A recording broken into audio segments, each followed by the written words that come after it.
I hope that Nigeria wins. I'm never going to wish any president evil so that I can say I told you so. No, I won't wish them evil. I hope. You see, I'm not praying. There's no point. I can't pray for Nigeria to be fine. I only hope that Nigeria wins and Nigerians win. Because if you choose a dodgy doctor who has a dodgy record, who has, all sort of accusations leveled against him, to say this doctor, we think he's done this, or this doctor, this surgeon, yes, he's a senior surgeon, he's the most whatever surgeon, but there are a lot of accusations leveled against him. If you choose him to operate on you, and you tell me to pray for you that it doesn't kill you surgery, what's the point? I can't pray. You might make it, you might not make it. My prayer won't change anything. So I hope Nigeria and Nigerians win during Tinubu's 4 years. Thank you. Thank you, sure. Thank you so much.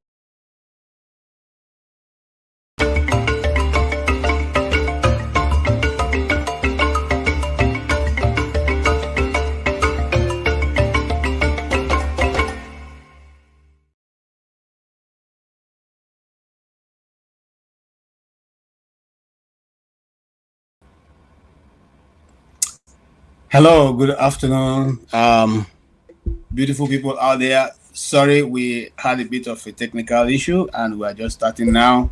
What I promise you is going to be an awesome time that you're going to spend here today. My name is KJ. I'm sitting in for Dr. Rudolph, who is unavoidably absent for now. But I promise you the package is total and it's well packaged, and we're going to go into all kinds of topics today with the time available on our hands. But let's from this let's start from our major man. For second term, don't vote for me. By all means necessary. You must have electricity, and you will not pay for estimated bill anymore.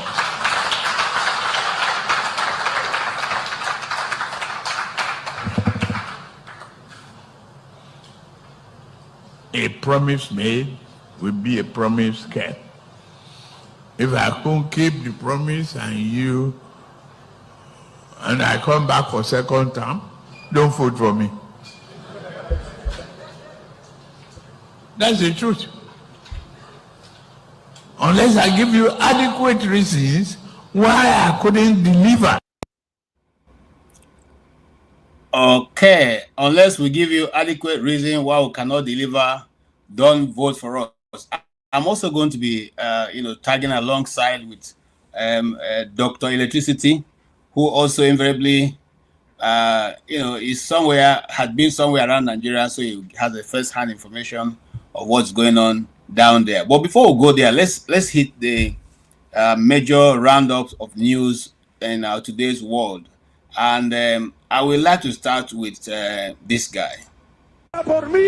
Last night, on the order of the President of the United States, and in support of a request from the Department of Justice, the United States military conducted an apprehension mission in Caracas, Venezuela, to bring to justice two indicted persons, Nicolás and Cecilia Maduro. Nicolás Maduro had his chance until he didn't. He effed around and he found out. This was one of the most stunning, effective, and powerful displays of American military might and competence in American history. Like, I don't understand yet how they haven't figured this out. And now, if you don't know, now you know. Because this is the way it's going to play out. And I think people need to understand that this is not a president that just talks and does letters and press conferences. And, if he says he's serious about something, he means it. But don't play games. Don't play games with this president's in office, because it's not going to turn out well.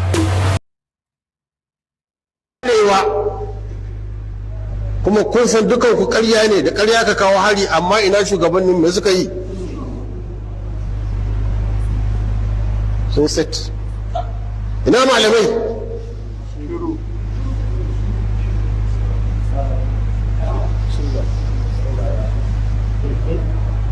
Kawo muna hari kan ƙarya, tsoratar da mu.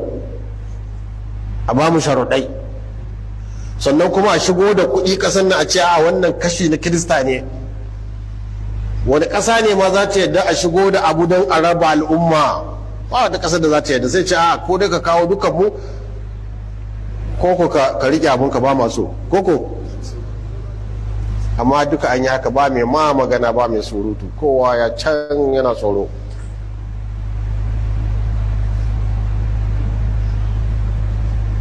Irin halin da muke ciki kenan a wannan ƙasa.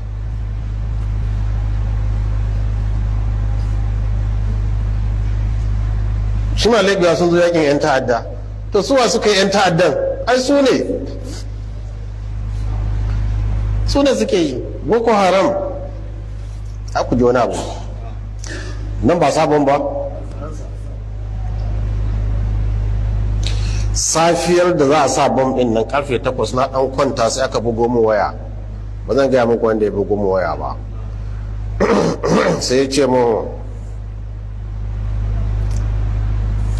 gashi ana security briefings, wai an ce ina cikin list na Boko Haram wanda suka yi air marking za su yi eliminating.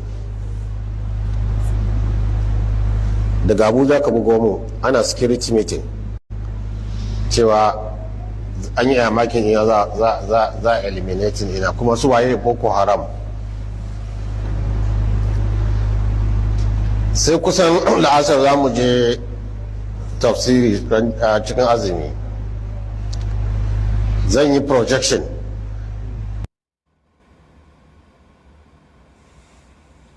Okay, you have heard it, from the horse's mouth. Sorry, KJ, would you be kind enough to interpret what the man said? I don't. Oh yeah, the man says that I want to jump up the rest of it. He said just want to dwell on the part that I think is necessary.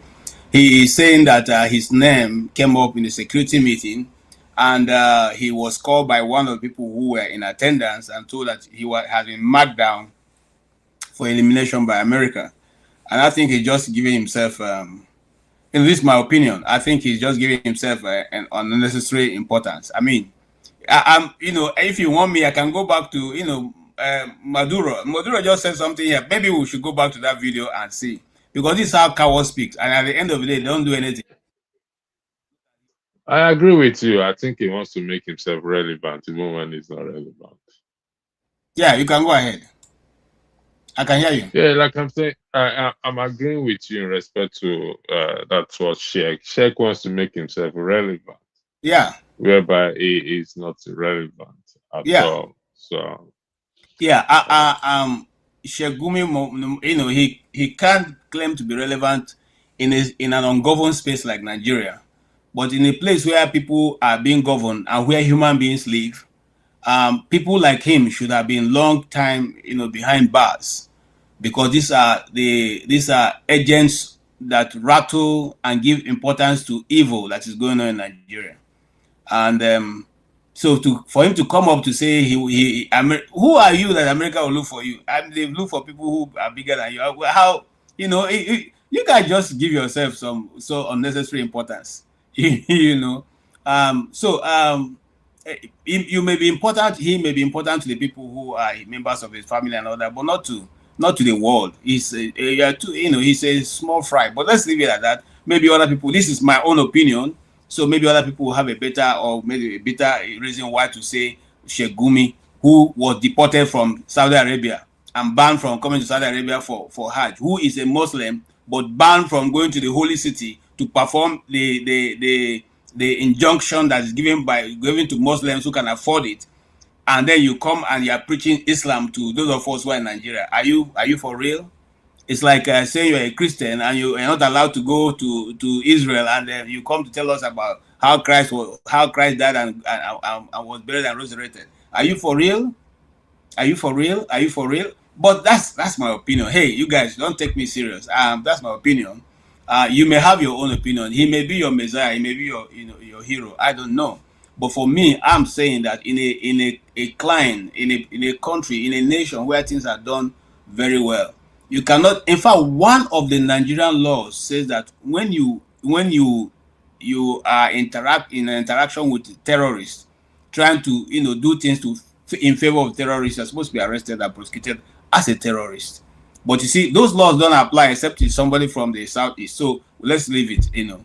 And let's just go ahead and have a discussion. Electricity, I want to start on a little bit of a sober note. No, a sober note, really.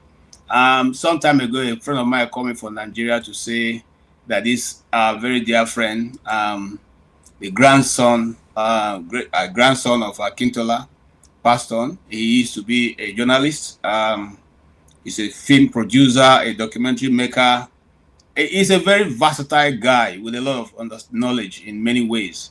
He also did part of it's from him that I actually heard part of Akintola's story that was never told, you know. And they were trying to do that documentary. We did some part of it. I don't know if he has finished it now, but you know, he passed on, you know, last year, and we pray that his soul rests in peace. Some of you may have known him. Very gentle guy, very loving guy, and very gentle. In fact, one of the gentle giants I've seen. You know, he hardly talks, but very full of knowledge and about Nigeria and the politics in Nigeria.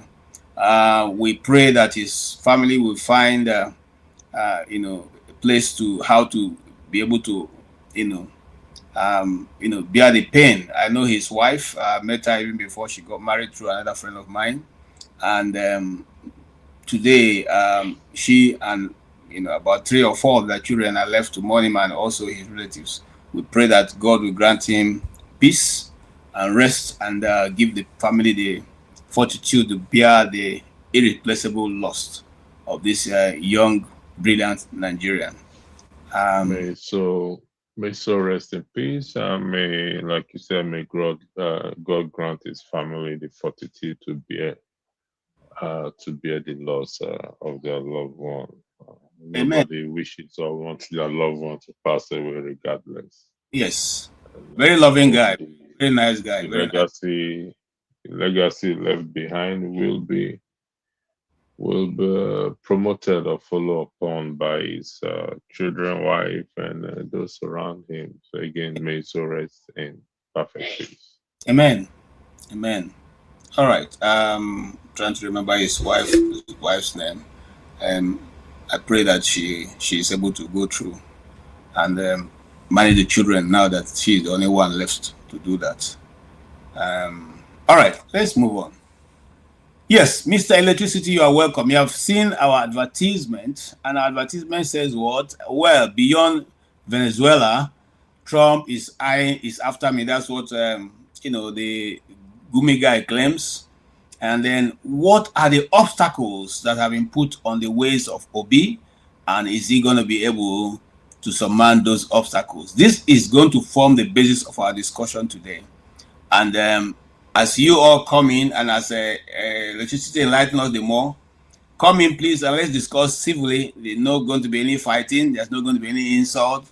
We're all just going to have a very useful discussion here. Your views are your views.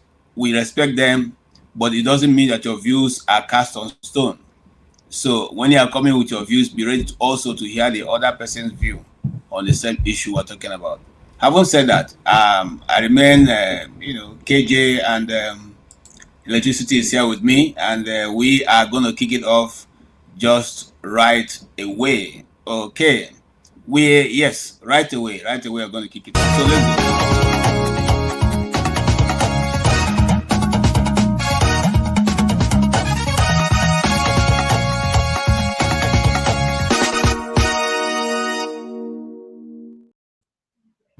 All right, Mr. Electricity, what will be your view on we have? In the matter of Venezuela, I mean, the allegation is suspected to be involved in narcotics, and but my concern is when the statement that the U.S. will now be running Venezuela going forward. I think I'm trying to remember this country where Fidel Castro, Cuba, when Fidel Castro, when the UN was actually, US was not involved in Cuba. I don't know how it's going to play out. Okay, what do they mean they are going to be running Venezuela? That means everything that takes place there will be run by the United States, and that is worrisome. Or that should be worrisome, particularly to those who want freedom. So there will be no freedom, no matter if you have an external forces running your country. Don't expect to get that freedom. That should be a concern to us Nigerians, clamoring for external foreign countries to come and take over or operate our country, to which we can operate ourselves.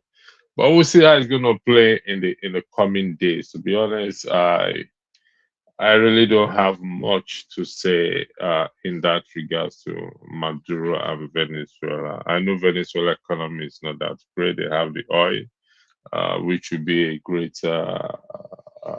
asset to the United States and other countries. But we'll see how it's going to play in the next coming days. And I hope we watching, Nigerians in particular, we will learn lessons from there and try to fix our country. We must not also forget that our president is not an allegation fact that he was involved in such drug dealings, or the money seized from him was is suspected to be a proceed of drugs or illegal business. So that alone is something we should be concerned. Even though I'm not worried, because most of our leaders are already compromised, and so I don't think it will take, if they want to, I don't think it will take that much time, just like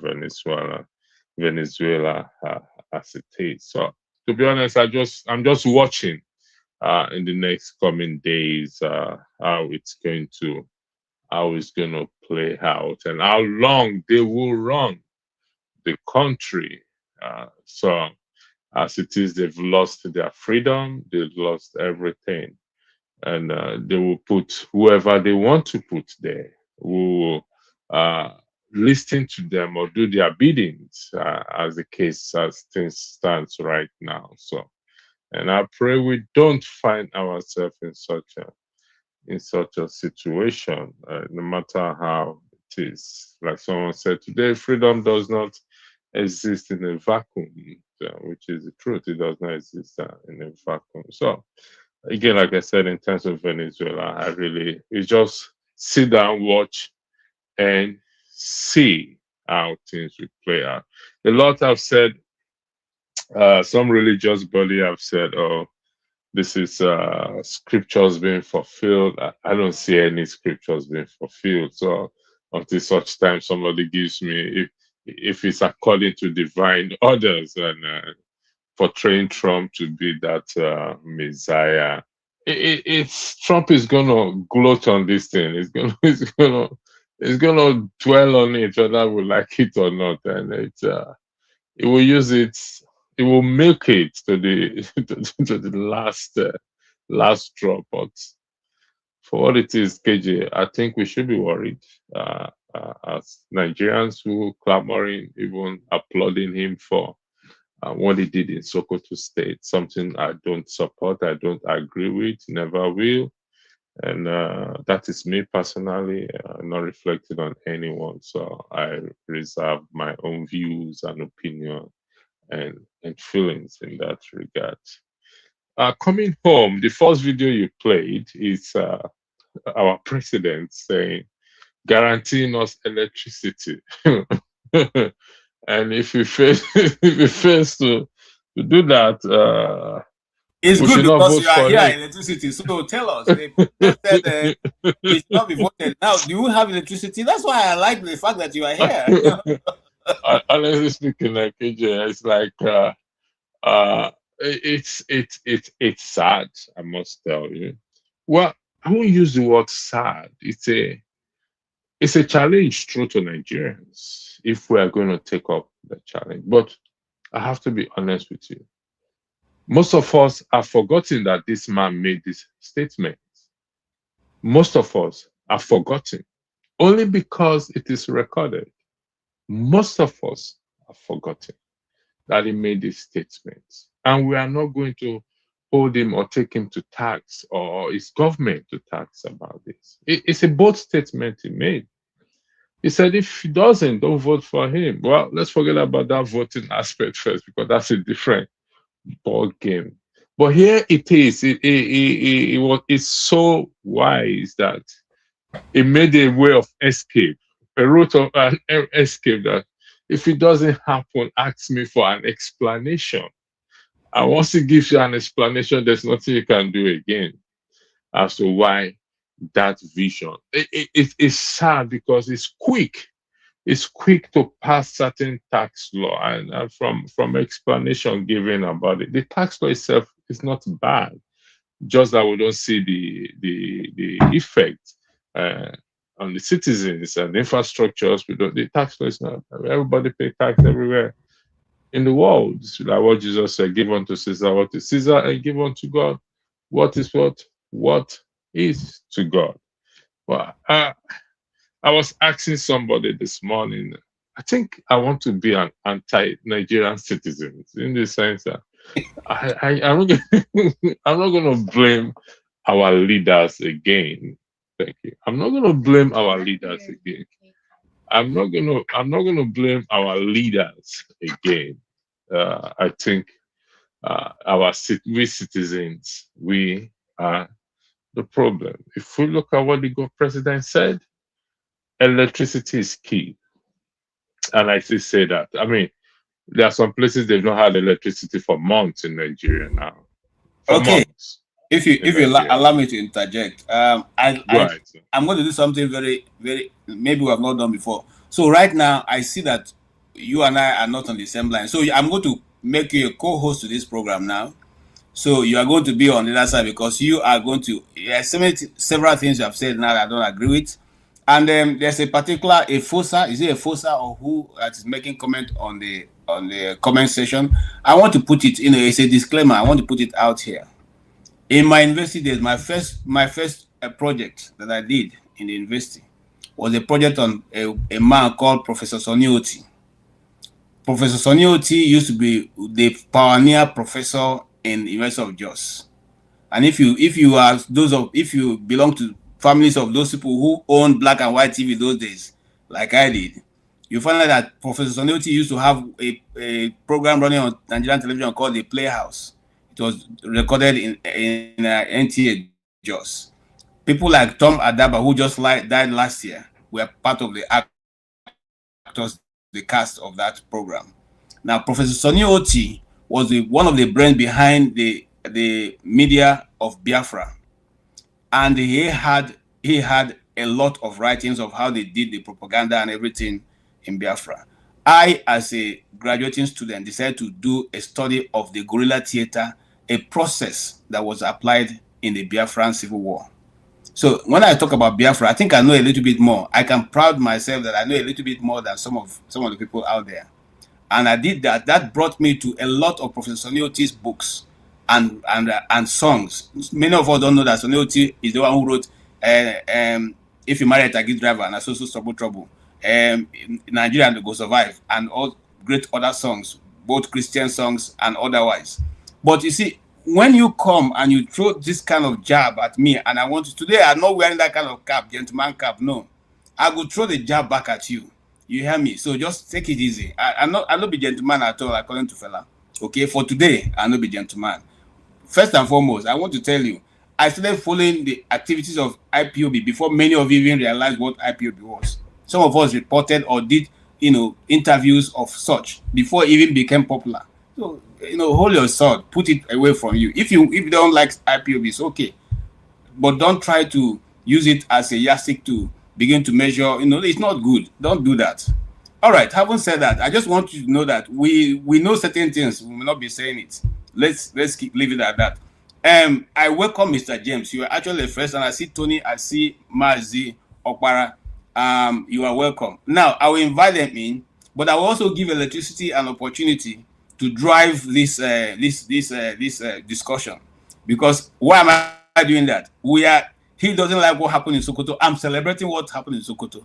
You understand what I'm saying? No. I'm one of those who went to town dancing around, dancing and praising, Donald Trump for doing what he did, because there's nothing on earth that is equivalent to a human life. And where carnage is happening, anybody who takes up the challenge to stop it is my hero. I repeat, where people are being destroyed without any reason, people who cannot defend themselves, with no arm, nothing. You go there, you do whatever you like, and you call yourself a hero. No, you're a coward. And so what he had done, I praise and well. In fact, I'm waiting for him to finish the job. Okay, that's one part. Okay, and so we have brought ourselves to where we are in Nigeria. Nobody. You see what happened to the people of, and I have a video of the people of Venezuela.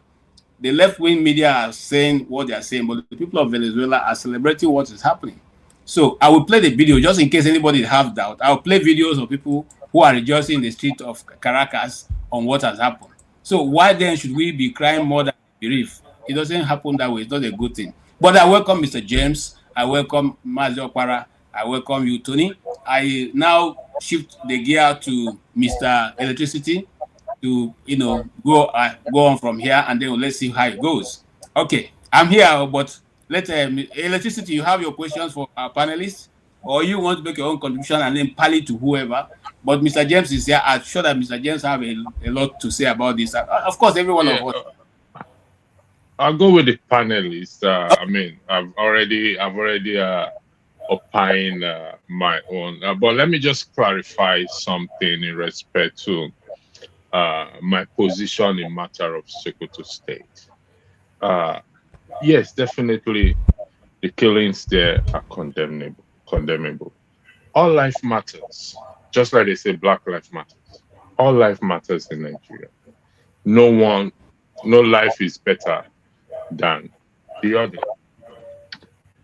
And we see carnage every day in Nigeria, not just necessarily in Sokoto State.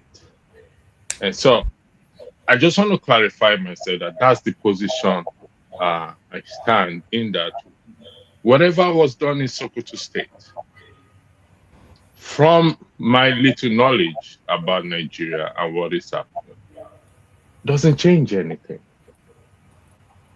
And it will not change anything. Am I supporting the killings in Sokoto State by Boko Haram? Definitely not. So you look at the bigger picture and we think outside the box. But we'll get to that after. So I would like to welcome gentlemen on the panel. You've seen the topic, and you've read what is it? So, Mr. James, it's a pleasure to see you again. Happy New Year. It's been a while we've spoken. I've been in exile myself from Dr. Rudolph's platform. So I'm back. Back. So I'm going to give you the floor. And listen, like what KG said, I want us to be respectful to each other. Please. I think this... we should refrain from these insults and respect people's opinions, even if we disagree with their opinion. Let's go beyond these insults, because it will never ever take us anywhere. We had a show here on Friday, and I really it was disappointing, to say the least, where insults were being thrown at each other. I think we're beyond that. We should have gone past beyond that at this stage. Thank you, Mr. James. The floor is yours. KJ, do you want to time? Do you want to give time, or you want just the floor, or you want us to time? You're muted, KJ. You're muted. You're muted, KJ. You are muted. Since we are five, let's go for 5 minutes so that everyone can express on each topic whatever they feel. So when we are coming back, we just reduce the time. Then. For now, let them go. Okay. Mr. James, you have 5 minutes just to weigh in on any of these. Thank you very much. I'm sure you can hear me.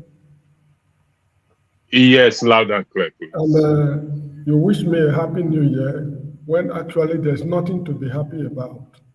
So it's conventional anyway. It's conventional. There's nothing to be happy about. Mr. James, Okay, you're so not close. Let's be serious.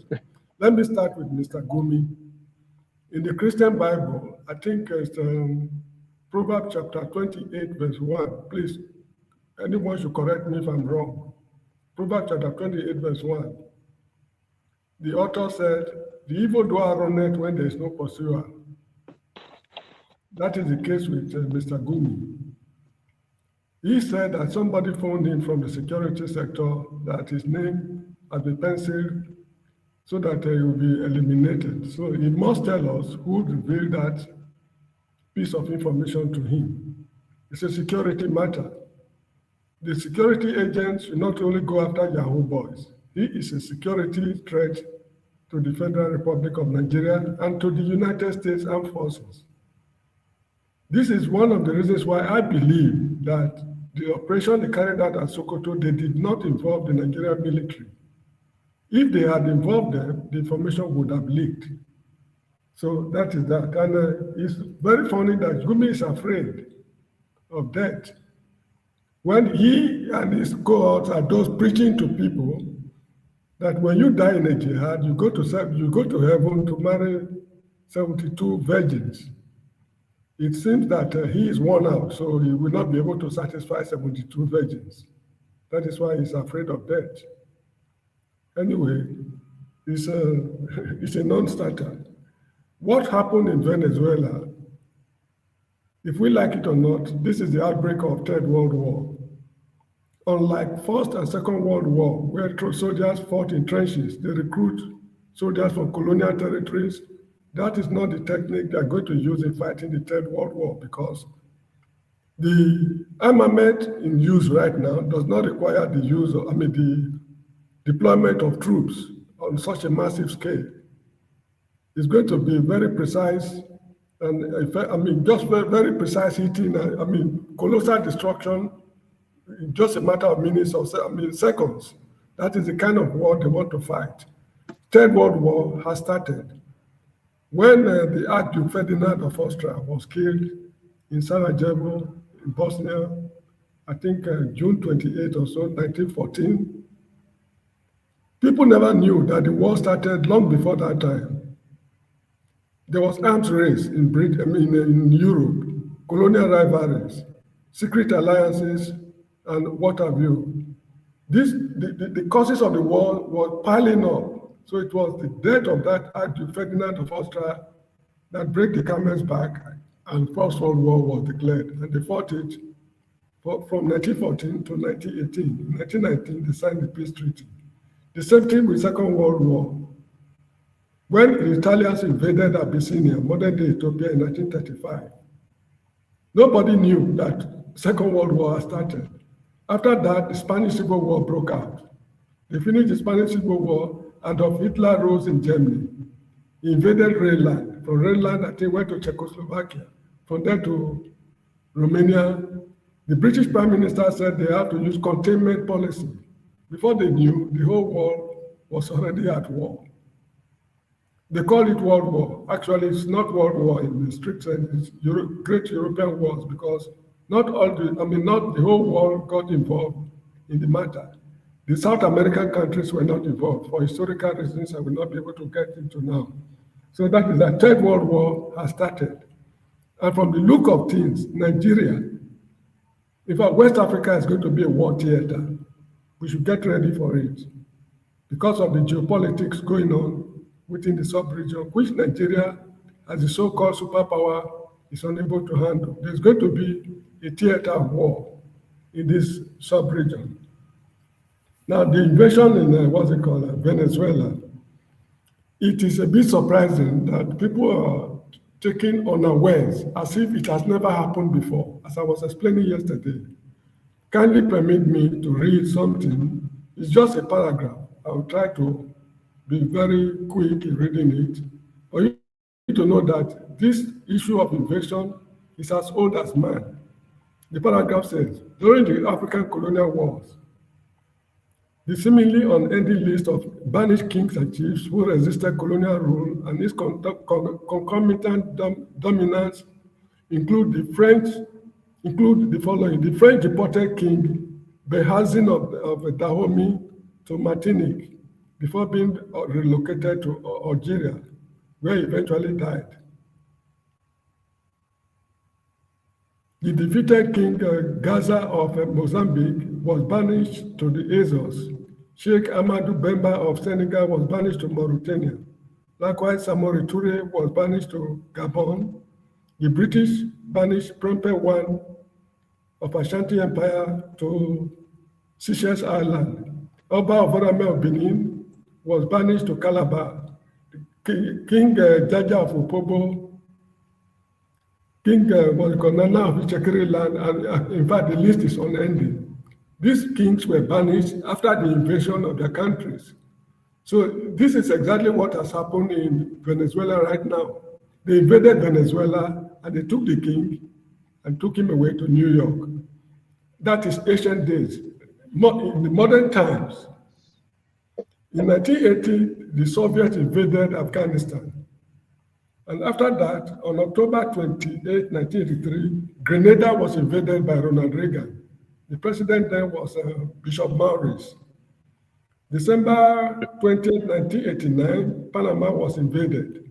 They took, I think, something Noriega to the United States. Christmas Day, 2025, Nigeria was invaded, although nobody was arrested. In 1989, 30 seconds, Mr. James, please. 1896, something happened in 1896. I think it should be anyway. The point I'm making is this is as old as man. There's action taking place now. There's nothing new that is happening in the world today that has not happened before. I think somewhere in the Bible, I cannot remember, King Solomon said, there's nothing new under the sun.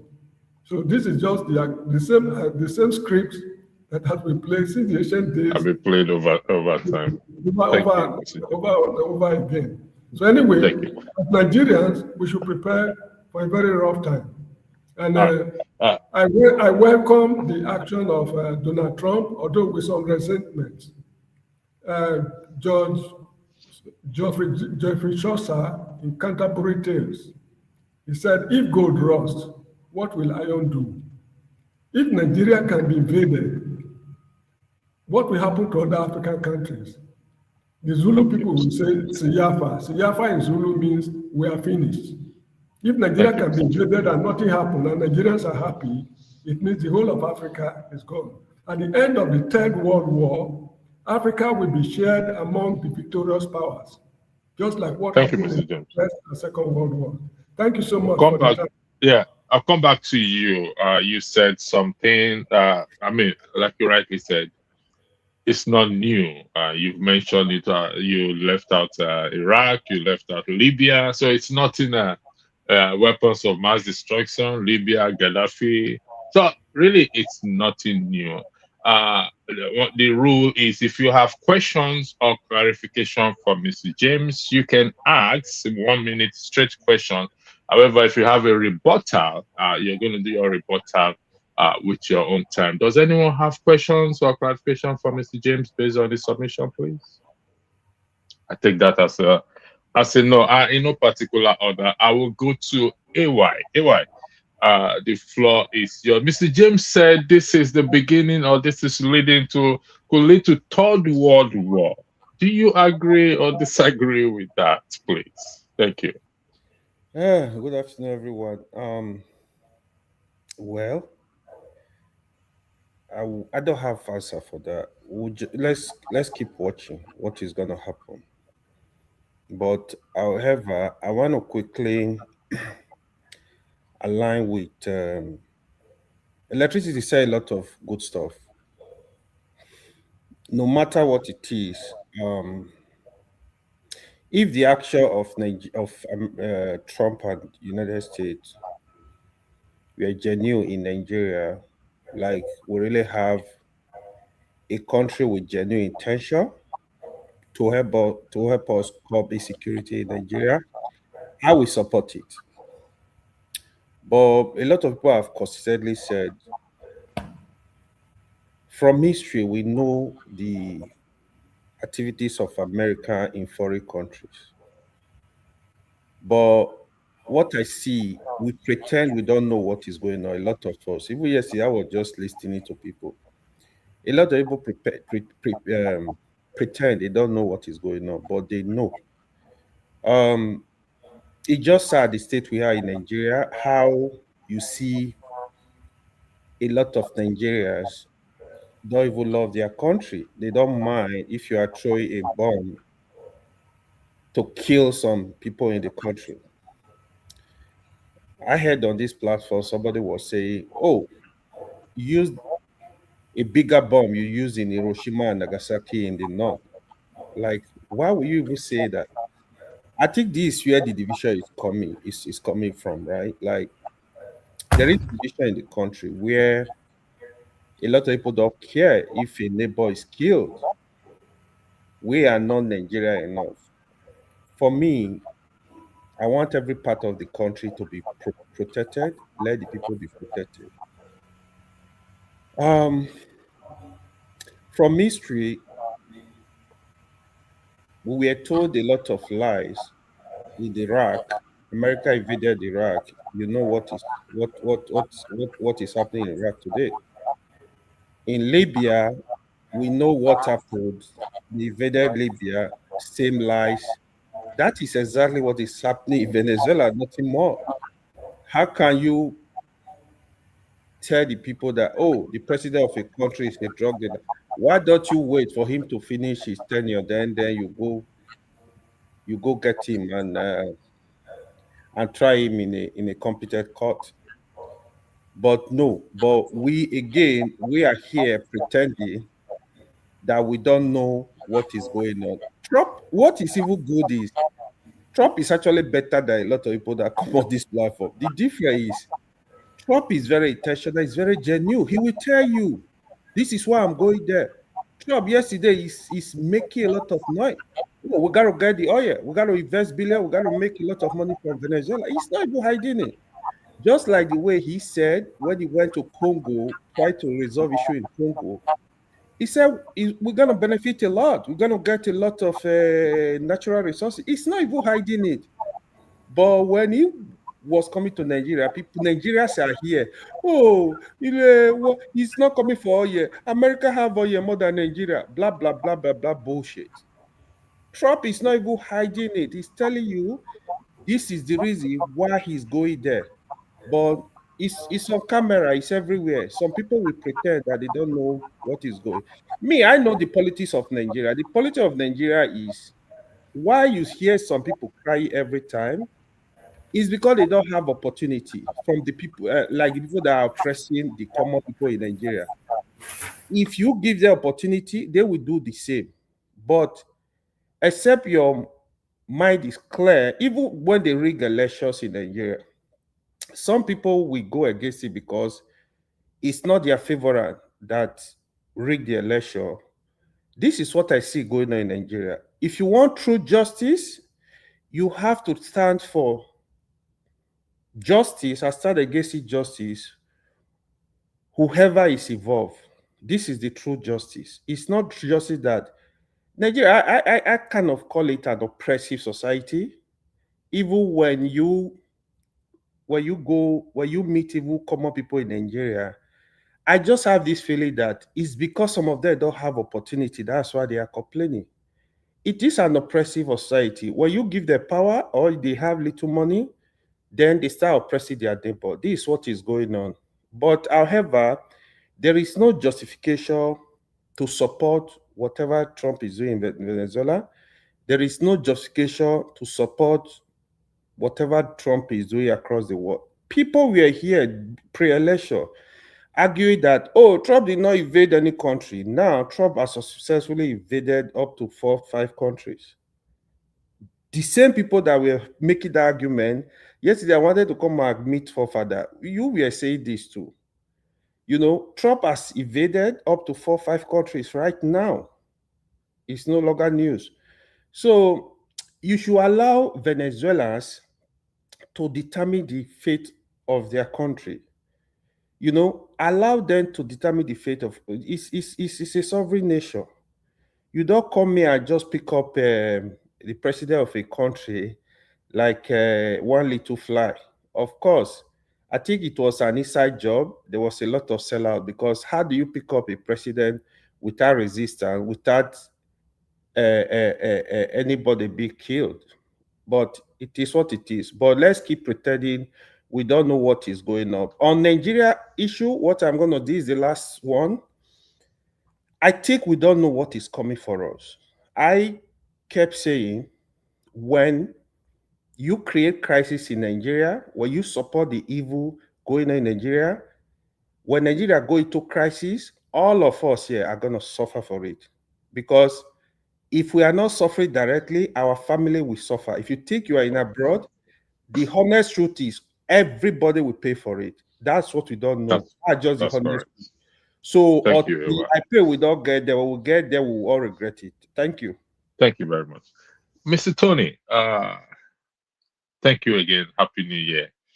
Our president promised us electricity. And this is his thought yet. 2027 is around the corner. That promise has not been fulfilled. It's a promise made is a promise kept, quote and unquote. That promise has not been kept, and there is no possibility of keeping that promise. As a seer yourself, he said, don't vote for me and ask me for an explanation. As a seer yourself, would you be able to go into his mind to tell us what could be the possible explanation it will give to Nigerians as a reason why he was unable to fulfill that promise? And why are Nigerians not holding him to that task of that promise he made? Thank you. Thank you. Happy New Year, electricity. Happy New Year, KJ. Happy New Year, Pa James. Happy New Year, AY. Happy New Year, Mazapara. And viewers, Happy New Year. I wish you the best of the year. Well, you're putting me on the spot. I'm not a seer. I can only try and prognosticate. Let me start with your question, and then I want to talk about Gumi too. So just those two issues, but let me try and answer your question first. Maybe I can look at my crystal ball. I think, in fairness to the president, some people will say it's a campaign thing. You know, a lot of our politicians come over there and they say things. I mean, you remember that he also said recruit 5 million youths into the army and feed them with taekwondo, cassava, gari, and the one. You know, but it's just 2 years. We're going to the 3rd year, and if you want to take him on his words, I think he still has about 2 years, so that at the end of the 4 years, we'll be properly able to assess him. But I have been wondering what is the real problem in the power sector that it appears to have defiled, you know, a lot of solutions since Obasanjo. A lot of money has been pumped into it. They don't want to tell us the exact figures, but we have made some very strategic investments into power. We have taken some policies, the unbundling of the power sector, which used to be an exclusive on the exclusive list. Right now they're talking about the TCN the transmission sector, trying to unbundle because generation has been unbundled. I think that it looks like we have not done a proper diagnosis of the problem in that industry: generation, transmission, and distribution. I don't know, maybe because it's there are some security issues also tied to it. But let us give the president another 2 years, and then we can be in a position to properly interrogate the question that you have asked. So far, it's looking like it's rocket science. Not being able to properly grapple with the problem, the challenge in that industry. And there are quite a lot of, just looking at it as a layperson, I know there are issues to do with even our own attitude to public infrastructure. I know that it's an industry that we have neglected for years since Kainji came upstream in 1964 and then 1968. We didn't do a long-term project, as to constantly upgrade our power infrastructure. And we are now paying for, although we have, apart from hydro, we have, diversified, we have gone into other forms of energy, but still, we still have this problem. And so I think that for Asiwaju, let's give him another 2 years, and then maybe we'll be able to say, whether he has kept his promise or not. But quickly, let me go to Gumi. I'm surprised that what we are talking about is Donald Trump did this, Donald Trump didn't do that. For me, looking at Nigeria, people say Gumi has gone into hiding. He has deleted some of the texts that he posted, which are not, a lot of them criticizing the US and Donald Trump. Some people say the Sultan is not been seen for years. Akpabio says, Donald Trump is on our neck, and so on and so forth. But I think the issue here, for me, is the fact that we have neglected the things that we are supposed to be talking about. And that's the insecurity in our country, which has caused some of these things that we're seeing, like the strike in Sokoto. And I think it's uncharitable for people to be castigating Donald Trump and so on, and forget that, the reason for this thing is basically because we kept quiet when people were being massacred and killed and so on. And this is since this has been on since 2009. And people have been massacred, people have been killed. Nobody said anything.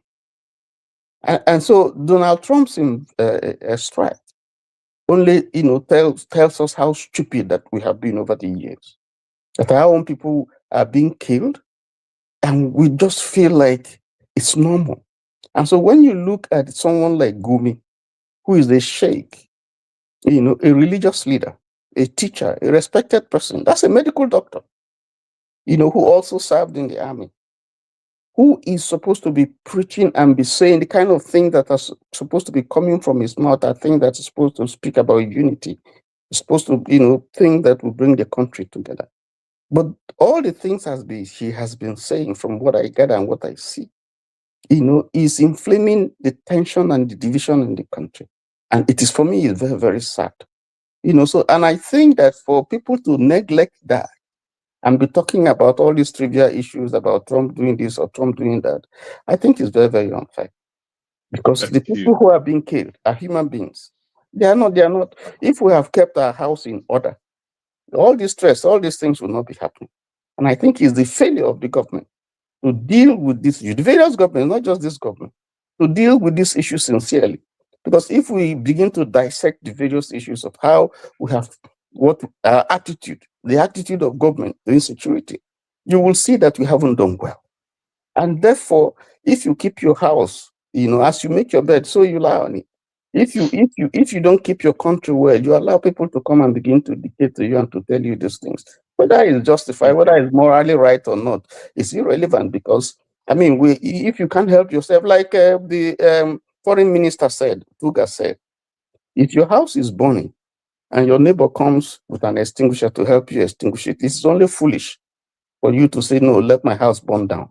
I see you want to, you're trying to. Your time is up, and I'm sorry. There are several questions I personally have for you, but we'll come back to that I'm going to yield the moderating back to, because we're moderating together. But before I yield it back to KJ, I'll go to Max Okpara. Max Okpara, does anyone have questions for Mr. Tony, please, before we move ahead?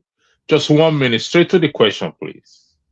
It's a question, it's a comment. So on the electricity. No, we want to leave it for question. If you have a comment, I'll make comment later. Yeah, on the electricity issue.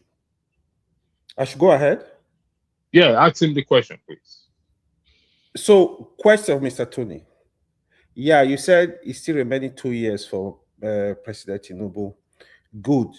But for me, I'm talking from experience, there is no way Nigeria can have 24 hours electricity in the next 5 years. It's impossible. But I want you to explain to us how you think we can have stable electricity 24 hours uninterrupted in 2 years. If you can help us with that, help us break it down, please. You have to pay me to tell you how we can have Mr. Tony, you cannot evade. You can't evade. You can't evade that question, please. May I answer the question briefly? You have to pay me, but let me try. It's not rocket science. It's not rocket science. That I know from what we have heard from experts and so on. It has taken us too long. And if you look at that industry, you will see there are issues about certain monies, billions that have been spent, and we can't account for it. There are issues, yes, about infrastructure and so on and so forth. But the basic thing is that, let me give you one example. I think there was some years back, some senators, members of the House and Senate, went to Akosombo Dam in Ghana to inspect, to learn from them how they have, at the time, managed to ensure that they have stable electricity.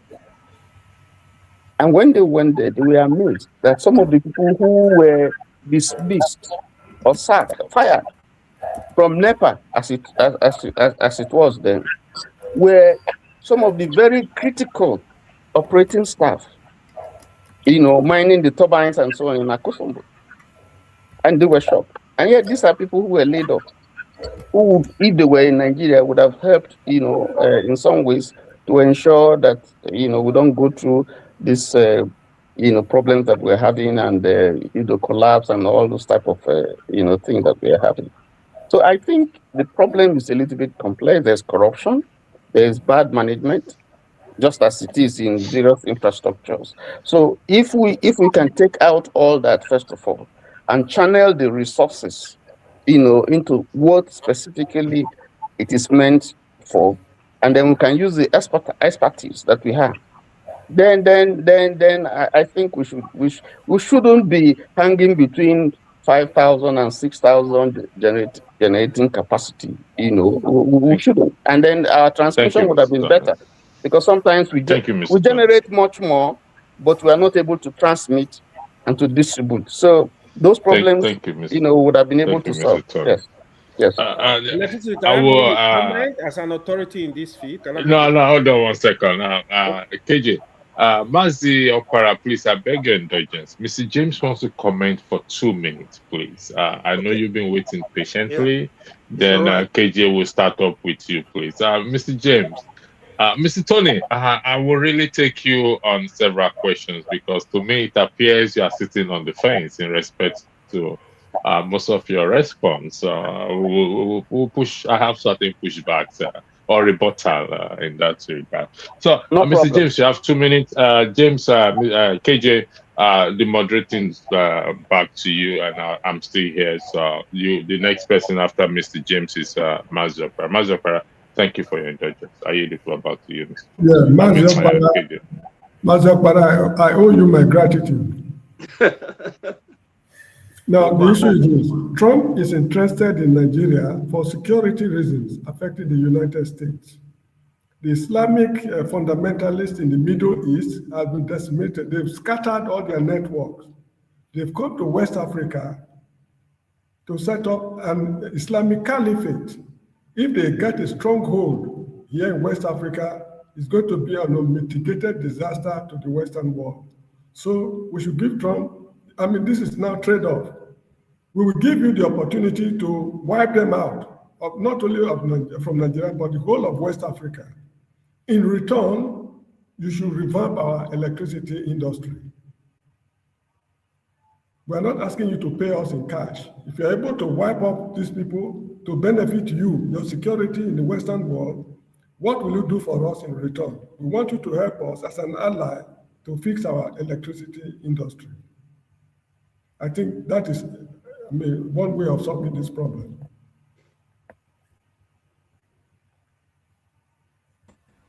All right. Thank you so much, Mr. James, for always keeping to time. Yes, Mazi Okpara, you came in, and thank you for being patient, because I know that you should have spoken, you and Tony should have spoken before AY, but it's okay. What's your take on the topic? Yeah. Good evening, folks. Venezuela, let me start from Venezuela.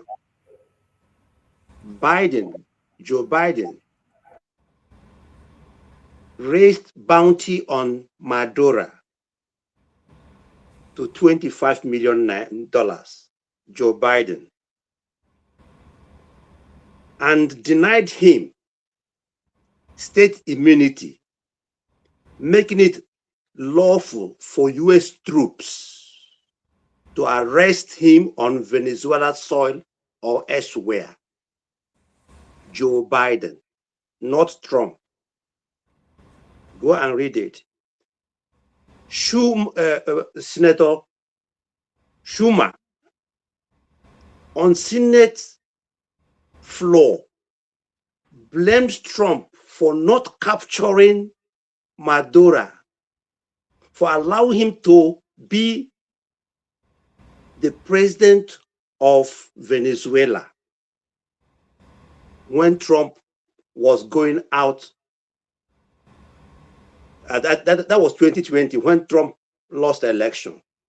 Schumer came on Senate floor, was blaming Trump for allowing this man to continue as president of America.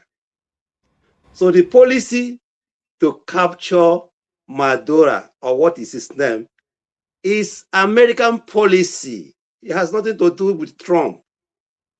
Maybe Trump is the person that has the balls to go and do it, but they started it even with what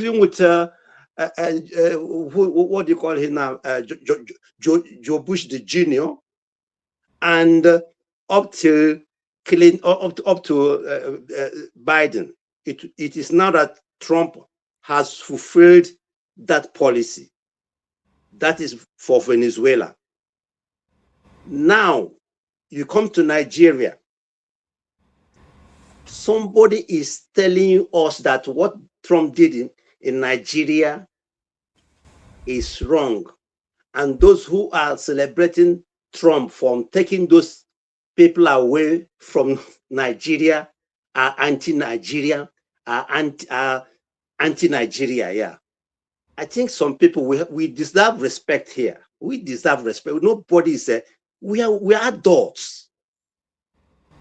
People who are killing your fellow Nigerians in their thousands, made millions miserable, made millions refugees in their own country. As we speak, 3.4 million Nigerians are living in refugee camps within Nigeria and in Nigeria. Not because Nigeria is fighting war against other countries, no, but because some people are making life miserable inside Nigerians, and the government has no power to deal with them. And someone came to our rescue, and somebody is blaming us that we are happy. It's a shame. Today, 40 people have been murdered in Niger State today. 40 people in Niger State. People are dying every day in the hands of these people. And Nigerians are celebrating Trump for coming, at least showing signs that somebody cares. And some people are not happy about it. I don't understand the world we are living in. Why are we so wicked like this?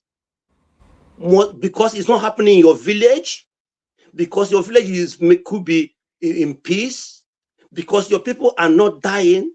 That is why you are not concerned about people in Zamfara State who have lost everything to these marauders.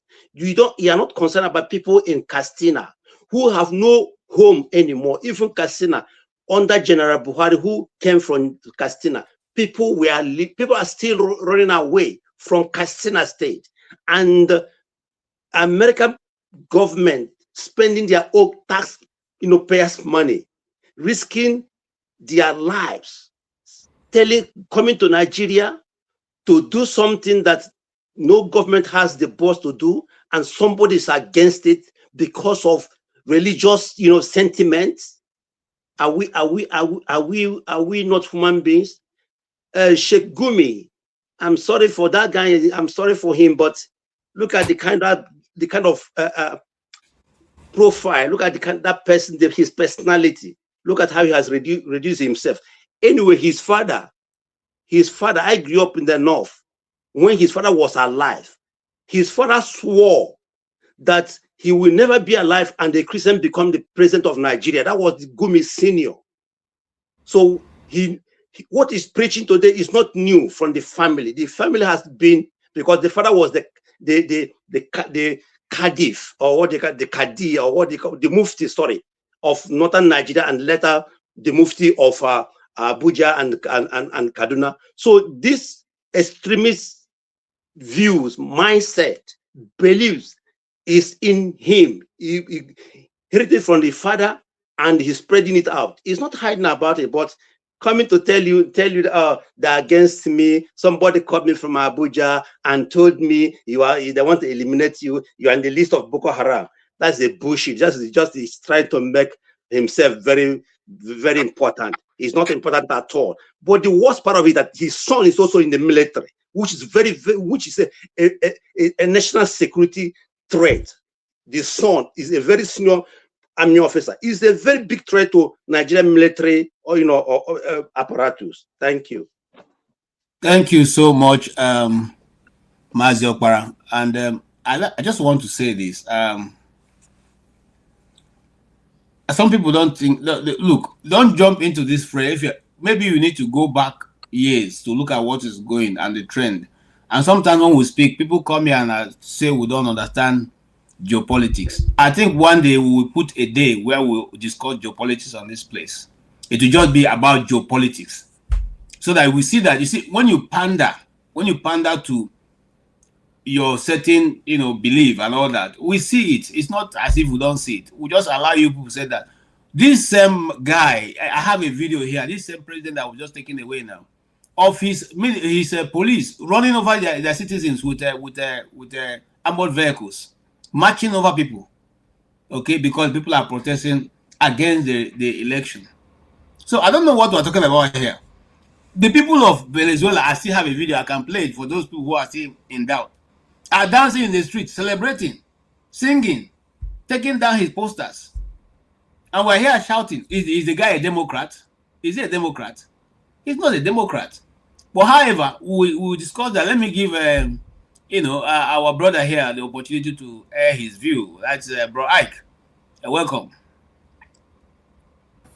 Good afternoon. You have looked at all our topic. You can choose. Although I know that a lot of people want to talk about Obi, the obstacles Obi is facing. But let's just deal with this foreign part, and then we'll get to Obi's side. I don't want to talk about obstacle because we are not facing any obstacle. There is no life without obstacle. So obstacle. Okay, are you not facing obstacle in your own life? That's what we want to hear. I'm not. Obstacle is part of life. Oh, so there's and there's nothing wrong for us to discuss it. I'm not saying you are not going to discuss about that. I'm just trying to make a comment that everybody has one thing standing against you, even though somebody you think is your friend is also standing against you, even though somebody you take as your friend, it can be your stumbling block. So it's part of life, like as you said. For me, just 1 minute, Ike. Okay. This Fossa guy, apart from looking at me from this media, he don't even know me, and I find it very, very, very. Let me use this word. I'm sorry for you, because if you can come here and call people idiots, I don't know who you are.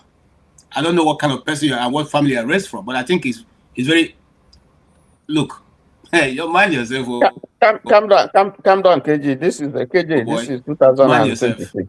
Calm down. Yes, go ahead. Can I continue? Yes, sir. Please go ahead. Okay. For Maduro in Venezuela, I think I live closer to Venezuela more than any of you who is discussing about Maduro in Venezuela. As I'm talking to you right now, my wife, her family, 6 of her family went to vacation in Venezuela, and they are stuck right now in Venezuela. So anybody who is discussing about Venezuela should be able to understand the country we are talking about. I said it here yesterday. This is a country where when you go to Venezuela, they see you, they know you're not from Venezuela. Women and men, they are running after you, telling you, just take us out of this place. If we want us to be your slave, where you're coming from, we are ready to serve you and do whatever you want us to do for you, provided we can be able to have a legitimate to stay wherever you are coming from. So I think that for me personally, I think it has overdue for Maduro to pay the price of what he is doing. For me, America is trying to talk about charging him for drugs. For me personally, what I would have loved is that every morning they cut off one of his fingers, serve him as a breakfast for him, fry it on the frying pan and give it to him with the bread, and every day they cut one foot from his food, because we are talking about this guy not knowing what this man has done in Venezuela. The family that he has destroyed, that will never have a generation anymore. People are saying they're playing in international politics. Where is morality? They are talking about morality. We have a United Nations where only 4 countries or 5 countries has veto power, and you're a member of an organization where you don't have power to do anything, and you think it has nothing to do with morality, right? America, Russia, China, and which other country? They are the people who have veto power in the United Nations. And all the countries of the world are members of the United Nations. And you don't have the veto power to do anything. You can say whatever you want, and America will veto it. And that's the end of the story. And you're talking about morality. You're talking about international politics. There are so many things. It's not about what you think or what I feel or the way I like it. That's not the way politics, that's not how international politics being played, right? So the war between Ukraine and Russia, why are they fighting? Where is the morality? It's international politics. And if people are fighting such a situation, there are prices to pay, there are consequences that comes with it. So the people of Venezuela is a liberation for them, because it's long overdue, like as I said. Since 10 years ago, do you know the population of this country that has left Venezuela? 8 million. 8 million Venezuela has left Venezuela for 10 years. I'm living in a very small island, but if I tell you the population of the people of Venezuela that lived in this island, you would not believe it. Why? Are they supposed to be here? No. Because they are as rich as Nigeria, even richer than Nigeria. They have reserve. They have the highest oil reserve in the world. But they're living in these small islands. Some of them are, they don't have whatever they are doing. They are being, they are suffering. And somebody will be talking about the West or America is trying to destroy Venezuela. People who talk against the West, all of us live in the West. You eat their food, you drink their water, you take their electricity, you enjoy their food, they pay you, you work for them, they pay you, you live, you have security, you have everything you need. And every day when you come, you talk about the West. The West, they are coming to take your they are coming to steal your natural resources. They are coming to take your moon. They are coming to take your stars. They are coming to take everything you have. Those things you think you have, how many of us has enjoyed those things you think your country has? How many people are enjoying those things that your country have that America should not have? You understand what I'm saying? So for me personally, like, it is my own personal opinion that America, I just want them, the one they did in Sokoto is just small. I just want them to continue, because our expectation that the thing will start in Medugri. But they saw what we did not see. They started in Sokoto. But I think that is a good sign. I want them to continue from Sokoto to Yobe to Medugri. All those areas, like Brother James was saying, every place that you have these terrorists in the whole borders. Why do we have porous border in the north? Because the people, our brothers and sisters from the north, see them there as their brothers and sisters, and therefore there is no control of the border. And these people has come to Nigeria to take over this country. Nigeria has no homegrown terrorists. Every terrorist you have in Nigeria are from outside, and it is because of the porous border that we have in the north. It's because of is my brother, is my sister. That's why there is no control in the border in the north, and that's why all of us are suffering. Somebody was talking about the killing in Niger State. I had that. I saw the picture. I had what happened in Niger today. That's what we are talking about. And somebody is saying that no, we should live in peace. We are not fighting. We are not fighting a country versus country civil war. But how many millions of Nigerians are living in IDP camp? Are you not ashamed of yourself to defend the indefensible? That in a country where we don't have a war with another country, your fellow citizens are living in ID camp for almost how many years right now? And it is good for us that those people should continue to remain in ID camp while you yourself are enjoying your own life. Okay. Thank you so much. Thank you so much, Bro Ike. And I'm stopping you. I want to address the guy on this comment section before I come to. I know that Stay Humble can address him, but let me address him first and foremost. The guy called Heritage, I've seen you call AY idiotic, and I want to give you an opportunity, since you know so much. I've already sent you the link. If you are yourself, not what you have been calling other people, I'm bigger than that. Check the link, come in and tell us what you know. Don't insult people because you can sit on the pad and write all kinds of nonsense. Okay? I don't think it's very, it doesn't tell well of you and the family you come from. However, you've been attacking Igbos, attacking IPO, attacking Igbos.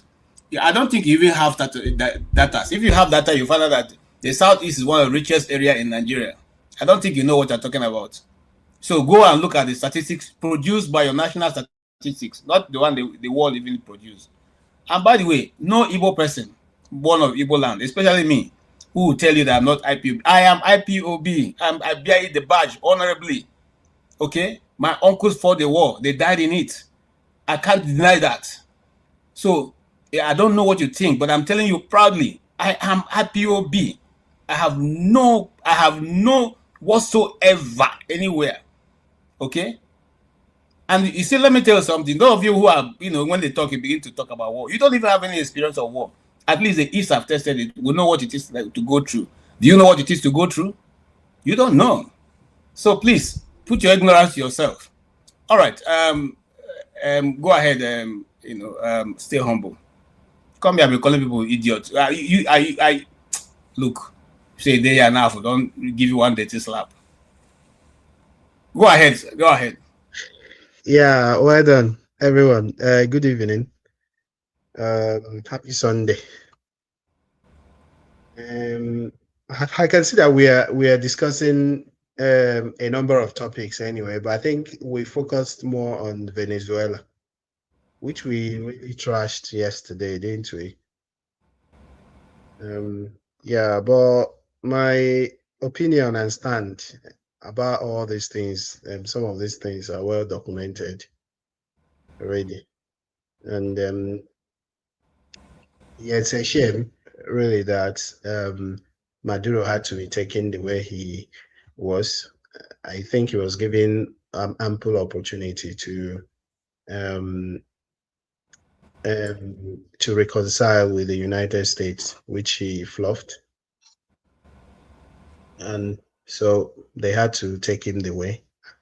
I think this afternoon I saw some videos about the repression and suppression of opinions in Venezuela during his time. I saw, trucks running over protesters. These are things that his sympathizers will not talk about. It's easy for people to wear suit, wear tie and glasses to come here to try to convince us that Maduro is a saint. But we won't be fooled anyway. So the lives of those people who were killed in Venezuela, they are not, Maduro's life is not worth more than theirs. So these are things that we should put into account when we're analyzing some of these things. We should still recognize the sacrosanctity of human life. It's very important. And the same thing can be said about what's happening in Nigeria. You have a state like Benue where 600,000 people are in IDP camps. I had the opportunity to visit an IDP camp for an outreach during my service days, and I saw firsthand what an IDP camp looks like. It's not the best place to be. If it was a place that you would be, praying for your whole for your for your hours that day to elapse, so that you just live there. It's not the most pleasant place on earth to be, and nobody should be there. And then you have a country where technically there is no war, and you have millions of people in those camps, and people are comfortable to sit here because they've learned some English, to try to befuddle everyone, to say that it's okay because you hate Mr. Trump. Let those killings continue.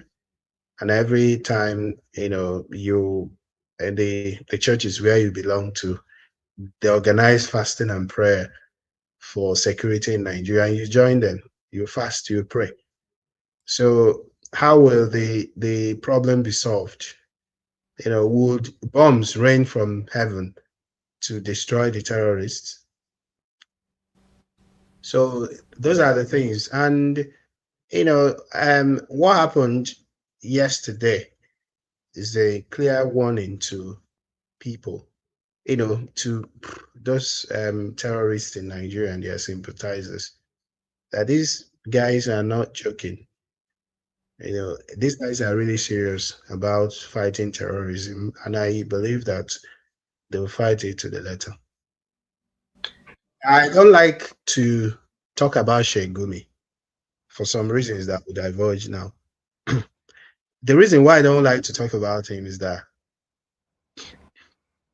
the strategy that these people use, some of these people that have been sitting on the destiny of the Nigerians for decades now, what they use are the major actors. They are never seen, they are never heard. So they have their puppets, the Gumis of this world. Those are their puppets, their spokespersons. So they are happy to present those people. And those people are happy to take the bullets, provided they get handsome pay.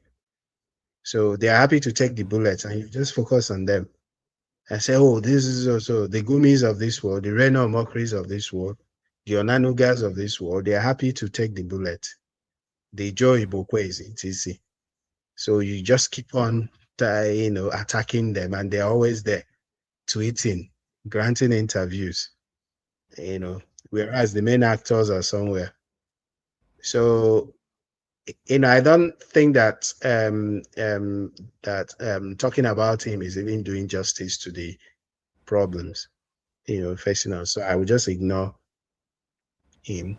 Regarding Peter Obi, I don't know whether it's part of our conversation today. Oh yeah, we're getting there, but not now. Let's Okay, not now. Okay. Yeah. So All yeah. right. So my belief is that that these guys are seriously strategizing. The Americans, and this year is a huge movie. They just okay. And all right. Watch the movie to the letter. Yeah. Yes, I agree with you, and I agree with. Where I'm coming, I'll get to you. I agree with what you said, and also, part of what Ewa said earlier. Yeah, you see, we know that the right now the world we are going towards the what they call now the new world order, whether we like it or not.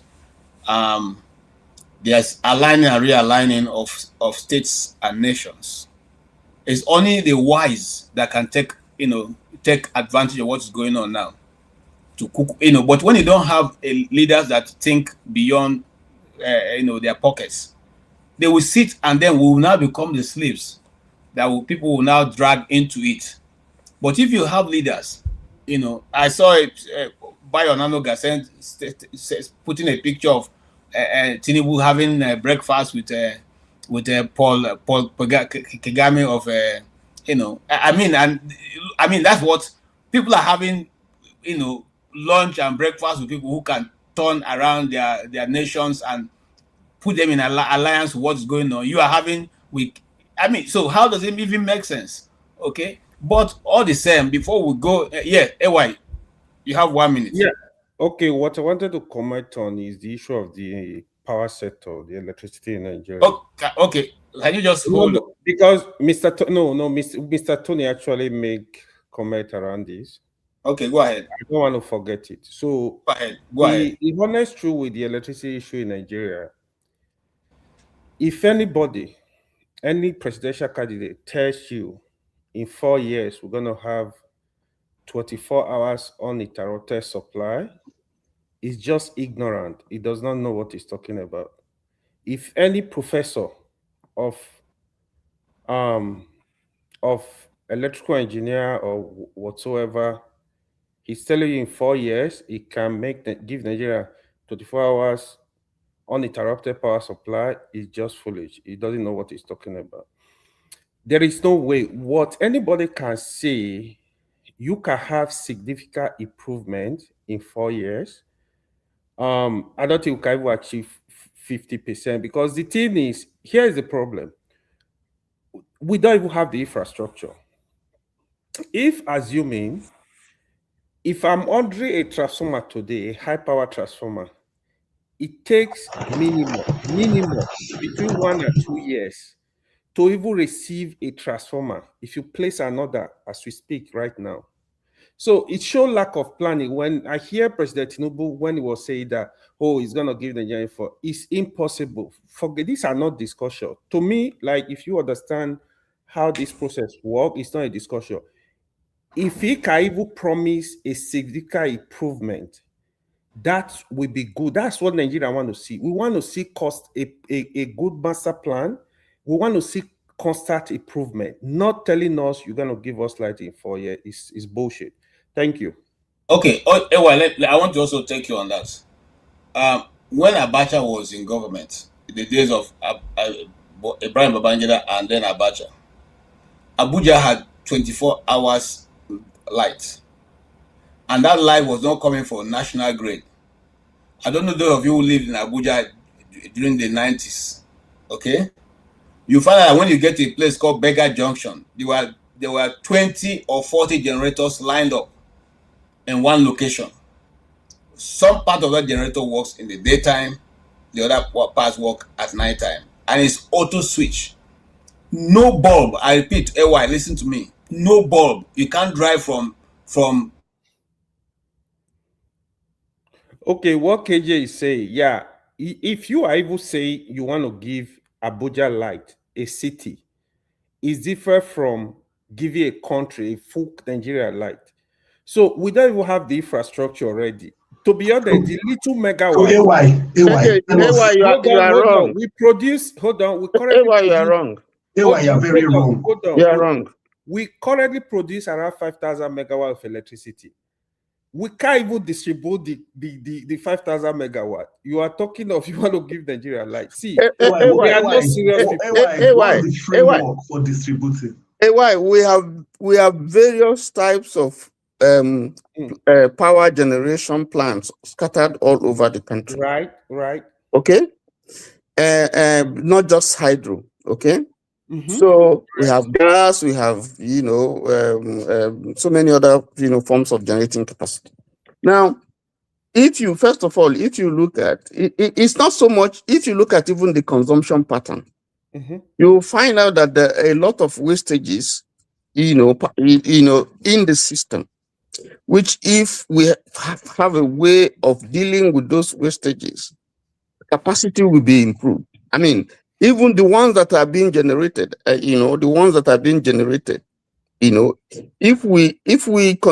there's a policy, if there's an electricity policy where these things are properly managed, I'm sure that you will see improvement. We may not have light all through, power all through, but you will see that even within what we are generating, there will be some marked improvement. In some areas today, there are places in Nigeria where you have almost like maybe 20 to 22%, 20 hours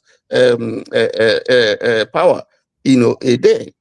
So, Mr. Tony, I kind of agree with a lot of stuff you say, right? But here is the reality.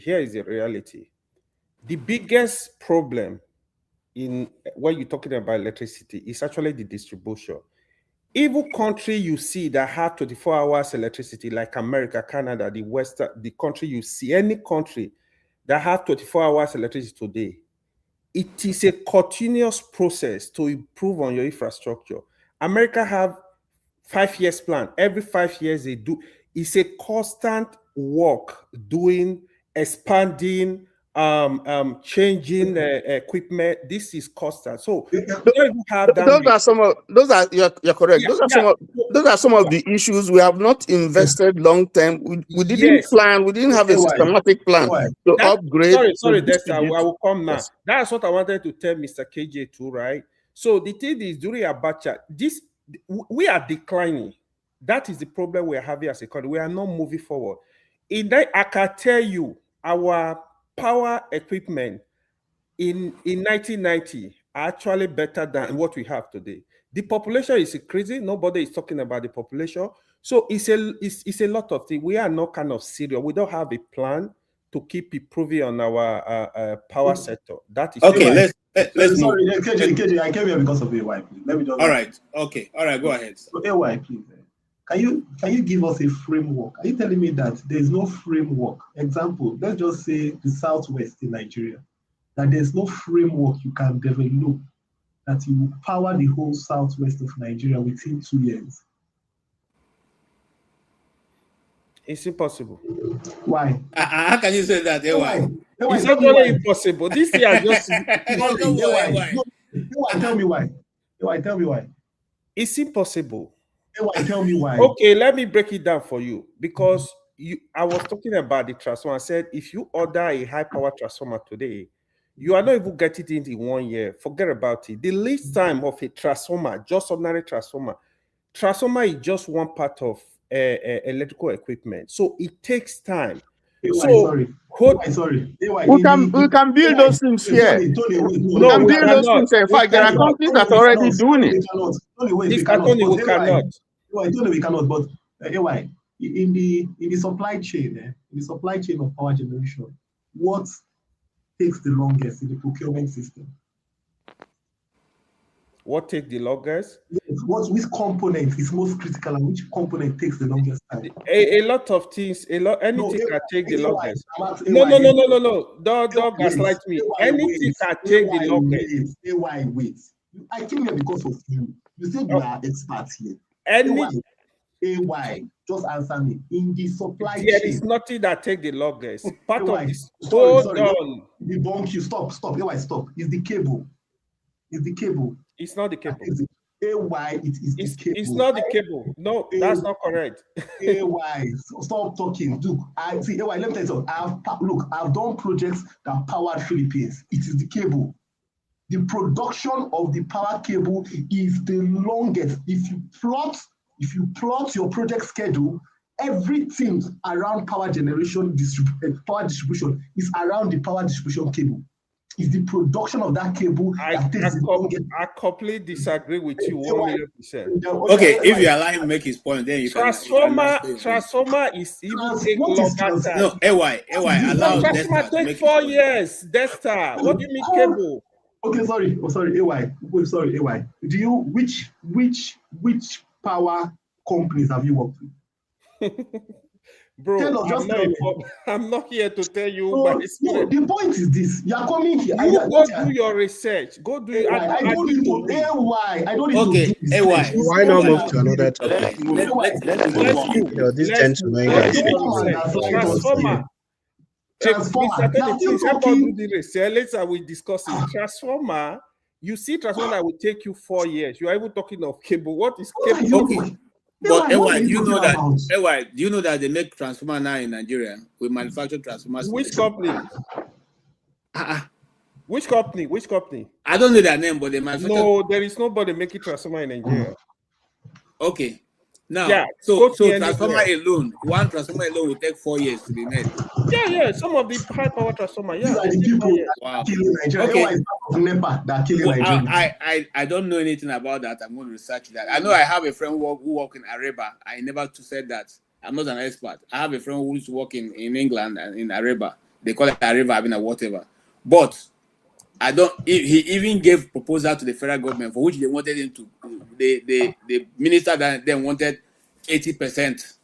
Why the guy will hold 40%, 20%, and the guy walked away with his proposal. That's why that project never went. So it's not as if there are people who cannot provide, who have the know-how, but the bargain power and what comes to the individuals, most times they want to cheat the people out of it because the people don't have any connection. So the Nigerian issue it's not about. Hold on, what I'm trying to say is it's not about technology. It's not about technology. It's about the people even accepting that they want that to be done. And I'll leave it at that. Electricity is here because electricity, being electricity, you must know something about electricity. So no, just to clarify what the argument between Desta and AY. According to what I'm reading, in the electricity supply chain, the components with the longest procurement lead times are specialized grid infrastructures elements, particularly large power transformers, high voltage cables, and electrical switch gears. Those are the three components that takes longer in the chain supply. Thank you. But let me tell you why the cable case is less. Because most of the time you have availability of cable. When you are talking of transformer, is very specific. Sorry, so AY. So I gave you a framework. I told you if you wanted to power the whole of the southwest of Nigeria, they are not going to buy that cable. They are going to order it. They're going to place order.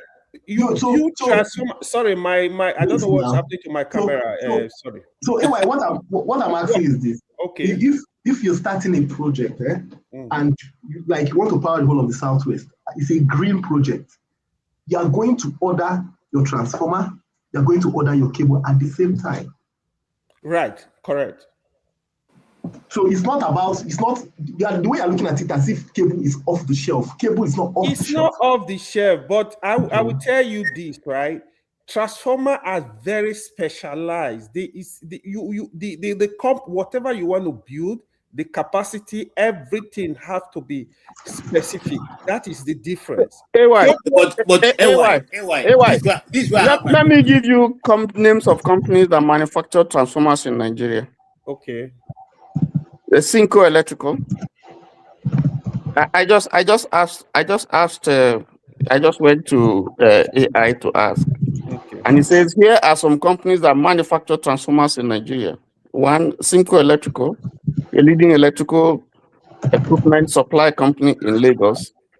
Nigeria manufacturing power transformers, feeder pillars, and other electrical equipment. Cries Group, a leading indigenous supplier of distribution transformers, offering power transformers to that MBA. Turupati Transformers, a leading manufacturer of distribution transformers in Nigeria. Schneider Electrical. I'm sure you will know that. Yes. You have Nova Transformer Services and so on and so forth. So to say, I don't know what kind of transformers you are saying that we can manufacture. Let me most of those guys bring components from outside. Actually, let me add this. Don't forget, we are just discussing the component of. For you to build a substation, it takes time. See, it takes time. So when Desta is talking about Southeast, for example, do you know how many substations do you have in the whole of Southeast that are working at maximum capacity? So you need new substations. It takes years to build a substation. That's why investment in power is continuous. It's just like road investment. Thank you. All right, let's move on. Thank you. And Alex Oti is not yet in many years in the office, but the ones he built are working now. Anyway, Righteous Man, I saw your hand up. Your time. Welcome back. Happy New Year. I hope all is well with your side. These days, the color of your light is always pink. I hope all is well, because it's like you don't use white light again. Okay, no problem. Don't worry yourself. Okay. No wahala. Yeah, good evening from Owerri, the capital city of Imo State. You know, those who have been KJ, good evening. Professor James, Dexter, Electricity, AY, and the rest people. I greet you all and wish you a wonderful, happy New Year. Today is the first Sunday of the year, and we have to go to church and worship and praise God. Irrespective of the calamity that took place yesterday in Niger State, where 50 people were slaughtered, and those children that were released from captivity were re-abducted again yesterday.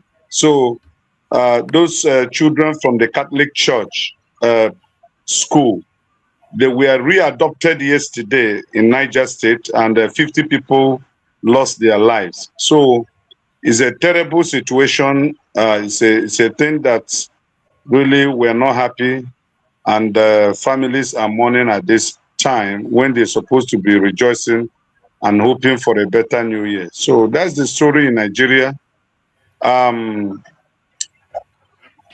decided to be in the Southeast now for getting to a month, because sometimes people think that without Lagos, an Igbo man will not exist. And I'm not ashamed of saying it. I'm a typical pure Igbo man by blood and by every means. And I've left Lagos to be in my state. I keep repeating it. The propaganda that have been overblown, that there is insecurity in the Southeast. Don't go out. Don't do this. They will murder you. They will do this. They will do this. All those things were overblown. Almost by a few days now, it'll be 1 month in Imo, in the Southeast. And not that I'm stationed one place. I've been moving around, crisscrossing towns and villages, states, and the capitals. There is nothing like that. There may be minor things that happen, but I think the social space, the social media space, they have blown it out of content. It now looks as if the Southeast is not secured to invest. Please, Southeast is 100% secured. Nobody is terminating anybody. Anything that happens is political. It's purely political. I am 1 month here now, so I can tell you that there is no problem here. And then the cost of living in Owerri is high, pretty high, but you can enjoy organic food. The environment is cleaner.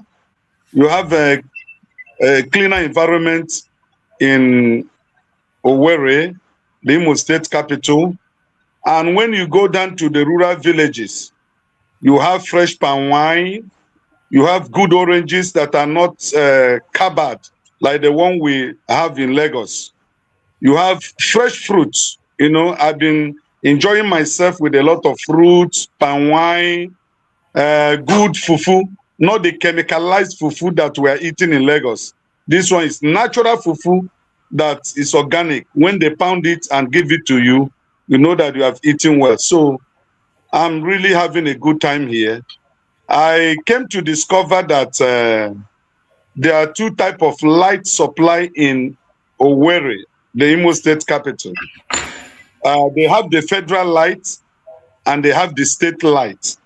The federal light lasts for about 4 hours from 12 noon to 4 o'clock. Then the givers of the light will seize it. And then they will restore it again around 11 or 12 midnight. And then it will last for about 4 hours. They will seize it again. That is for the federal light. Then the state light, which is owned by the Imo State government, it comes pretty earlier in the morning from 8 o'clock. It lasts up to 2 in the evening. Then they will seize it and restore it back around. No. It comes around 8 o'clock in the morning and lasts up to 8 p.m. Like I used the Imo State, the state light to watch Chelsea versus Man City match this evening. You know, around 30 minutes after 8, it was seized. And they're going to restore it back now, maybe probably around 12 or 1 a.m. So that is the light condition in Owerri, the Imo State capital. But it is not the same in the rural villages where I have visited within the Imo State environment. But I can assure you that Aba, the commercial city of Abia State, is having 24 hours regular light. Umuahia, the state capital, is partially having an average of 14 to 15 hours supply of light. I don't know whether it is categorized like Imo State owned, federal and capital and the state. I don't know.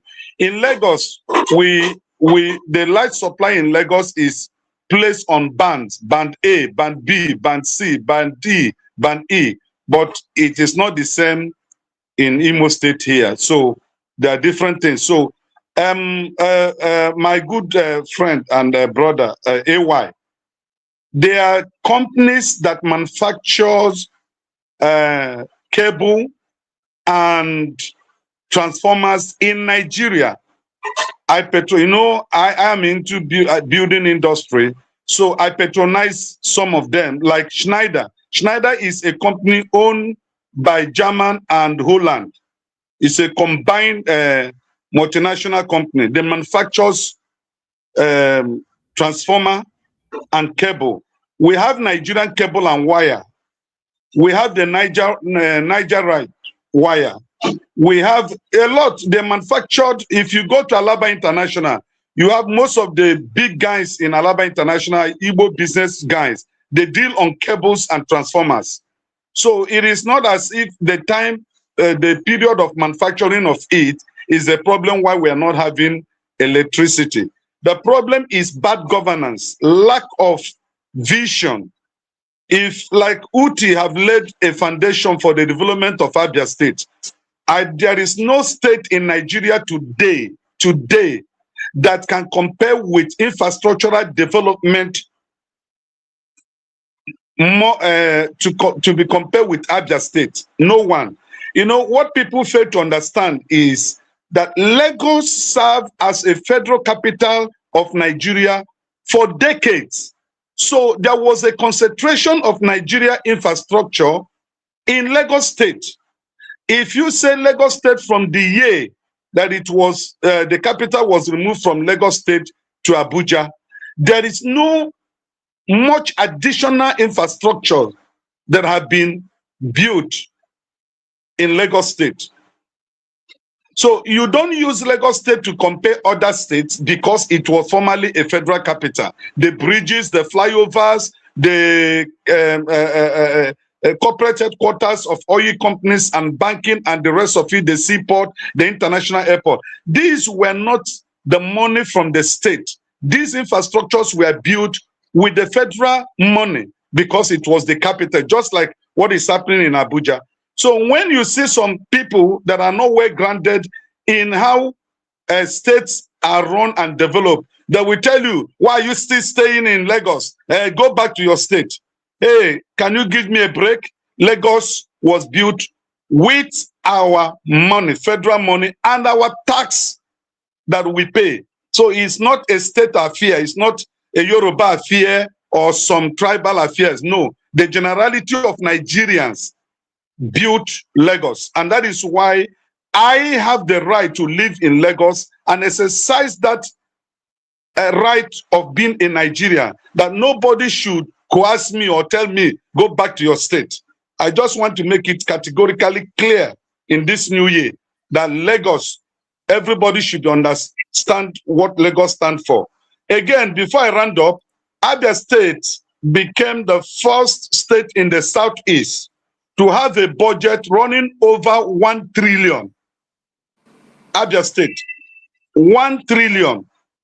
And tell me, Ojus Okano governed the state, Abia, for 8 years. They never rose to that level. Thank you and so much. Subsequent governors. Thank But you so much. Alex Oti has come within a period of 2 years going to 3 years. Abia State have a budget of 1.something trillion. Thank you so much. I mean, that is wonderful. Nigeria can work if we have good people in leadership. And thank you. And if Obi comes in 2027 with Kwankwaso or Tambowa, I am telling you, within 4 years of his tenure, we will have infrastructures that will give birth to a steady power supply in Nigeria. Thank you. Thank you so much. I appreciate that from the bottom of my heart, or the heart of my bottom, because as a proud Abians, God's own state, the only place where angels live, we are happy to be the trailblazers all the time. We set the new frontier. We know the joke, we know the joke. And okay, so to even add a little bit to what Righteous Man have said, we are also the first state to be now able to give our elderly people from 60 years and above step-ins at the end of every month and take care of their free medical treatment, until the Lord calls them home. So if you are here and you're a member of Abia State, you're from Abia State. It was done in Anambra anyway.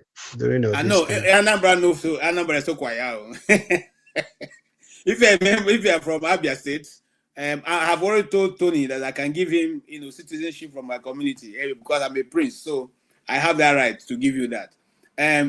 You are able to register and live comfortably in Abia State thanks to Alex Oti, who is again, and I'm planning to do a show only for just Abia, the development of Abia and what Alex Oti is doing in Abia, which is very novel. I think everybody should do it. The only reason why I'm talking about it is so that other people can see. You don't have to give your governor a salary for the next until he dies because the governor I only serve for 4 years and he's not even doing anything. Some of these governors, when you see their package, you just ask yourself, are the people in those states crazy? You give them car every, brand new 4 cars every year. I mean, every 2 years.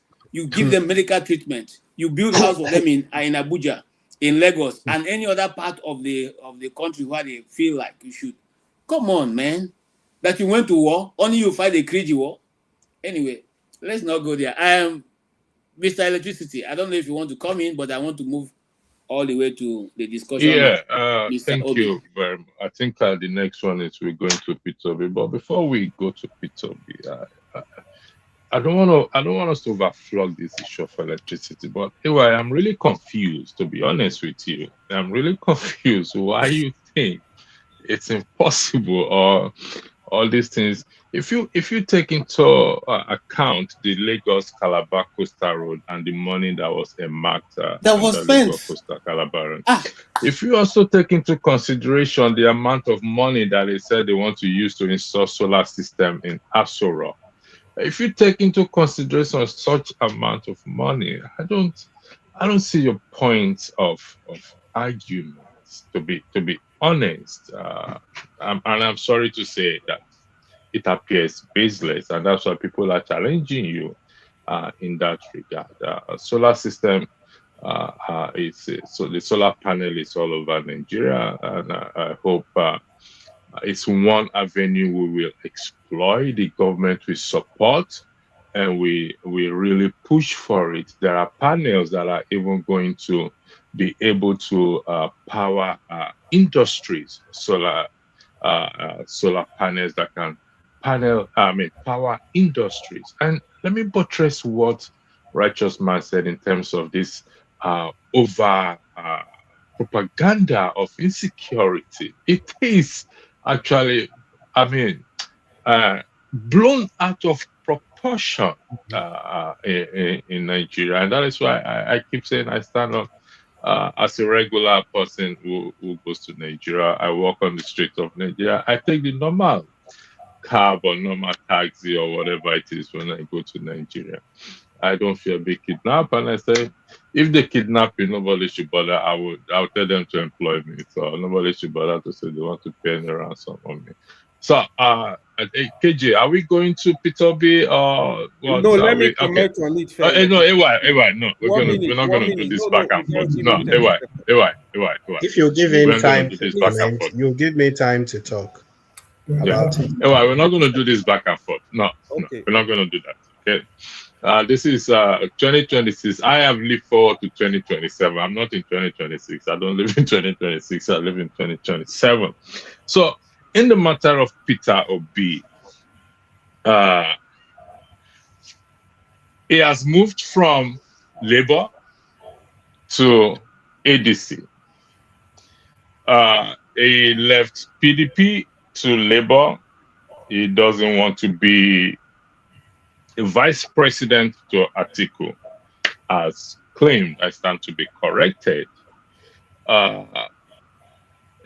I came up with a theory as Peter denied Jesus Christ, as Peter Obi also denied the obedience from.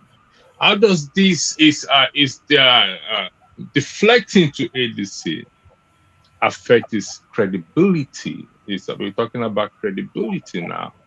Affect his credibility. A man who could not serve under or could not work together with Atiku left for Labour Party. Labour Party was in crisis, and now is in ADC to be vice president. Again, I stand to be corrected to Atiku. How does this affect or reflect on his person? Is there any chance that ADC can clinch that presidential position come 2027? KJ, I'm going to start with you as the I'm going to start with you. I'm going to go in the order that is on my screen. Please, I beg your indulgence because I'm not seeing. So KJ, Mr. James, Tony, Mazi Okpara, AY, Righteous Man, stay humble, and Uncle Ike, Happy New Year. We've not exchanged pleasantries, and Happy New Year to you. And it's a pleasure to see your face again. So KJ, I start with you first. Thank you. Okay, thank you so much. Yes, I followed the development. In fact, I first heard it from Mr. Nonoju that Mr. Obi was going to go to ADC. I like his strategy. Because you see, he whose life is surrounded by enemies, you don't sleep with your two eyes closed. You always keep one eye open and use one eye to sleep. The intention of the Bola Ahmed Tinubu's government is to make sure that Obi doesn't have a platform to contest. Now, that can be made very, very well if they had known that ADC will be this powerful, or we have this number of people, and Obi is the one who is being watched, not the Atikus, not the Amechis. Not talk less of people like the madman in Abuja. So this Obi is the one that everybody's eyes on, and I don't think, if you ask me in all honesty, he didn't have much choice. If he's going to run and make an impact, he didn't have much choice but to go to join force with the ADC people. Now, having gone there, the question now be, will they have something that looks like democracy, or is it going to be winner take, or somebody who has the deepest pocket to buy his way through? That is there. It's my fear that he may not have a free or a level playing ground to contest in the election. But Otomi has been the fan who first fired the first shot. He said once he decides to be vice president, he will check out. Obi himself has said he will not be vice to anybody. The people in ADC, remember the first time ADC was floated, people said that ADC was Atiku's way, and at the end of the day, it's going to be a northern party to lure away Obi or to cause more destabilization in the politics of Nigeria. I don't see how that is, because I think Atiku himself is also struggling to be. So what now becomes a problem for Obi is how does he maneuver Rotimi Amechi? How does he maneuver Atiku, who have said that he's not going to give space for anybody? But you see, much as I've studied politics around the world, the Nigerian politics is so difficult to predict what is going to happen. Because the person who is telling you that this person is his enemy, tomorrow you see two of them in the same party. So I cannot say. I know Obi is a well-principled man. I cannot say what is going to be tomorrow. In politics, we learned long time ago that you don't have permanent enemies. All you have is permanent interests. So I cannot say who is going to step down for the other person. But I will be totally disappointed if Obi accepts to be vice presidential candidate to anybody. Because with that, he cannot make any impact at all. And if the government is vice president to under don't make an impact, the name will rub off on you, not on the person who is leading. So I will say to him that if he doesn't get a ticket, the best thing is to withdraw and just relax. In fact, if when we have our Biafra, we'll make him president, so he shouldn't even worry because we'll soon get it. But considering the way things are going now, so now the question is, sorry for me chipping in that. The question is, look, do we want a Nigeria that works, that can take us to where we are going? The question is yes. If yes, can we put our best foot forward? It does not matter whether, and the best foot forward so far, every Nigerian can say, without, we Igbos are not, if you ask, Peter Obi is not even our best choice, because Peter Obi will come and be fair. He will not be like Bola Tinubu, who will give all his people the whole thing. He will say, no, let us be fair. Make sure that everybody gets what they should get. We are looking for somebody who will come and be like Bola Tinubu and Muhammad Buhari, give all the positions to these people and don't care. Okay? But we can't get it in any Igbo man. Look at Jonathan. He couldn't even do it. He didn't even do road to his community. So he couldn't. In fact, the last time there was flood in his state, the flood entered his house. That means he was not even able to guard his own house properly.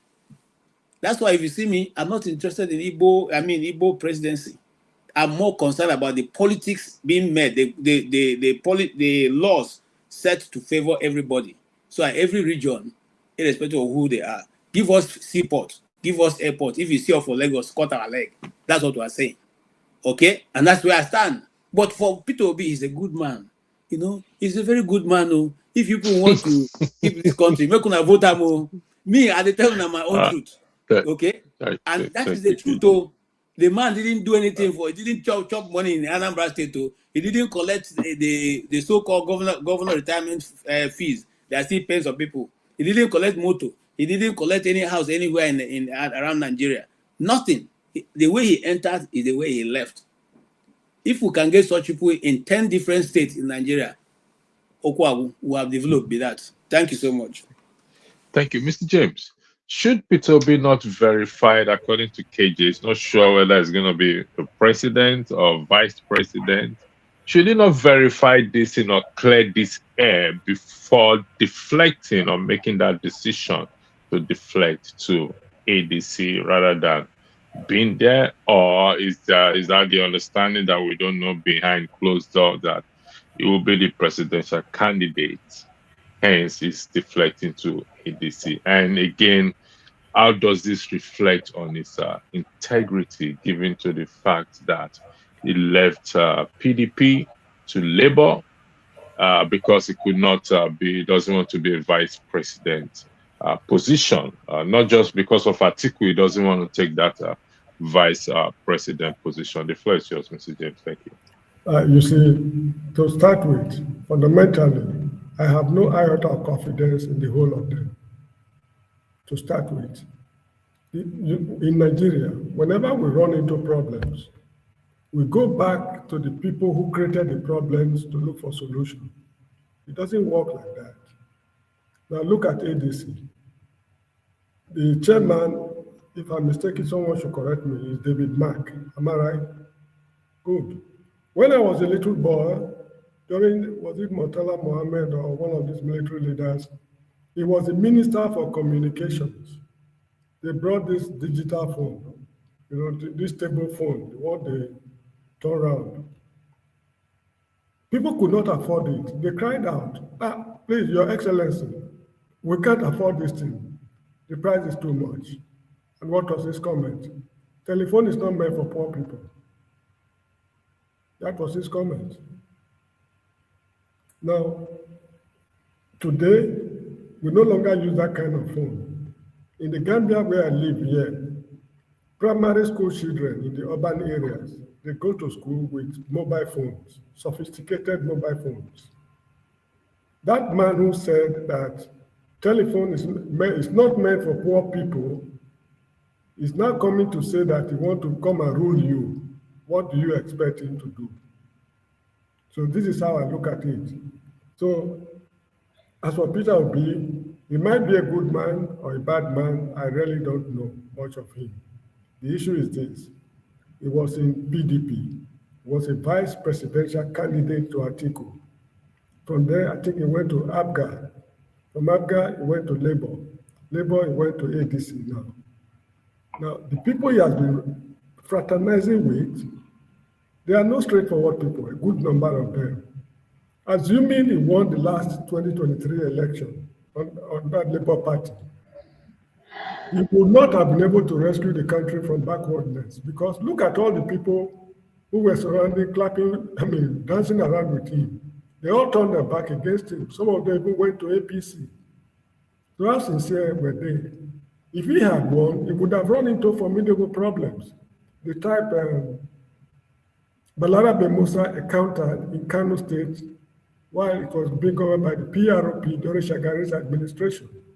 Balarabe could not control the House because it was NPN while he was PROP. Eventually, they impeached him. He could not even pass his budget. That is the kind of problem he would have run into. And lastly, look at the country.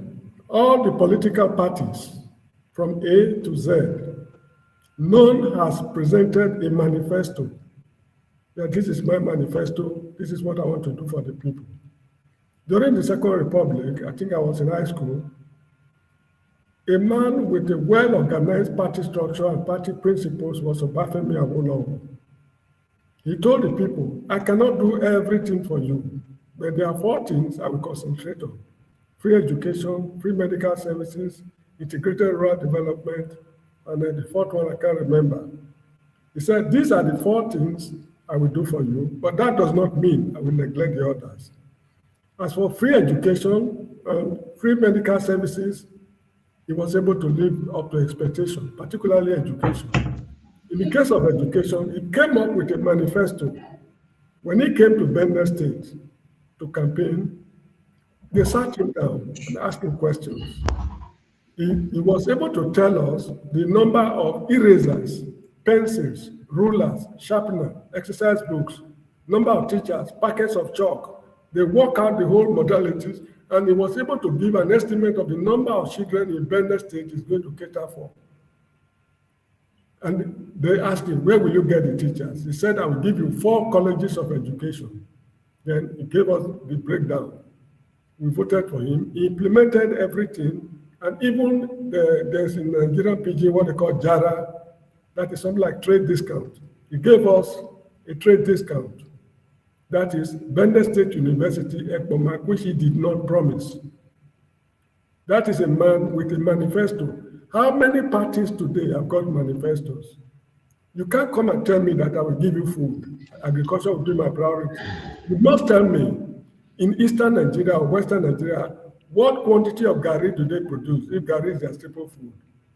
What about the farmland, the fertility of the soil? You must break down everything into fine details.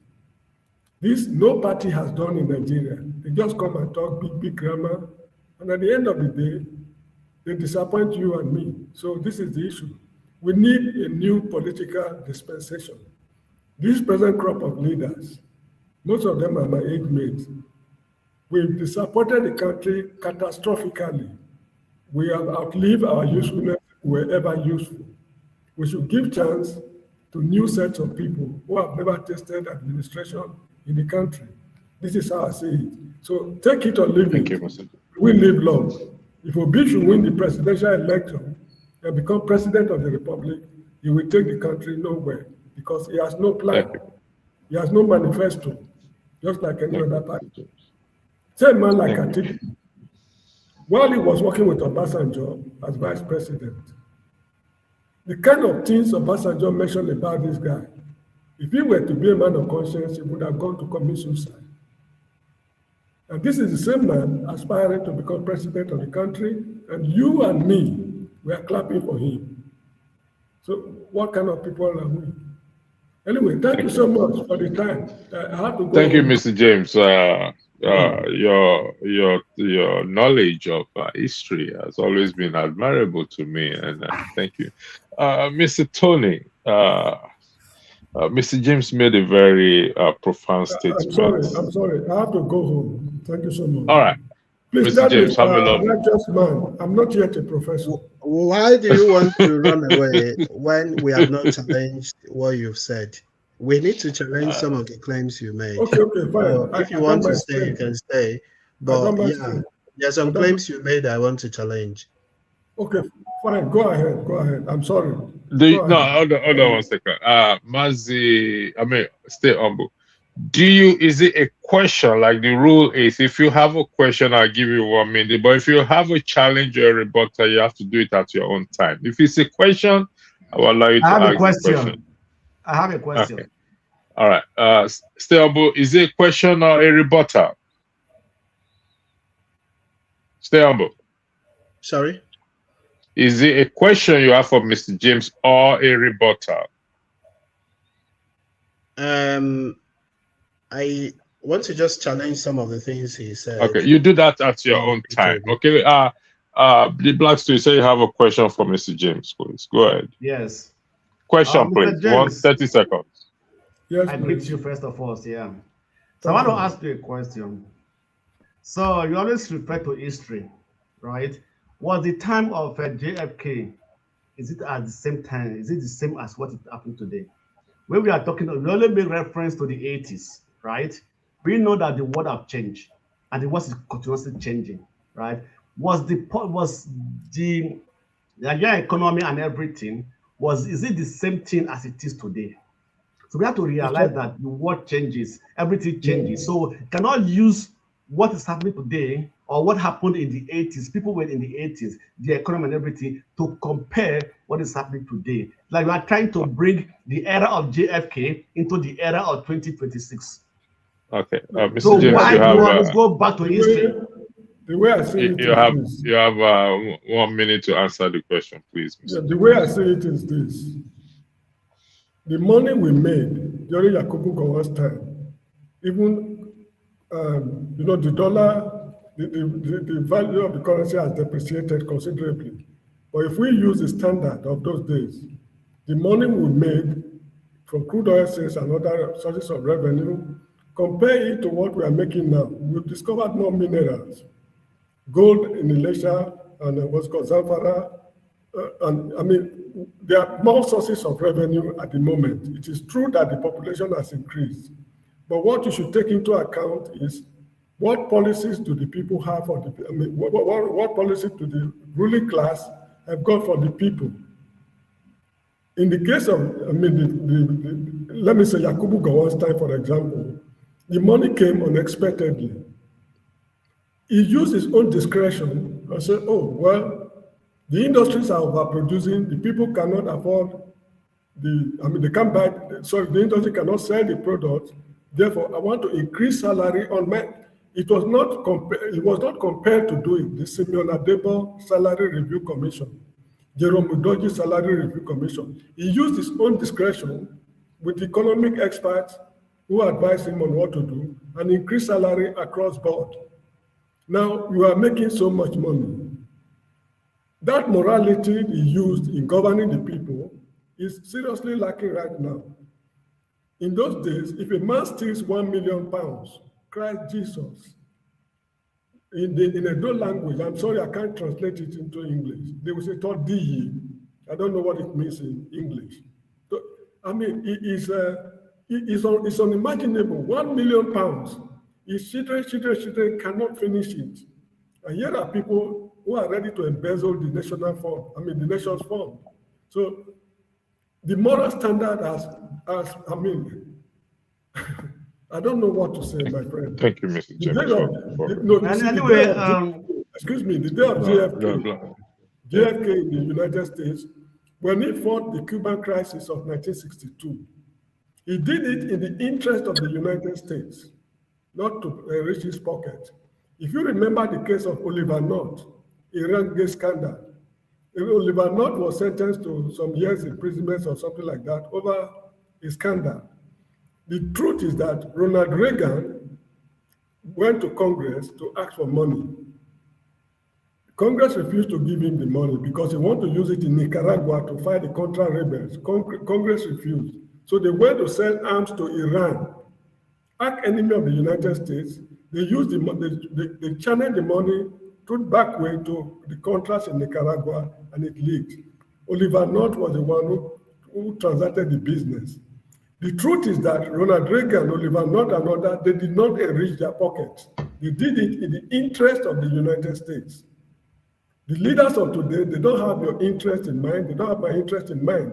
Unlike the leaders of Yakubu Gowon's time, unlike Awolowo's time, this is the point I'm making. If you work in the interest of the country, there's nothing wrong. Nobody will execute you. But a situation whereby you empty the treasury and tell people go to hell. Yakubu Gowon fought the Civil War. He did not borrow money from anybody. Let Nigeria, even the bombing that took place in the Republic of Benin, the bill they will give you is more than what Nigeria spent in fighting the Civil War. So what kind of people are we? So my Thank friend, you, this is how I see it. Thank you. Mr. Tony, Mr. James made a statement which is very profound, like I said. Going back to the people that create problems or create the situation. Again, I asked Peter Obi deflecting from Labour to ADC, wanting to work hand in hand with Atiku that they couldn't do when it was in PDP. Will he get the same support from his from the AKA obedient? And his integrity is Now, questionable, is it the case that it cannot garner enough people to establish its own or the People's Political Party of its own, rather than jumping from one political party to another party, and this recycle human beings that have plunged the nation into utter suffering? I mean, it's known as Mr. Verify, integrity, accountability, everything. Will this not stain his integrity or tarnish, diminish, whichever English word you want to use? The floor is yours. Thank you, Mr. James. Mr. Tony, thank you.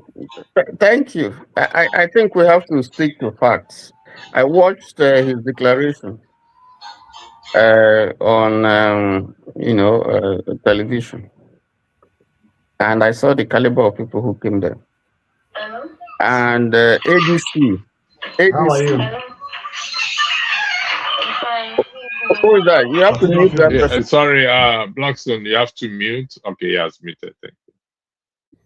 Now, before the declaration, ADC had nationally only one member in the Congress, that is in the House of Rep, Honorable Abejide from Kwara State, sorry, from Kogi State. ADC had one member, only one, all through the country, one representative in the Kogi House of Assembly. By the time Peter declared for ADC officially, he had not less than 6 senators at the last count who followed him to ADC. He had over a dozen members of House of Rep. He had over 2 dozens of members of State Assembly, and so on and so forth, not mentioning past governors and so on and so forth. And so if anybody comes to say that is something that ADC didn't even achieve with the declaration of Atiku, with the declaration of Amechi, with the declaration of El Rufai. So because we have to speak to the things that we see and we know. Now, if you look at that and the kind of people who came declaring and supporting him in that town hall meeting or whatever, anybody who says that Obi is not popular in the Southeast is only being conservative with the truth. Now, as for the nation, and I can't say, but from the feelers that we get, just going to social media and so on and so forth, I don't think there's any evidence to substantiate the fact that Obi's influence has diminished, if at all. I don't think so, but the test is going to come in future, as we see.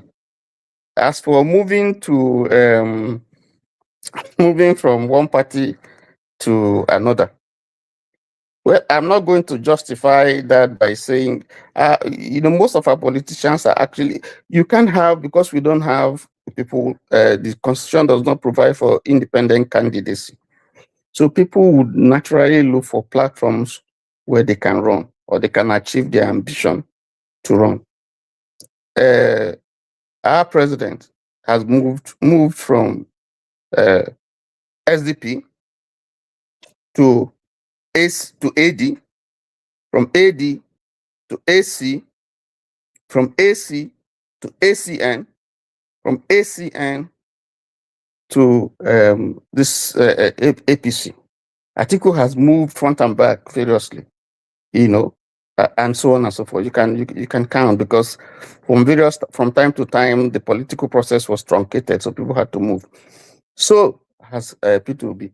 But let me just say something here, because people, I hear someone said that you have people who have stayed for a long time in politics, still in politics. I want to use Lee Kuan Yew as an example. One of the most popular, if not the most popular, politician in Singapore. He remained actively involved in Singaporean politics for over 60 years. He only retired in 2011. He died in 2015. He was prime minister for 21 years, from 1959 to 1990. He was senior minister from 1990 to 2004. That's 14 years. He was minister mentor from 2004 to 2011. That's 7 years. You know, if anybody says that experience is not necessary, that you don't need mentorship, then you waste. That's one thing that Awolowo did, mentoring people who succeeded him. And Awolowo was in Nigerian politics for a very long time, but serving also as, you know, with the civilian, with the military, you know, as the vice, this thing to go on. And then when we had the civilian dispensation, he came up again, a different party. So if people are discountenancing experience, valuable experience, I think that's a mistake. I'm not justifying people staying like our brother in Cameroon or Museveni or, you know, some of those people. But I'm saying that you just can't, with one wave of the hand, dismiss experience. You know, there's mentoring that is required, and that's what Liu Kuan Yew did. And he moved Singapore forward. Now, to summarize, you know, whether Peter Obi is going to run as VP or going to run as presidential candidate, I think that's a far-fetched thinking. Let us wait for ADC to do whatever they want to do. But the man has said that he'll be in the ballot, and I believe him because everything that he has said he will do, he has done. Now, I don't think that a man with his experience and his position would take a decision that he has taken to officially join ADC without thinking through it, without consultations, without having, you know, a strategic plan, you know, before he took that decision. You know, so I think when I hear some people speak, they seem to know more than Peter Obi himself, who is taking the risk, who knows, who wears the shoe, and has gone through all the experiences, knows what is happening to him, you know, knows where the shoe pinches, knows where he's going, and knows and can look behind to see the challenges that, you know, he has gone through. I think it's wishful thinking for anybody to just think that he's a small boy and that you can think for him or he doesn't know what he's doing. But I think the next few years or months will actually tell us what is going to happen. Thank you. You don't know what's happening in ADC. You don't know what arrangements. You don't know what compromises have been made. We don't know. We are not privy to all that. So we can only speculate. Let me stop there. Thank you. Yeah, Mr. Tony, we can only speculate. Beside that, even though we don't know things that are happening behind closed doors, the people can weigh in on what is going on or can demand. But I didn't listen to Peter Obi's speech, but you stated, just to have it on record, that he claimed that his name is going to be on the ballot. Would that be correct so that the record can reflect that, please? Yes, he said he's going to be on the ballot. All right, thank you very much. Mazi Okpara, going by the claim Peter Obi made that his name is going to be on the ballot. So we can reach that conclusion because Vice President name are not on the ballot. If I'm correct, if I'm wrong, I stand to be corrected. Meaning he is a presidential candidate. Do you think he will be able to garner the same support he garnered when he was in Labour Party? The amount of people that support him, the obedient, and other people who are not even obedient voted for him. Do you think he will be able to give into the caliber of people in ADC and their reputation? Thank you. Yeah, thank you. First and foremost, I want to debunk what James said about Yakub didn't borrow money during the Civil War. Yakub go and borrowed money, and after the war, Nigerian debt grew from $500 million to $1 billion. So Mr. James should please, whenever he tells all these things, he should just please, be very careful what he dishes out. If it was even General Gowon that after the war, he declared Udoji award, telling the whole world that there is too much money to spend. Whereby then in my village, we had no water, we had nothing. There was no schools, nothing. But Gowon declared Udoji award, right? So Gowon was one of nobody should mention Gowon here. I'm telling you, because he has his own, deficiencies. Coming to Obi, my brother, I said this in yesterday, and I have to repeat myself.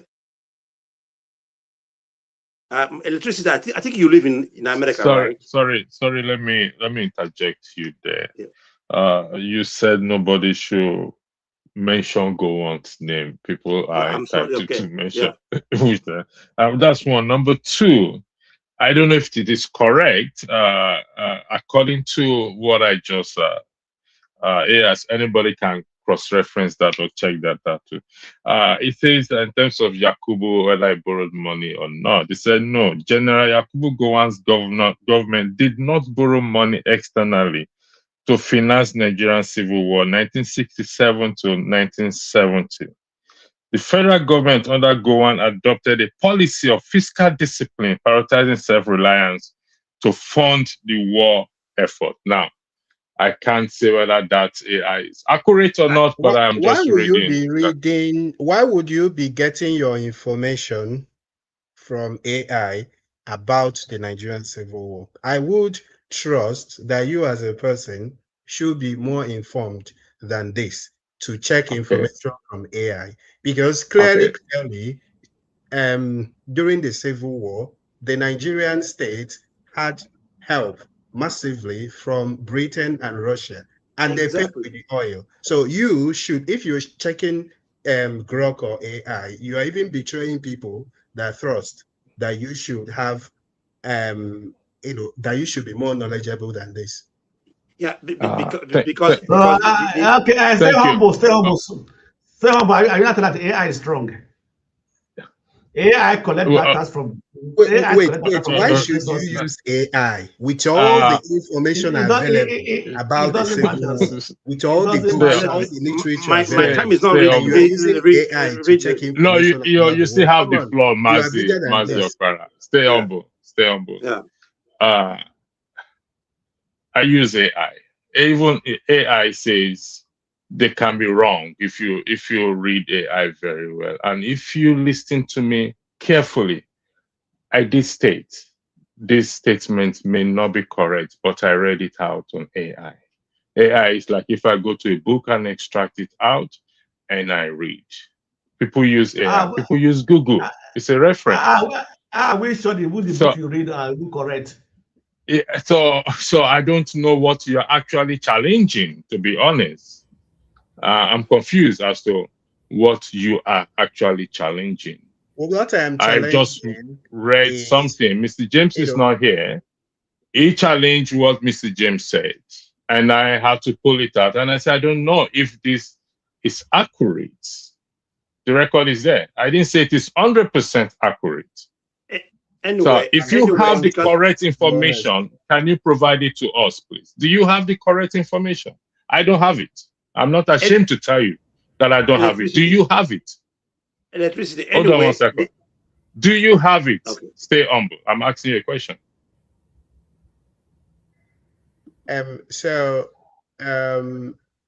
You don't want to get information about the Civil War from AI. All right, go ahead, Master Okpara. Thank you for thank you. Stay humble. When it comes to your turn, you can use your time to. You want. That's your business. Thank you. I appreciate that. Master Okpara, my apologies, please. You may continue. Then yesterday I said about Obi, and I want to repeat myself. My question to you, please. You live in America. If yes, how does America conduct their primaries during their presidential election? Because Nigeria, we practice a presidential governance or democracy. So the primaries should be open to party members, right? So is it? It's not true. Are you asking me a question? That is yeah, correct. I'm asking you. You live in America. I don't live in America. For the so record. okay, fine. Okay, thank So you. I think AY lives in America. I don't know who lives in America that It's can weigh in correct. on that. Everywhere all over the world.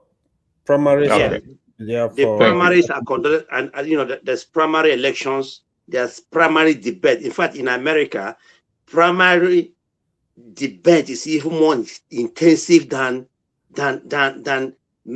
two presidential debates. You know, when the parties are bringing up their candidates, is when I get even interested in American politics. Now tell me the kind of politics these people are practicing in Nigeria. Tell me the kind of primaries. They will go there one night, and share money, and the highest bidder gets the presidential ticket. And they will come up and tell us they are in democracy, they want to conduct presidential election. That is fraud. If we want to conduct election, if we want to practice democracy, folks, let us do it the way it is supposed to be. If we don't, let's forget about it. Let's do it. Maybe have in emirs and obas and igwes and let's go home, because this election we are talking about now, Peter Obi coming to ADC. I don't see Peter Obi getting that I mean the presidential ticket. I don't see. I don't. My own prediction. I don't see Obi getting it. Obi might. I said it last time. Obi might choose another party like Zenith Labour Party, and which will cost him also the election again. Can I ask you a question? Yeah. So, Mr. Tony, hold on. You ask him a question. When you finish, you have the floor to ask him a question. Okay. Okay. Go ahead. Sorry. I'm sorry. Yeah. I don't see. Well, just my own prediction, because I am not a member of ADC. I'm not there, but I am thinking that Atiku cannot spend all this money, and then Obi, all of a sudden, Obi will come and win him in the primaries. I believe that Peter Obi will move out from ADC, which is not going to help him anyway, which is not democratic anyway, which is wasting people's time, wasting our time, wasting our children's time. From 2015 to now, how many is that? We are just wasting time, repeating mistakes. I think if you mistake that you repeat 2 or 3 times, that is insanity. And this insanity is continued until we decide the kind of system that is suited for Nigeria, that has 500 different ethnic groups that have nothing in common, that don't speak the same language, don't eat the same food, don't wear the same clothes. And you think that democracy can function in this kind of system? Let us be honest with ourselves. This thing, and it is done in this way that those guys who gave us this what they call the constitution, they knew it. That's why they made it impossible for people like Obi, people like me, people like Tony, people like us here that can never smell the power. They made it impossible that there is no referendum, there is no independent candidacy, nothing. Just come, waste your money, waste your time. At the end of the day, they will give you the highest bidder. I don't see it working for Obi, my brother. I'm sorry. And let me tell you, Obi is not the best for Igbo people. If Igbo people should today conduct election, say we want Igbo nation or anything, and let's choose our best people, Obi is not our best people. The best in Igbo land, Obi is not even of the top 10. But because of Nigeria, They give you Obi now. Everybody's Obi, Atiku. This is a waste of time, a waste of energy for Obi and for other people. I raise my case. Thank you, Mazio. I don't know. I have a question for asking. I have a question for you. I have questions for you. I don't know if I will defer it or I'll give it to Stay Humble to ask, because I see Stay Humble laughing. But Majo Para, yes, you said you started by saying this is what you think, but you ended up making categorical statements. So you are contradicting yourself.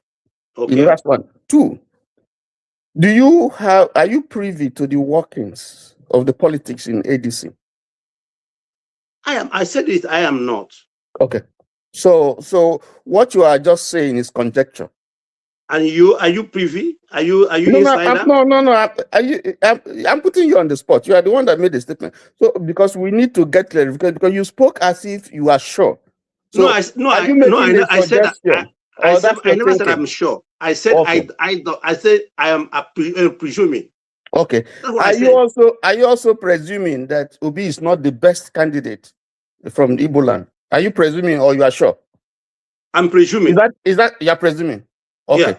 I rest my case. Thank you, Mr. Tony. So it's an assumption, it's opinion. Let's put it under opinion. Mr. Ike, thank you for your patience. And listen, I'm going to thank every one of you for the maturity and decorum you have displayed so far. This is how our discussion should hold, and not talking over ourselves. We're here to learn. And Mr. Ike, let's 2027 election is around the corner. Is the new way of life. You are not here Friday. You will know that. KJ almost end the show. Mr. Ike, 2027 is around the corner. Renew hope. They said it's a Tinubu all the way. We saw what happened in 2023, and according to Mr. Tony, ADC has only one. If I'm correct, Mr. Tony, if I'm wrong, correct me. Only has one senator or whatever it is in Kogi State. House of Rep member, no senator. Member House of Rep. in the whole the entire country. Yes, one before Obi crossed over. Yes. Yes, even though we don't know the workings of ADC or any political party, do you think ADC stand the chance of clinching that presidential position come 2027, where Bats, the man for himself, is there? The floor is yours, Mr. Ike. Thank you. I also yield the moderating back to Ebola KJ. Thank you very much, Mr. Ike. The floor is yours. For those who have not wished Happy New Year, Blackstone, Happy New Year to you. We shall catch up some other time. Thank you, Mr. Ike. The floor is yours. Okay, Mr. Ike, before you speak, Theo Ibn Odin of, I can't see all the name, but if you can hear me, you are behind the stage.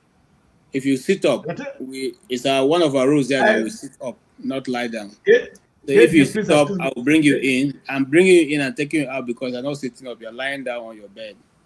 Okay. KJ, please hold on first. 1 minute. Electricity, we have our fights. Be ready for that.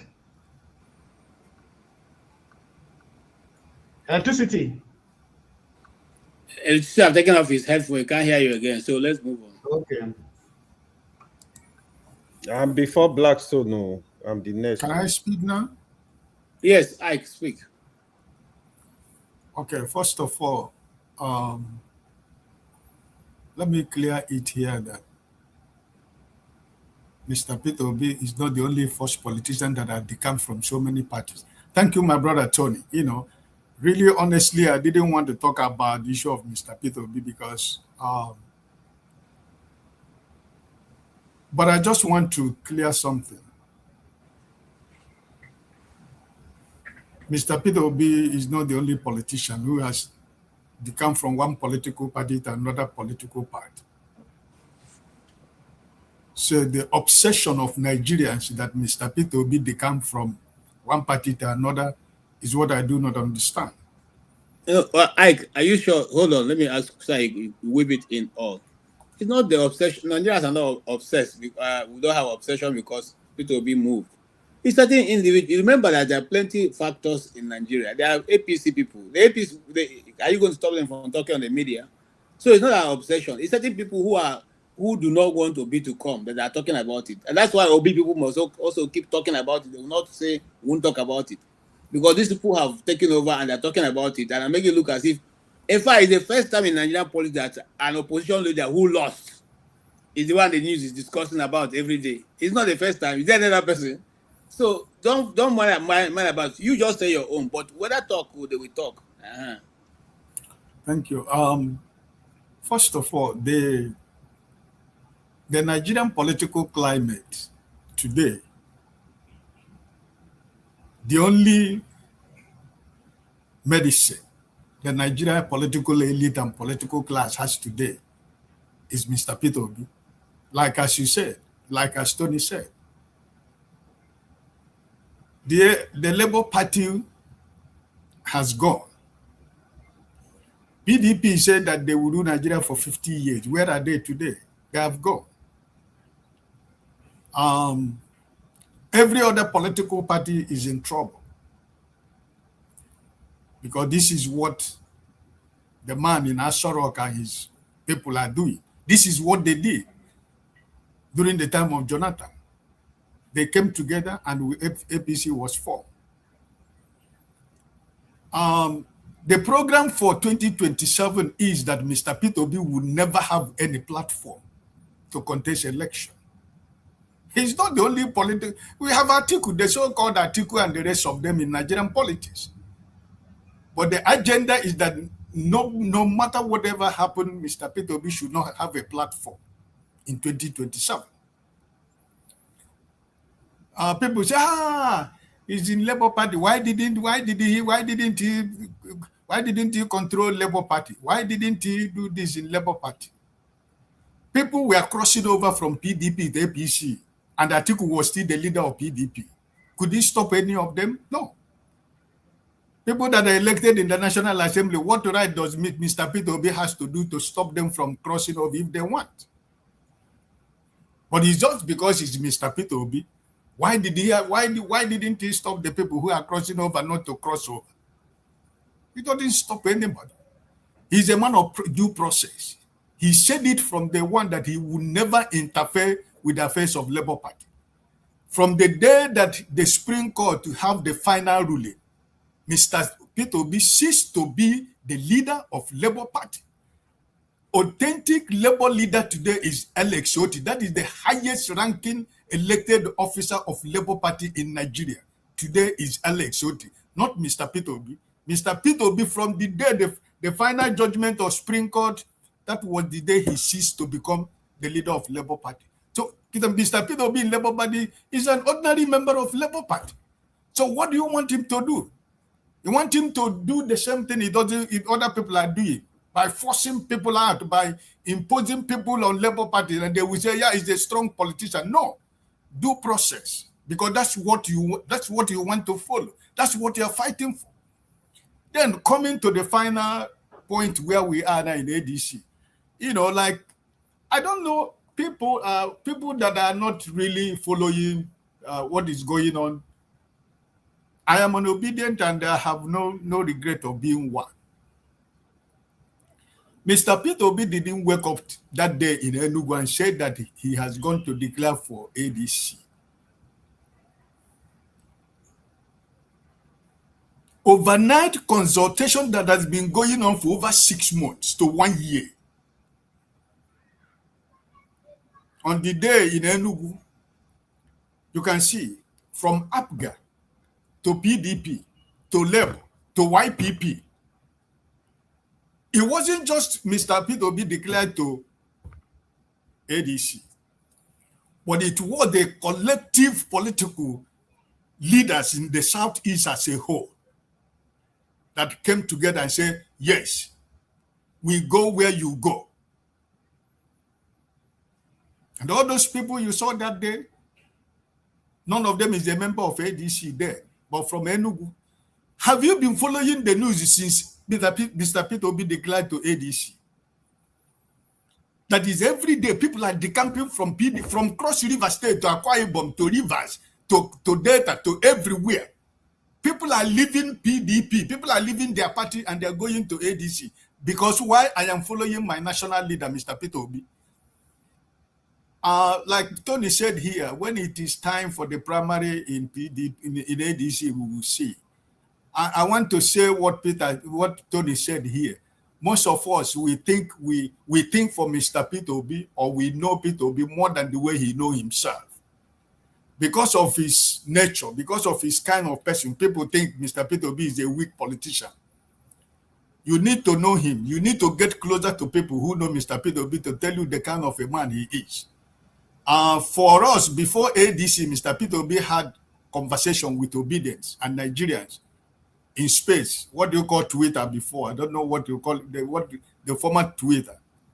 The issue of vice president and president was raised.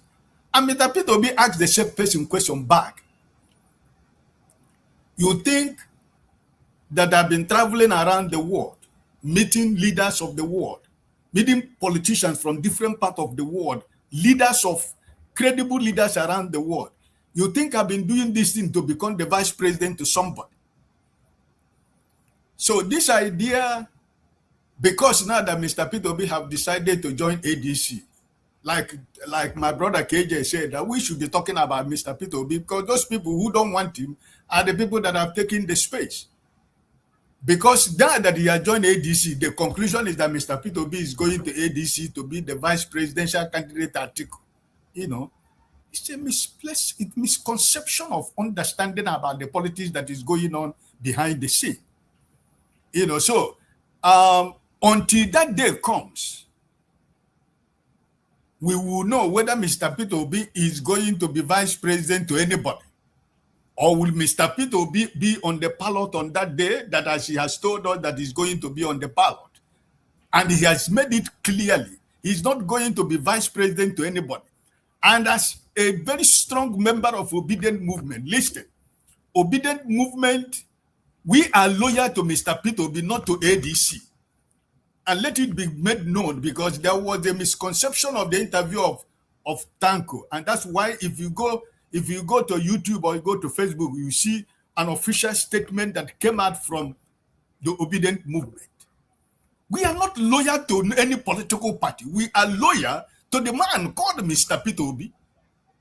And there is nothing, if you listen to Oseleka, who was in the administration of Mr. Peter Obi, day before yesterday, he put out a statement. He is one of the people, the brain behind the process that leaded to the end that Mr. Peter Obi joined ADC. What did he say? He said, these people who are saying things that they don't have knowledge of. I am one of the people who has been on the background. The discussion with ADC was not Mr. Peter Obi to be vice president to anybody, but to be the presidential candidate of ADC.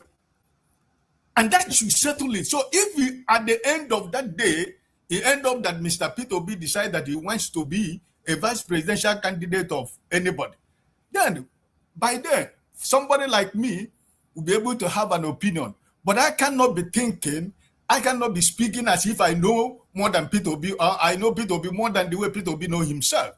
But my final point here is that if you are following political news in Nigeria since that day in Enugu till tomorrow, just watch before the end of January. You will see that there is not going to be PDP anymore in Nigerian politics. And every other political party, they are also surrendering their these things, you know, their platforms to ADC. Because of why? Because of Mr. Peter Obi. We are following the man who said that new Nigeria is possible. I raise my case. Please, I have a question. KJ, I have a question for Mr. Ike. For Mr. Ike. Yeah. Okay, as long as your question is within 30 seconds, I'll tell you. No, don't worry, 1 second. Mr. Ike, I want to ask you a question. After Obi, what happened to obedience movement? Will they continue or will they be disbanded? After what? I didn't hear you. I said after Obi. After Obi. The Blackstone. No. Obi is not after yet now. So why would you discuss? No, wait now. Of course, no. We are talking about the future, right? Obi time, politics and everything will come to an end, right? So after Obi, then what happened to the obedient movement? What will happen to them? I am not going Obedience to will come and take your earphone. I am not going okay, to. So I will dash them, no problem. I will dash them. I'm not going to give me. Okay, let's move on. The Blackstone. Obi still has 8 years, so 8 years is a long time before we start thinking of what will happen to the obedience. And by the way, it is obedience, not a political party. But after 8 years, they probably know what to do with their party, with the club, the obedient family. Okay, let's move on. Who is speaking there? Is it Stay Humble? How are we going, Tony? No, Stay Humble. It should be righteous man. It's righteous man. Okay, go ahead, righteous man. Yes. Go ahead, sir. Yeah, seeing Blackstone for the first time since this year. Blackstone, good evening. Not see me, you are not seeing me at all. See, code in Germany have changed you now. You are whiter than Mr. AY. No, it is my camera. No worry. Okay. So I greeted AY. AY failed to respond to my greeting. Really? AY with the fight. Sorry, righteous man. Maybe I was sorry, man. He's a bad man. It's a bad man. Don't worry. I know him very well. Enemy. So I want to start by saying this. There is no court of law in Nigeria that have convicted Atiku as a criminal. No court in Nigeria. So on what ground will any educated and sound-minded Nigerian will come to the platform to blackmail that name, Atiku? On what ground? On the ground of allegation by someone who picked up a copy of Bible and knelt down to beg this man against what was the original agreement in PDP that he will go for 4 years. And now he's a saint and Atiku now is the evil man. Come on now. Come on, guys. We shouldn't be saying these things. You accuse Atiku of embezzlement. You took him to court.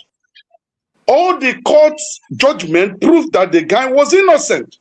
It was under Atiku constitutionally given to him to manage, to handle the economy of Nigeria as vice president.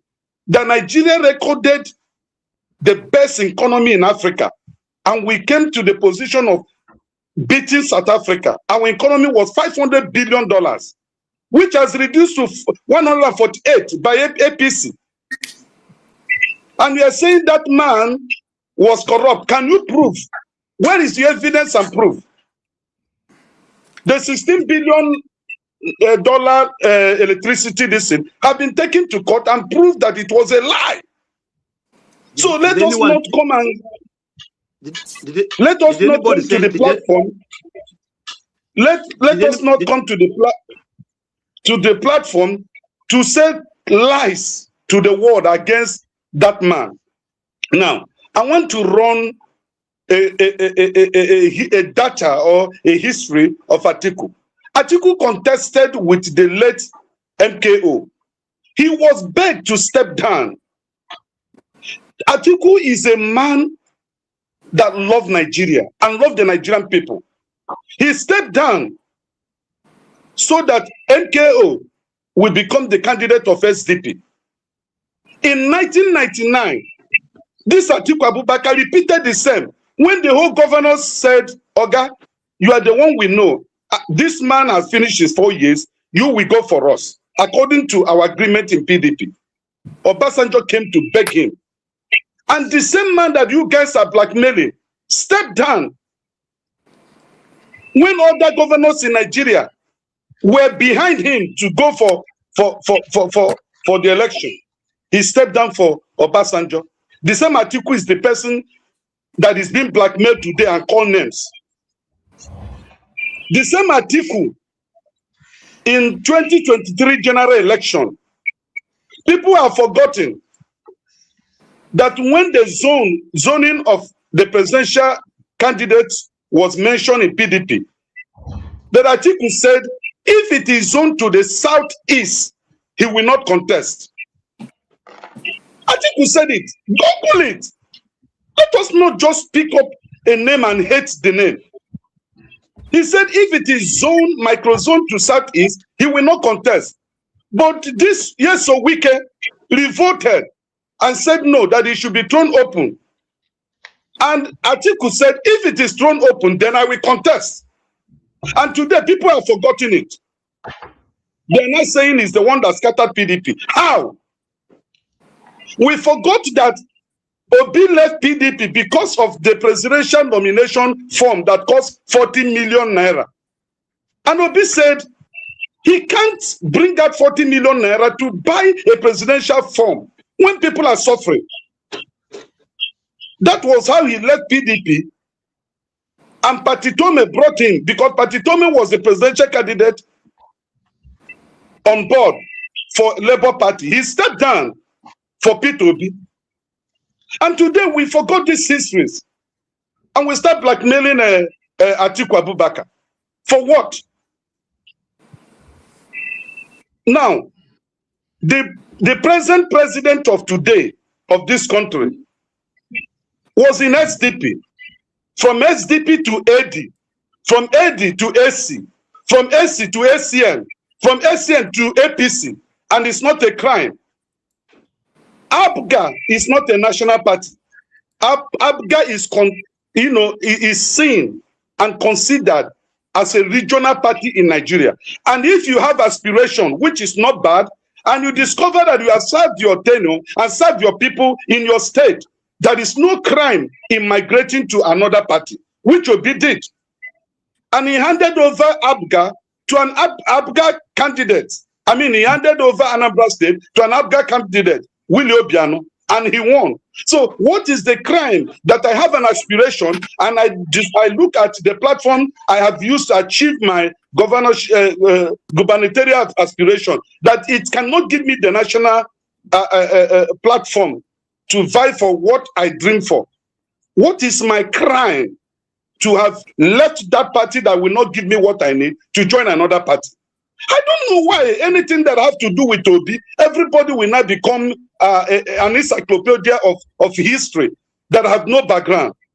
What crime has Obi committed? The only governor in the history of Nigeria that receives no salary after leaving office. There is nothing that is entitlement given to other governors that will be received. The only governor, both dead and alive, that have that record. He has no plot of land anywhere in Nigeria except where he built his house in Onitsha. And such man, you feel that it's not credible? And somebody is saying in Igbo land is not the best. Come on, who is the best in Igbo land? Is it Ojo Zokanu? Who?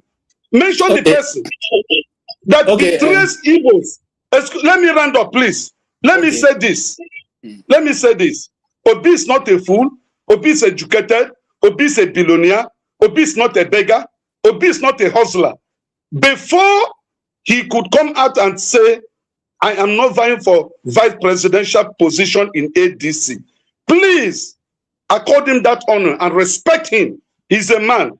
He has made his consultation. An agreement had been reached before he came to make that declaration. The only person that have a complete region followed him to ADC. No other person that they come to ADC brought one single local government chairman or councillor.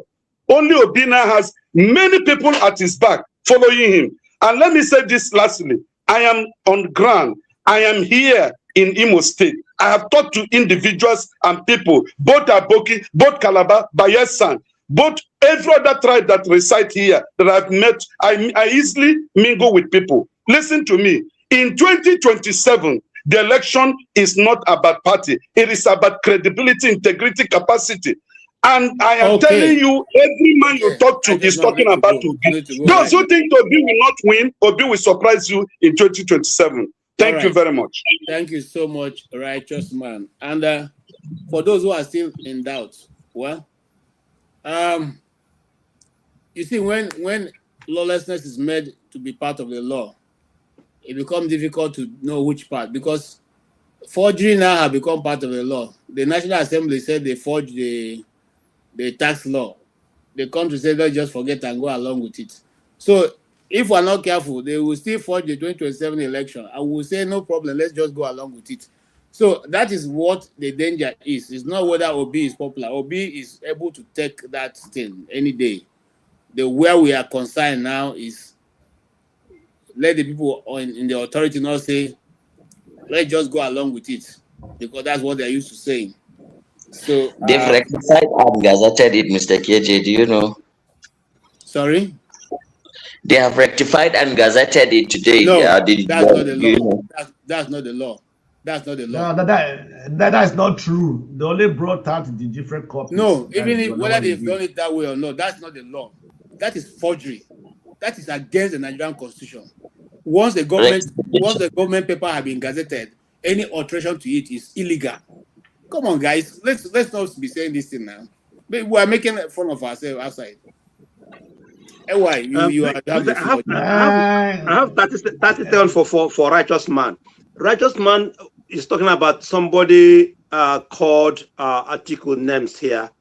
I mean, I didn't call any name. I don't know who called article name, because he's accused us of calling name. I mean, article name. Did he mention your name?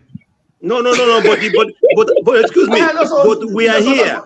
No, we are here. What he's saying is very delicate. What is saying? Okay. All right. We didn't. Nobody called article name. Yes. But he said it here. Correct him, please. James called article's name. James mentioned article. He mentioned him. Play back the tape. James mentioned article's name. Who is James? Okay, sorry, I didn't hear it. James ran away when I wanted to challenge him. It's okay, now here is the issue. Here is the issue with articles candidacy. The issue article candidates that there are many stories unverified that have been going around articles' name. Those stories have been taken to court. Those stories have not been able to be proven in the law courts of Nigeria, and that is why we leave it. But you all know, and we know, that even the case of Bola Tinubu went to court, it was not proven. Whether it is true or not, that is left to you and I. So let's not even go there. Clap for yourself. I'll be a journalist now, my brother. I'm not going to analyze this. That's what I'm saying. Now clap for yourself. So officially, nobody can accuse Atiku of anything. And that's where it stands. And that's why I'm afraid. Because now they have a paper tax that was manipulated, and people are saying, let's just move ahead along with it because it has been rectified. No, somebody has to go to court and somebody has to be jailed for it, because that is manipulating official documents. Once, I don't know any longer. Let's go ahead. AY, go for it. AY or stay humble. No, is it stay humble? Stay humble. Is it your AY? Stay humble. I've talked since now. Stay humble as we spoken. I beg you, I just hand over to me, so I'm not running away from you. Okay. After stay humble, it will be AY. Okay, so let's arrange it properly. All right. Okay, yeah, so many things to talk about, really. So many inaccuracies and clear deceptions to debunk. And someone was talking about power supply, etc. Every Tom, Dick, and Harry knows that it's very easy to fix, some of these nagging problems of Nigeria. But the Tinubu boys, we want to throw dust on our eyes and, make it look insurmountable. just to justify their master's incompetence. Yeah, but if they want to debate that, they can go to One Man Went to More show and talk about that. We are not going to waste time with them here. So coming to Peter Obi, look, if you want to, if you've never listened to Peter Obi, which I believe we don't have anybody here who has not. For those listening to us, watching this show, who have never listened to Peter Obi, just go to YouTube and type Peter Obi, and you will see dozens, hundreds of interviews Peter Obi granted, and then you will glean out, more information about who he is and how he governed Anambra State. For those that said, he cannot change Nigeria. I was a student when Peter Obi was governor of Anambra State, and I was a beneficiary of Peter Obi's investment in education. And do I not look educated enough? No. All right. So we could create a different session altogether to talk about Peter Obi in Anambra. So I could dedicate hours just talking about him. Was it what he did in health? Was it what he did in giving us a medical school that was accredited? It's currently accredited by the Medical and Dental Council of Nigeria. If you know how that works, you would know that it's really difficult to get a medical school accredited by the Medical and Dental Council, but he did it within few years. That was a record in Nigeria.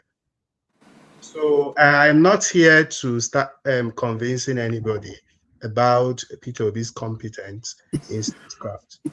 If you want to have that debate, you can go to One Man Went to More or some other TikTok pages and start debating that. So now,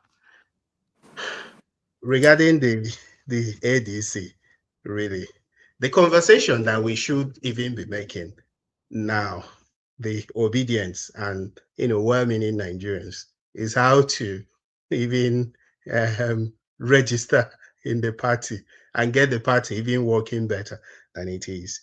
But the machinations of the APC and their data boys is to continue to bring up the conversation of Peter Obi, continue to bring up that conversation that, can he beat Atiku? And, try to see ways of discouraging millions of Nigerians. Because no matter what you say here, if you put a ballot tomorrow, even tonight, and say Nigerians come out and vote, no police, no army, nothing, 95% of Nigerians will vote for Peter Obi. That's very, very clear to anybody. But the question now, with the structure we have in Nigeria, unfortunately, and with the politics that Mr. Tinubu plays. So Mr. Tinubu plays the ethnic and thuggery politics. So it would be very difficult for Peter Obi to establish a new party.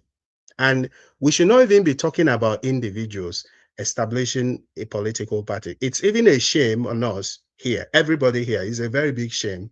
The diaspora Nigerians, that they cannot even set up a correct political party in Nigeria with all the grammar that we congregate here to speak every Saturday and Sunday. Thousands of Nigerians in the United States, in the UK, with all the money we have, and with all the exposure that we have, we cannot even set up a correct political party in Nigeria. And we are waiting for Peter Obi to set up a political. What financial muscle does Peter Obi have to set up that party? So this is the function of the Nigerian diaspora, not Peter Obi establishing a party. Now back to establishing political parties. With the way Mr. Tinubu operates, it's really difficult to establish a new political party.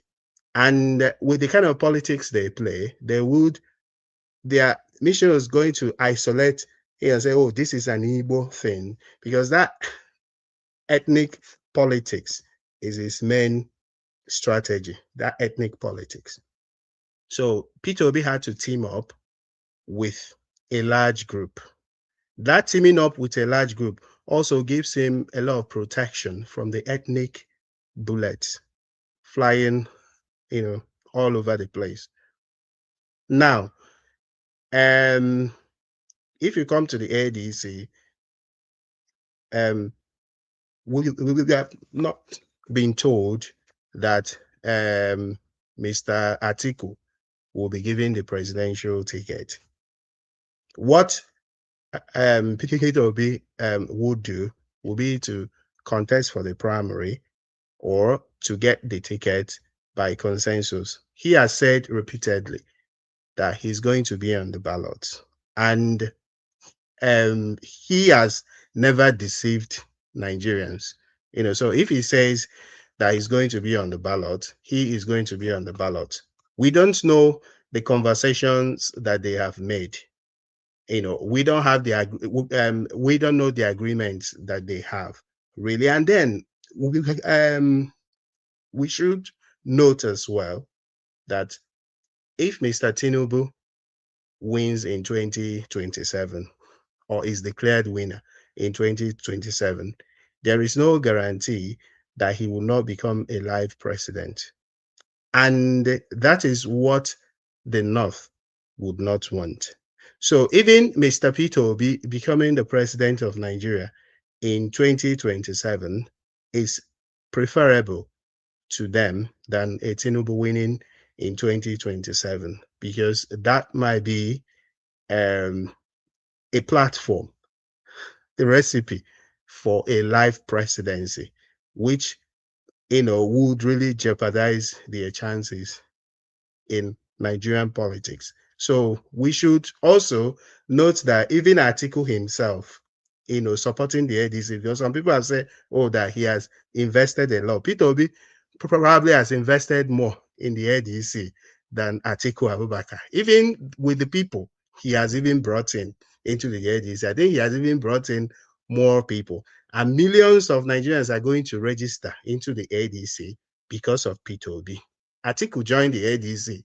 Nobody talked about him. No channel, no television channel spoke about it. Amechi, El-Rufai, all of them joined. But Peter Obi joined some days ago. And since then, it's all been Peter Obi, Peter Obi. And very soon, millions of people will pick up the party cards for the ADC. So if you ask me, I think he has invested far more in the party, both financially and otherwise, than Atiku Abubakar. Yeah, so I think I'll just be here and listen to what other people will say. But I beg, okay, no lies, please. You have spoken very well. I think it's better to leave it there. Yes. AY, I'm not sure AY is Atiku man. I mean, sorry, it's Obi man, so you have something to counter. AY, we have come to you now, and I think Stay Humble have been able to. Look, if we either want good governance or we don't want it, so whichever divide you are in, let us know right now what you think. Okay, thank you. First of all, I'm not anybody man. I'm my own man. I'm competent enough to contest for Nigeria president. So I'm gonna break it down really fast. So Nigeria, the biggest problem with Nigeria is too much emotions. Politics. Some of the issue we'll be discussing here, like the electricity power issue, they are not based on sentiment. They are based on knowledge and understanding of the terrain. We should stop all these blah blah emotions. I remember before 2023, when some of us kept saying Peter Obi needs to build a structure. People say, "What is structure? What is structure?" How do you even win an election without a structure? There is no country all over the world that you cannot win. You can win an election without a structure. Not even in America. If you are in America, if Democrats think they are too popular, let them go to Texas and win Texas. If Republicans think they are too popular, let them go to New York and win New York. See, these issues, there are serious issues we need to really discuss. We can't be deceiving ourselves every time. Here is it.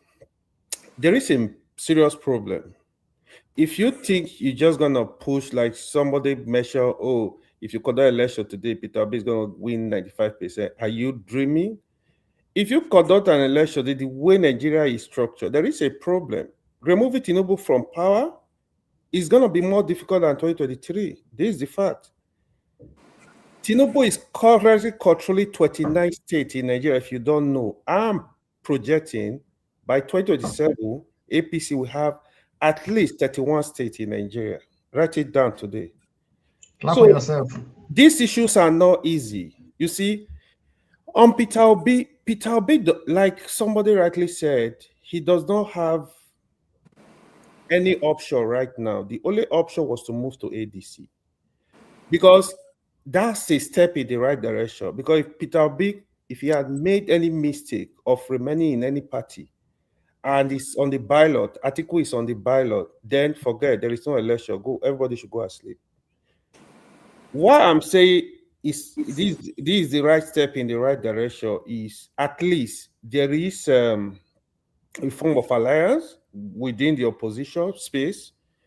Atiku is there, Peter Obi is there. Now ADC is kind of like part of PDP. So they are going to have the structure to challenge the present government. But again, it's something that is really, really hard.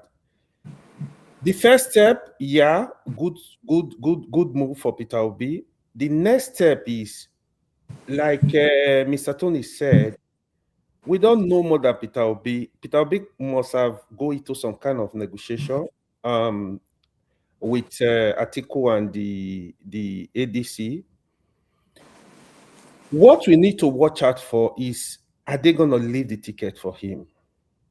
That's a big thing. But I know for sure, if you allow that space, allow that primary to continue, to go ahead today, defeating Atiku, collecting that ticket from Atiku, I don't know what to tell you. Think again. But I think here is what Peter Obi, I think if there is some kind of negotiation, he needs to convince Mr. Atiku to allow him to fly this flag for ADC. Because the reason is that it's going to be difficult to defeat Atiku. Atiku, for me, does not have business with Nigeria election in 2027. I think he should rest. First of all, Atiku is old. Second of all, why is Fafada here? Second of all, it is not the turn of the North. I think what the minimum we should expect is the North should allow the South to complete their 8 years. That is another politics that is going to play out. The North might allow Tinubu to complete 4 years because there will be issue of trust. Can they trust Peter Obi? Let's assume they give him ticket to do just 4 years. You know, did not have battled this kind of crisis before with Goodluck Jonathan. There will be a lot of doubt. And the more you are fighting, we want to fight. The more you want to fight, it's not a novice. Tinubu is the only known politician I know since 1999 that became Nigeria president. If you don't believe that, this is not issue of, oh, is this. Tinubu is a real politician. It's a core one. So he knows how to strike deals. Kano is moving to APC. The whole of South is APC. 3 states in Southeast is APC. Southwest, about 4 states is APC. The whole of North Central is APC. So there are a lot of issues. People might argue, oh, the governor only have one vote. That is right. But the governor controls the structure of the state. Let me tell you the difference. Let me make this last point. Here is the difference now. In the last election, when you look at a lot of the states, it was like 3-way street. Let's say Delta, for example. PDP was strong, APC was strong, Labour Party was strong. Today, that whole structure is almost in APC.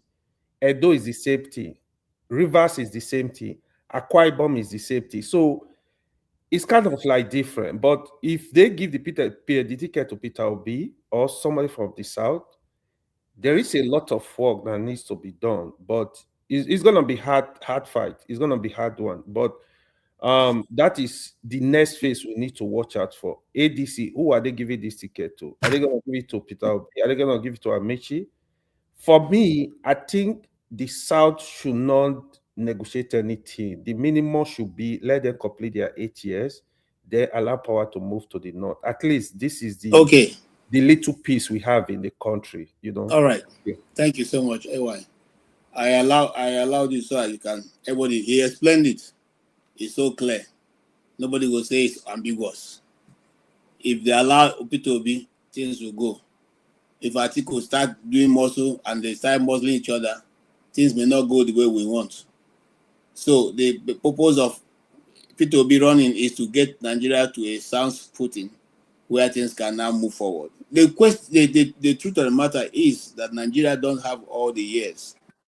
We are on a third round of the division of labor, or let me put it more clearly.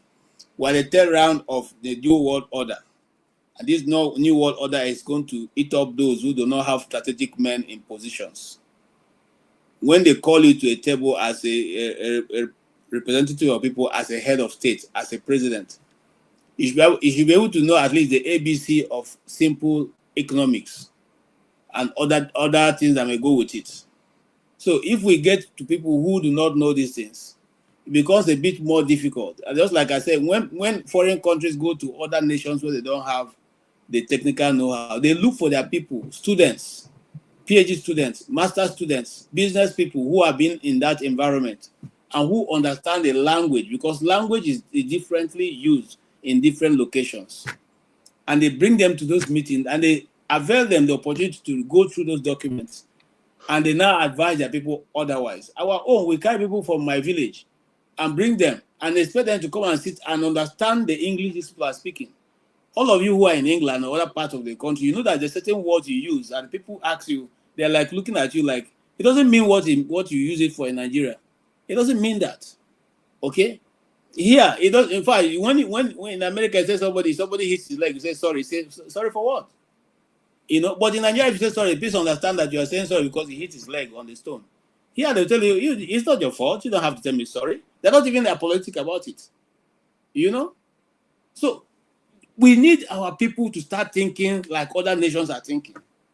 Not to carry your brother from, Ben, the local government of Abia State, and bring him to come and discuss business with people who have written it in their own language and in their own understanding. Come here, look at people who are here. Get them, if you want to pay them for those days, you're going to have them to walk through your documents. So that you understand the language that's been put on the paper before putting your hand on it. I met you went to sign a contract for Nigeria. It was written in Madrid in Chinese language, and he signed still. So what do you know that they put there? And then you come and tell us that the things are not written in that it's everything that is written in China. Why did you sign? I didn't know Nigerians that speak that language fluently that even have pages on it. So this is the thing, my brothers and sisters. My brother, it's not that we don't know what to do. We just don't want to do the right thing. Anyway, I'll go to you, Blackstone. After keeping me waiting for all that long, sorry, now it's because you are the Blackstone. We don't want to move you too fast. Okay, thank you. I greet everybody. And that man with Ajab, I greet you. Don't you have it in your room? Thank you so much. Right. Anyway, I don't want to say what? Who were you referring to me? No, KJ, I'm saying take me to the backstage if there are people waiting to come in. Okay, right now I don't see anybody. Okay. Yes, you are okay, sir. Thank you. And then if flagship, you are listening to me, please flagship come in now. Only your symbol I see, and then they see your face. All right, go ahead, sir. So who was talking to me? Anyway, you just go ahead, Blackstone. Okay. Go ahead.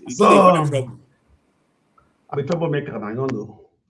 So I just want to say just few things anyways, because all this talk of what's going to happen, whereby we have no idea or we don't have preview of what is going on in the political calculation of within the ADC and Peter Obi and so on and so forth.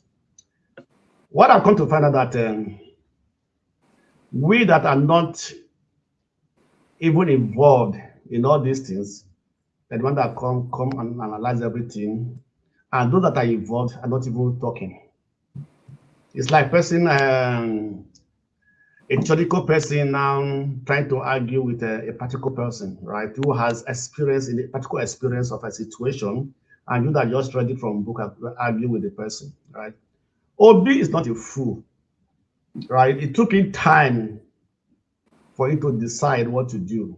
And he has consulted with many people. And I think that even there have been already big deals that he reached, agreement, and so on and so forth before he left, he defected to ADC. And also going back to the Labour Party. Labour Party is just like a Chinese party with all the issues going on there and so on and so forth. And why, as a man of reputation, with integrity and everything, why must he continue to be in the Labour Party with all the insults and so on and so forth is going over there, right? So I think he has taken the best decision. Like Pato Tome had an interview at this with Peter Obi go to take the VP ticket, he will walk away from him. And many people have said it. So he has no choice than to go for the highest level, the presidency ticket, right? And even the Soul Group, the obedience, they're also supporting him, right? So I think that even the ADC one will win the election. And they have to come with a credible person who has the support across all Nigeria, from the east to the west, from the north to the south, right? I think they want to try their best to remove APC from there. Talking about structure, what was the structure in 2023 that Obi was able to win the number of states that he won? According to them, the people are the structure. With the Nigeria situation today, right, I believe that a reasonable person will not even cast his vote for APC. No matter how they defect, even if all the states are, all the 36 states are APC states, are the citizens APC members? No matter the structure you have, are you going to bribe everybody? I know Tinubu use money to do everything he's doing, but is it that good? Is that going to trickle down to the citizens, to the people who have been affected with the hardship of Nigeria today? That's what we determine. I think that from the last election of 2023, most Nigerians have learned a lesson. They might not show it, they might be talking about it, but they have learned their own lesson and they know what to do. And every political parties, every political player in the game have also learned their lesson. Everybody is making strategy, how to rescue the presidency from Tinubu, right? Like what Pato Tome said last time, that if you are already above 60, why must you be in the office? Because you cannot function properly.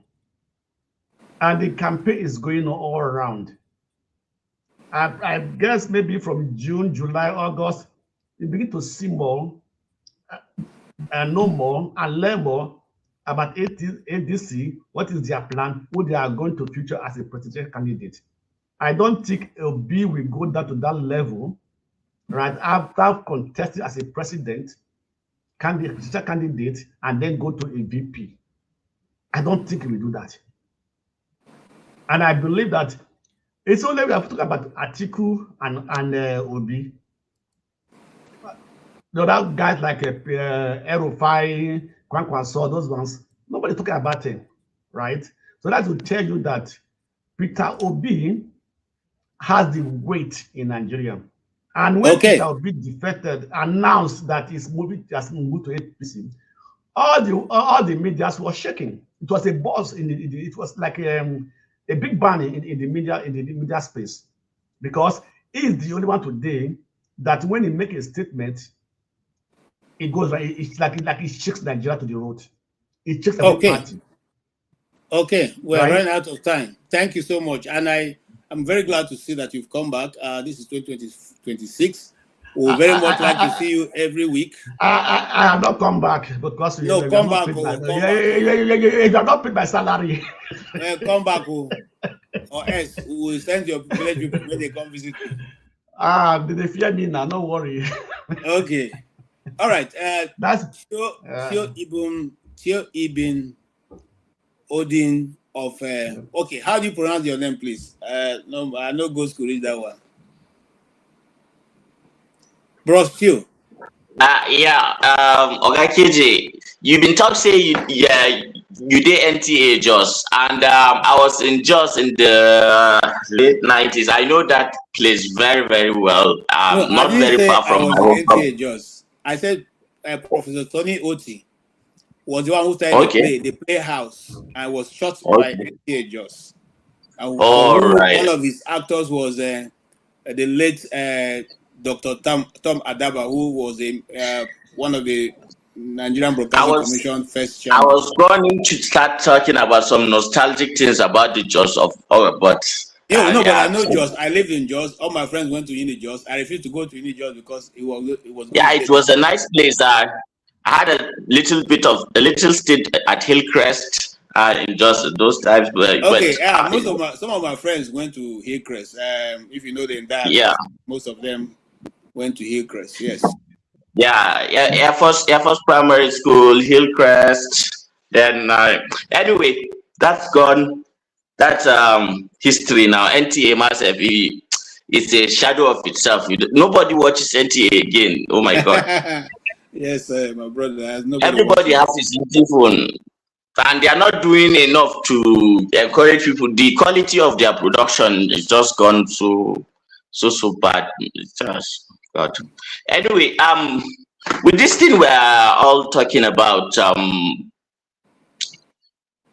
I think it is intentional that the conversation is narrowed down to Nigeria. And even though we cannot separate the actions of the United States of America, with the potential is there that things can easily escalate. But we are watching what is happening around the globe and how others are reacting. We have already seen that the United Kingdom supposed prime minister is a coward. He has chosen to bow down and kiss the ring. Nothing substantial is coming out from him. And while all this is going on, so in the chaos of all this, guys, you have to be. I would just want us to take a moment to understand that things may not really go the way we think it's going, because it is now been proven to a substantial part of the Eastern media that an attempt was made on Vladimir Putin's life by the MI6 with swarms of drones attacking his house, his residence, and it coincided with what was happening in Venezuela. While all our attention was there, they were trying to assassinate Putin. Well, things are so fluid that you don't know how all this will, come down. I think in the grand scheme of things, yes, Nigeria is a political battlefield, but that only depends if Tinubu does not play the game the way they want him to play it. And trust me, if there is anybody who's a deal maker, who will also kiss the ring to survive, and then probably believe that Nigeria will survive too by him surviving, that is Mr. Tinubu.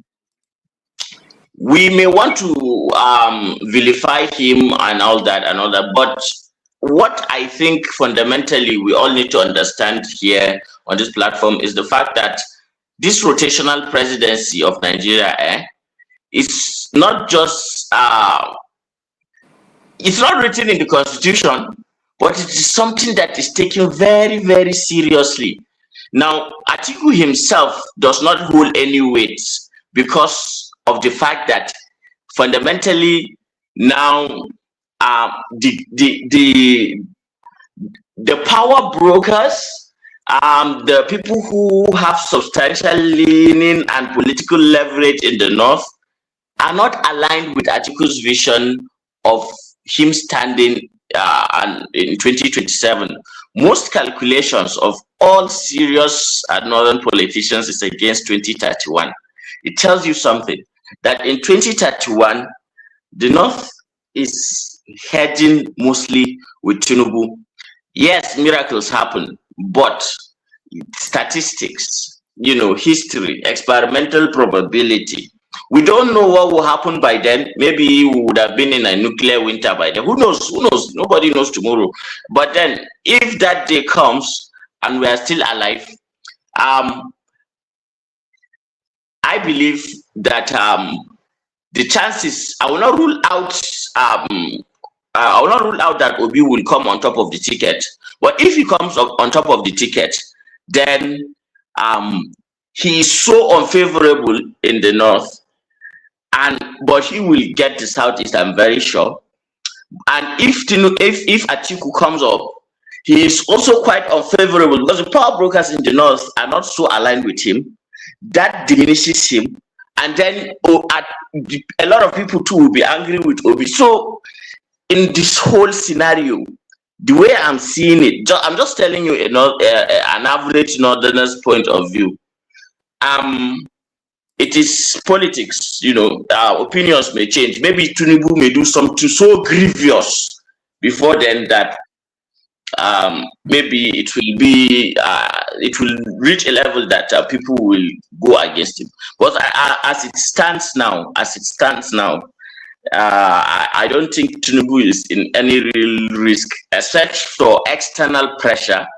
Internally, I think he's got quite a firm control of what is happening politically. Well, for Nigeria, the earlier we agreed that our electricity, our whatever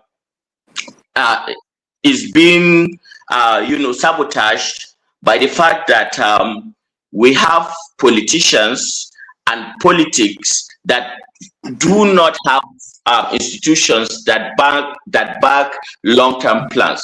If you look at our budget, when PDP was there, they had a different priority. When APC came in, they push that all out, and they bring in another thing. So if you have a budget and you write it into law that, okay, this is a 25-year project and we're going to be pumping X amount of money, of 100% of that amount of money in every of these 25 years, and you only get to spend maybe 4 years and you are taking out. The next is, why this guy they waste money? I beg they come out for them. Let's do our own. Now, you see how institutionally, if you cannot get your acts together, things can degenerate. Now, the problem with Nigeria is that we do not have, that internal institutional capacity to put the nation on the right track, to not matter who is in the party. We like to criticize the West, that there is a deep state, that it doesn't matter whether it is the Democrats or the Republicans who are in power. What is for the national interest, always carries the day.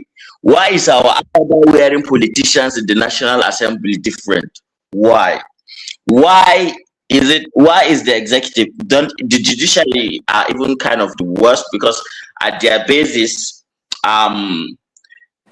maybe we should be also happy that there will be a constitutional review. But the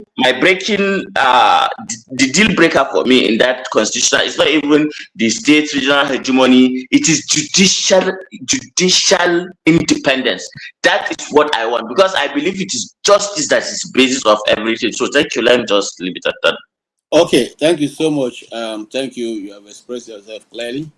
For anybody who cares to listen, because sometimes you say these things and people just gloss over it and just pick some little parts and begin to talk about. Okay, Mr. Forfada, Mr. Forefather, this way you are dressed like this, I don't know if is your new style this 2025 6 or that you want us to see in a different light. Are you going to the bathroom or you are going outside? Which one are you doing now? Greetings, KJ. Thank you for having me. I don't know if you can hear me clearly. Can you hear me? Yes. Perfect. So this is a different device, but I'll be back on my original one in next time, I guess. Greetings to you, KJ, and the panelists. Greetings to the chat and the viewers. I guess we are discussing politics from the point of view of Peter Obi. I must say, I've never had anybody defend Atiku the way Righteous Man did. And to an extent, I'm not even sure what is disputable in what he said, which is interesting. But it shows you sometimes when you go with group think, you need to kind of question some of those assumptions to an extent. But Atiku still represent the establishment. And but that said, I'll move on to the ADC and Peter Obi's role in, how the politics is going to be shaped. For one thing, I think Tinubu's fortunes seems to be tied to the opposition, which is very, very strange that Nigeria has become a problem where the opposition is almost dead. Their failure in the earlier election, the 2023 election, led to Tinubu's ascension. And instead of trying to, given that they saw an own goal, that their failure is what led to his ascension, to come together, they can't even figure that one out. And they are fragmented, they are all over the place. And so that is also a problem. I don't know whether Peter Obi's move to ADC is going to make much of a difference. Even if he decides to run in the ADC, there is still PDP there. That still leaves some fragments out there, and then you look at the governors all moving to APC. So it's quite politically, if you look at it on the ground, it looks like a very, very difficult thing to do. That's to unseat Tinubu from office. But as they say in politics, 10 years can happen in 2 weeks, and you can't always predict these things. A new candidate might show up. After all, I didn't see Peter Obi in the last election. So a new candidate might show up and throw everything off course, or Tinubu might do something and throw everything off course, or the situation of the country might just get worse and they don't see a lot of improvement. But what is more likely to happen, from what I can see, I don't know, of course, with what Trump is doing all over the place, Dangote Refinery is going to consolidate. And if that happens, the Nigerian economy is going to improve, no matter what Tinubu tries to do. I guess there are some things he could do to still damage it, like inviting a full-on invasion into the country or starting a war, which, some crazy war from nowhere. Tinubu could do that. But if barring that, the Nigerian economy is going to improve.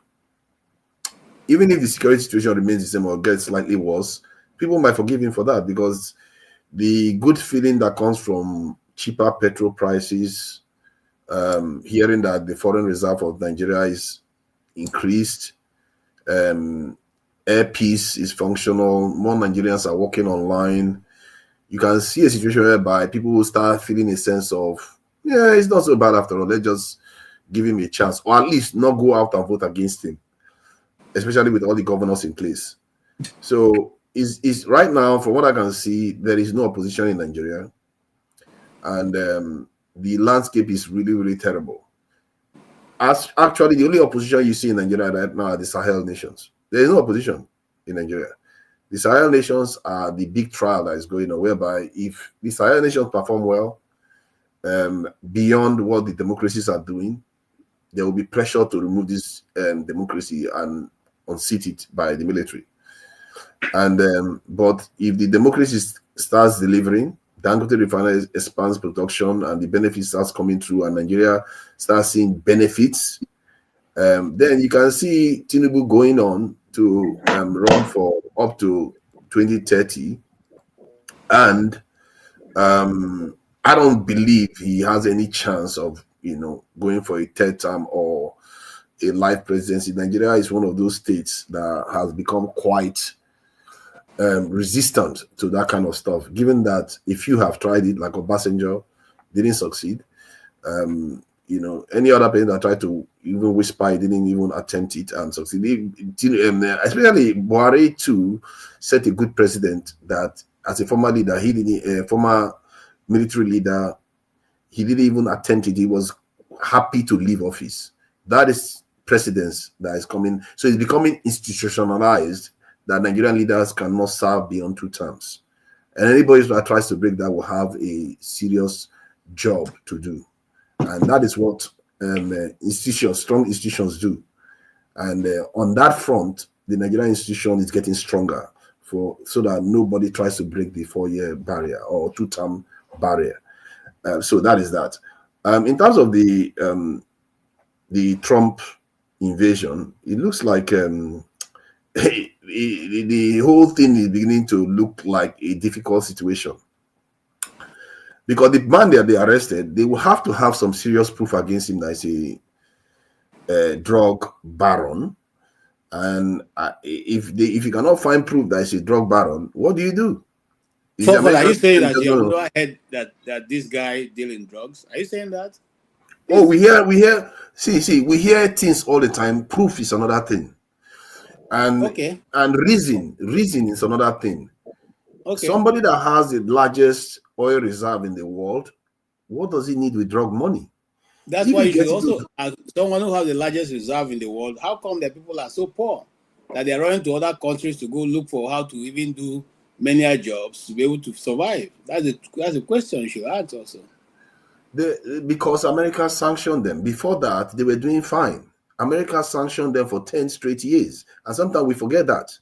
America punishes nations to degrade them so that as long as they don't get their way, they punish them. That's what they do. What I just don't want is one-way narrative, because sanctions don't just fly out. Something must be a reason. And if you are sanctioned, you can actually go on a negotiation table and find out how to move forward your country, because for the benefit of your country. That's what I keep saying. It is not about the people who are there and their ego, but it's also about the country itself and the people of your country, citizens that cannot afford to go all the way. These people are living on government largesse, but the people of the country are not living on government largesse. So before now, it's not only Trump that have taken this action. Biden put a $25 million bond on his head. So it wasn't like it's Trump that started this thing. It's just that Trump is the one who was able to execute it. To be fair, I never even mentioned Trump. But Trump, in terms of the way I mentioned Trump, was the fact that he captured Maduro. But in terms of the policy of sanctions, it's something that America upheld. They are still sanctioning Cuba today. It's ideological sanction, and it's also the fact that they decided that they're going to nationalize their oil resources. And this has been a problem for America all the time. And I don't know why they pick nations that they do that to, because Saudi Arabia nationalizes oil reserves. They are not punishing Saudi Arabia for it. Or is it because Saudi Arabia is in a strategic location and important for America? So why is it that you don't allow some nations to do what they need to do? And then when they choose their path, why do you have to punish them? They didn't do anything against America. Why did you have to punish them? Because they didn't do what you want. You want to basically get their oil for free. Because when you tell them that, because you know that they are not strategic, they are not that important, when you tell them, oh, give me your oil for free, and you say no, then you just start punishing them. And maybe that's what Venezuela is looking at and saying, you know what you're asking to us to do is to impoverish us even worse than us enduring the sanction. They are not stupid. There's a reason why they went that direction. Look at Niger. Look at Niger, how poor Niger is. These nations can be downright evil sometimes. Like, they will leave you destitute while they use your resources and build these civilizations. What kind of people are those? What kind of superpower is that? You see, if America was a superpower that takes care of people that works with it, it wouldn't be having all this problem that it's having. KJ, forgive me for interjecting. Please forgive me for interjecting. I went out. I just came back because I remembered I didn't address one thing that was important for me to address, and it was part of the reasons why this show was, conduct about Gumi and his deleting of posts. So I went and did some research about that, and I found out that it's all propaganda. Gumi has not deleted any anti-US post that he made. The posts that were credible reports show Gumi's anti-US comments were posted on his verified pages. That is that e.g. Punch noted a Facebook post on December 26, 2025. No removal reported. No mainstream news story or fact check found any of his posts missing or withdrawn. On the contrary, outlets were still quoting him in the late December 2025, which would be impossible if the post had vanished. Timing and reasons why this is happening, because there is no confirmation that any posts were deleted. There is no factual deletion timeline. The rumors surfaced around early January 2026 following US actions in Venezuela, but by that time, Gumi had just posted new content on his page. For example, decrying the US operation in Venezuela as supreme banditry. Gumi himself has not publicly acknowledged deleting posts. Social media posts attributed to him claim he said. Don't, I don't delete posts because someone is offended, but this come from informal online posts, not from verified news reports. In fact, Gumi has continued to voice his views strongly. The articles that has remained outspoken and in this who shaped this narrative were actually published in November and December, and they were from Guardian and something African Business. Therefore, there is no official reason for deletions, and Gumi has not given any reason, because the deletion themselves and their claim by those who claim them lack evidence. So why does there is this media and public reaction? Well, in the absence of any credible reporting, mainstream analysts have largely ignored the deletion rumor. Instead, coverage has focused on Gumi's actual statements. For instance, Punch and African Business explained Gumi's call to reject foreign strikes, and Reuters highlighted his criticisms of Trump's rhetoric on social media. Some users even circulated the deleted post story, but credible fact checks and commentary have debunked it as baseless. No major news outlet replicated the claim. In summary, no official journalistic source has verified that Gumi removed any posts critical of the United States or Trump.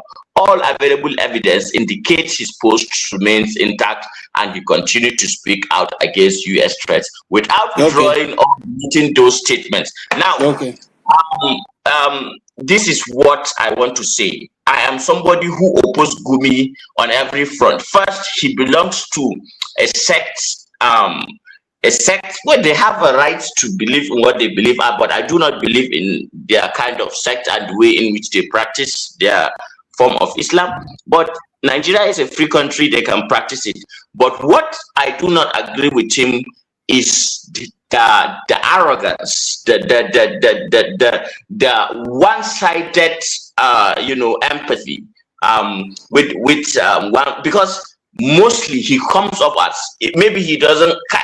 It's intentional. I think me is serving some foreign purpose. But let me just say this. I think he's serving. Let me conclude, bros. Let me conclude. Yeah, I think he's serving some foreign purpose and wearing a mask. Hold on, sir. Hold on. We never said on this. We didn't quote Gumi deleting any fact, any paper. We didn't even talk about his post here. What we talked about here is that he issued, and that I can play the video for you. He said that America is after him, and I said that he just giving himself some importance. America is not after him, and if America want to pick him, they will pick him just like they pick. Is he bigger than Maduro's? So we're not. That's what we said here at the beginning of the program. I made it clear. I said he said, and the video is out there, that America is after him, and I said America is not after him. Mr. Whatever the name of the guy on the comment is, you keep saying what you don't even know. I would like you to go research before you make your own statement, Mr. Efosa, whatever your name is. We never said that. We didn't say that. There are people who started a program with us here. I don't think they heard us say Gumi deleted posts. No, we said Gumi himself with his own mouth said they are after him, and we said they are not after him. So let him relax and stop giving himself unnecessary importance. All right, let's move on. For further conclusion, In the description section. In the description section of this same live transmission, there is a. Let's move on, please. Please, can we just move on? Okay, so let me just leave it at that. I think I will make my point. So you have made a point. We didn't discuss me. Let's move on. For further conclude. All right. Thank you. So, as I was saying, the US and the powers that exist, the relationship they have with other nations is the reason why they seem to have problems. Because I don't necessarily understand why they have to impoverish people for them to do well. All they have to do is allow people to be, but not allow them to become a threat. That's all. That is but not impoverish the people. And I think the reason why they impoverish people is because of a level of corruption that is going on. Because most of this level of ownership that they demand from other nations is because they want to enrich their super rich people, which in turn doesn't actually make the population richer. Have you noticed how backward they seem compared to China in terms of infrastructure and the way they try to cater for their citizens today? America barely has one bullet train, but they are rich, keep getting richer and richer and richer and richer. So the money that they are stealing from the poorer nations doesn't trickle down. They're just making the rich. So this problem is even not only for the countries that they're exploiting, it's also for the populations that they inhabit, that they gain their power from. So it's a very, very insidious problem that is based on corruption, really, not even just empire power dynamics. And it's the killer of empires. Maybe that's why people keep saying the American empire is going to fall. Because this is the killer of empires, whereby you literally, can you hear the way Trump was talking yesterday? We are going to run their country. We are going to take their oil. It's like he wasn't even hiding anything. He was just talking openly how they are just going to go and steal. And that money is not going to Americans. He literally said Venezuela owe them money. How did Venezuela owe you money for sanctioning them for more than 10 years? What world are we living in anymore? This is a world of theft. And I hope that the population of those countries, because I listened to some English people talking about these things today, most of them are against what he's doing. And most of them can see what he's actually doing in terms of enriching the rich people, and that is not even them that is being enriched. Because most of the wealth, the wealth gap in America, I think from what I gather, just about 10 families' wealth in America is more than 50% of the population's wealth put together. Can you imagine 150 something million people wealth? You put it together, just the 10 top richest family in America has more money than all of them. That is the concentration of wealth at the top that is going on. And those people, they are the ones now that are going to control the cloud system, AI technology, and all this stuff. And they are currently even saying that they want to limit freedom of speech. And in an extent, they've already done it.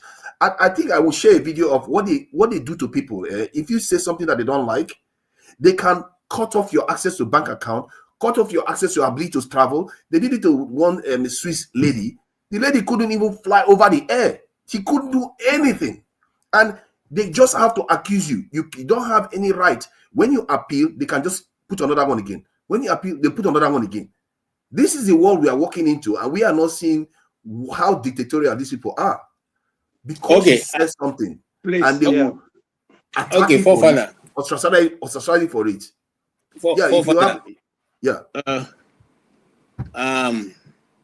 I'm trying as much as possible because somebody is asking me to bring evidence of America. I said America is not after Gumi. I don't know. America is speaking for Igbo. And the America, I like you Gumi, and I like you also. Okay? I don't understand you guys. We said here that they're not after him. That we keep repeating they're not after him. Because I bet let's move on. I'm even tired. Let's draw to a close. Leave the Gumi. Let me just summarize what I was saying. Yeah. Okay. You have in terms of the Nigeria, thank you. Yeah, that's why I'm Look at saying that. so far. Akbara, if you carry on, I will talk to the end of the show. What is Please. your problem? Don't start. It's almost 1 o'clock morning here. Don't start let's that. conclude. So 1 minute. So the P2B debates and the 2027 election, we have to be careful about reading the runes. Everything is it may not be that way. Everything could just flip, especially given the state of the world right now, and America is actually bombing Nigeria. The whole thing could flip, the North could turn on Tinubu, and all hell could break loose. So democracies are very, very fickle. They can switch anytime you don't expect them to switch. So people should be careful about making predictions of what is going to happen in 2027. And in terms of structures, we can investigate to find out how the structures correlate with the results in the last election and see whether it worked and how it correlates. And has anybody bothered to do that, to find out how the structures correlate with the presidential election? It may not correlate. If it doesn't correlate, then what makes you think it's going to correlate the next time? So that's something we have to be careful also about saying. In terms of this, okay, it's done. Okay, thank you. Thank you so much, Father. I think it's done. I just want to say that this, apart from the fact that Peter Obi is a politician, he's also a very successful businessman. So, basic way of tabulating and understanding profits and losses is simple for him to do. So I'm sure that he has people who are on all this. But whether that will bring about electoral success, we will see as the day go by. All right, we have taken more than enough time. I wanted to stop at 3, but now it's 4. So we're going to take just, I'm not going to call it rant. It's going to be, what's your final word? And that's your final word will just be in less than 30 seconds. So we can also, somebody's asking me if Forefather is going to hold another meeting after this. I don't know. Forefather is here, he will decide for himself. But so far now, there's no meeting set up behind. In fact, we're not supposed to have a meeting today, but we just put this together. So, say this thing, they pay us. So some of them, when they call insult us here, they pay us. Another mean or Forefather, no any other person on this place gets to be paid. So when you come and insult us, what you they do as pro bono is very, very interesting. I mean, very sad. Anyway, so Tony, you have 30 seconds to give us your final word. Yeah, greetings again, everybody. Difficult times for Nigeria. We're seeing all kinds of things happening. Our prophets, those of them who see tomorrow and who they didn't see all the things that are happening in the world today in Nigeria. The one they saw is that if you play 2 of Nigeria's former African footballers of the year, if the coach Eric Child plays them, then Nigeria will lose, and that has been turned upside down. And then the man who said that the world is going to end on Christmas Day, and people should come and enter his ark, and people were selling their stuff and all that, and Christmas Day has come and gone. We didn't see any. We are still living. So hard times, difficult times. I just only hope that our leaders are learning, and where it's possible to take advantage of what is happening to do the right things, they should do so. Thank you. Thank you so much. Okpara, you have 30 seconds to give us your final word. I'll make it 1 minute. Yeah, Tony, you didn't mention one of our biggest that the GO that said why Anthony Joshua survived, how he saw him surviving the accident. That was his Christmas. That was his Sunday message today. he saw it, and I was asking, why didn't you stop it? Why didn't you call him? Say, please don't go on that tour. Look at what is going to happen. But it was, and the church was clapping, was praising him. How we are just finished. What I'm trying to say is, KJ will fight you people. KJ will fight you. No. KJ is not like that. KJ has his own opinion, Mazi, you forgot also. I'm sorry. You forgot also to mention the one that said God gave him prophecies. He mentioned to him, but the other one that God told him He cannot say it. I don't know how God.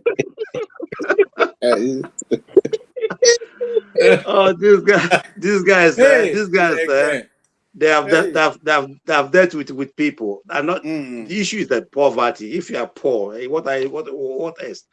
This election, Nigeria is easy to rule, but the people on the top, they don't want to make this country work. For example, is it rocket science to conduct a free and fair election? It is not. This is very simple.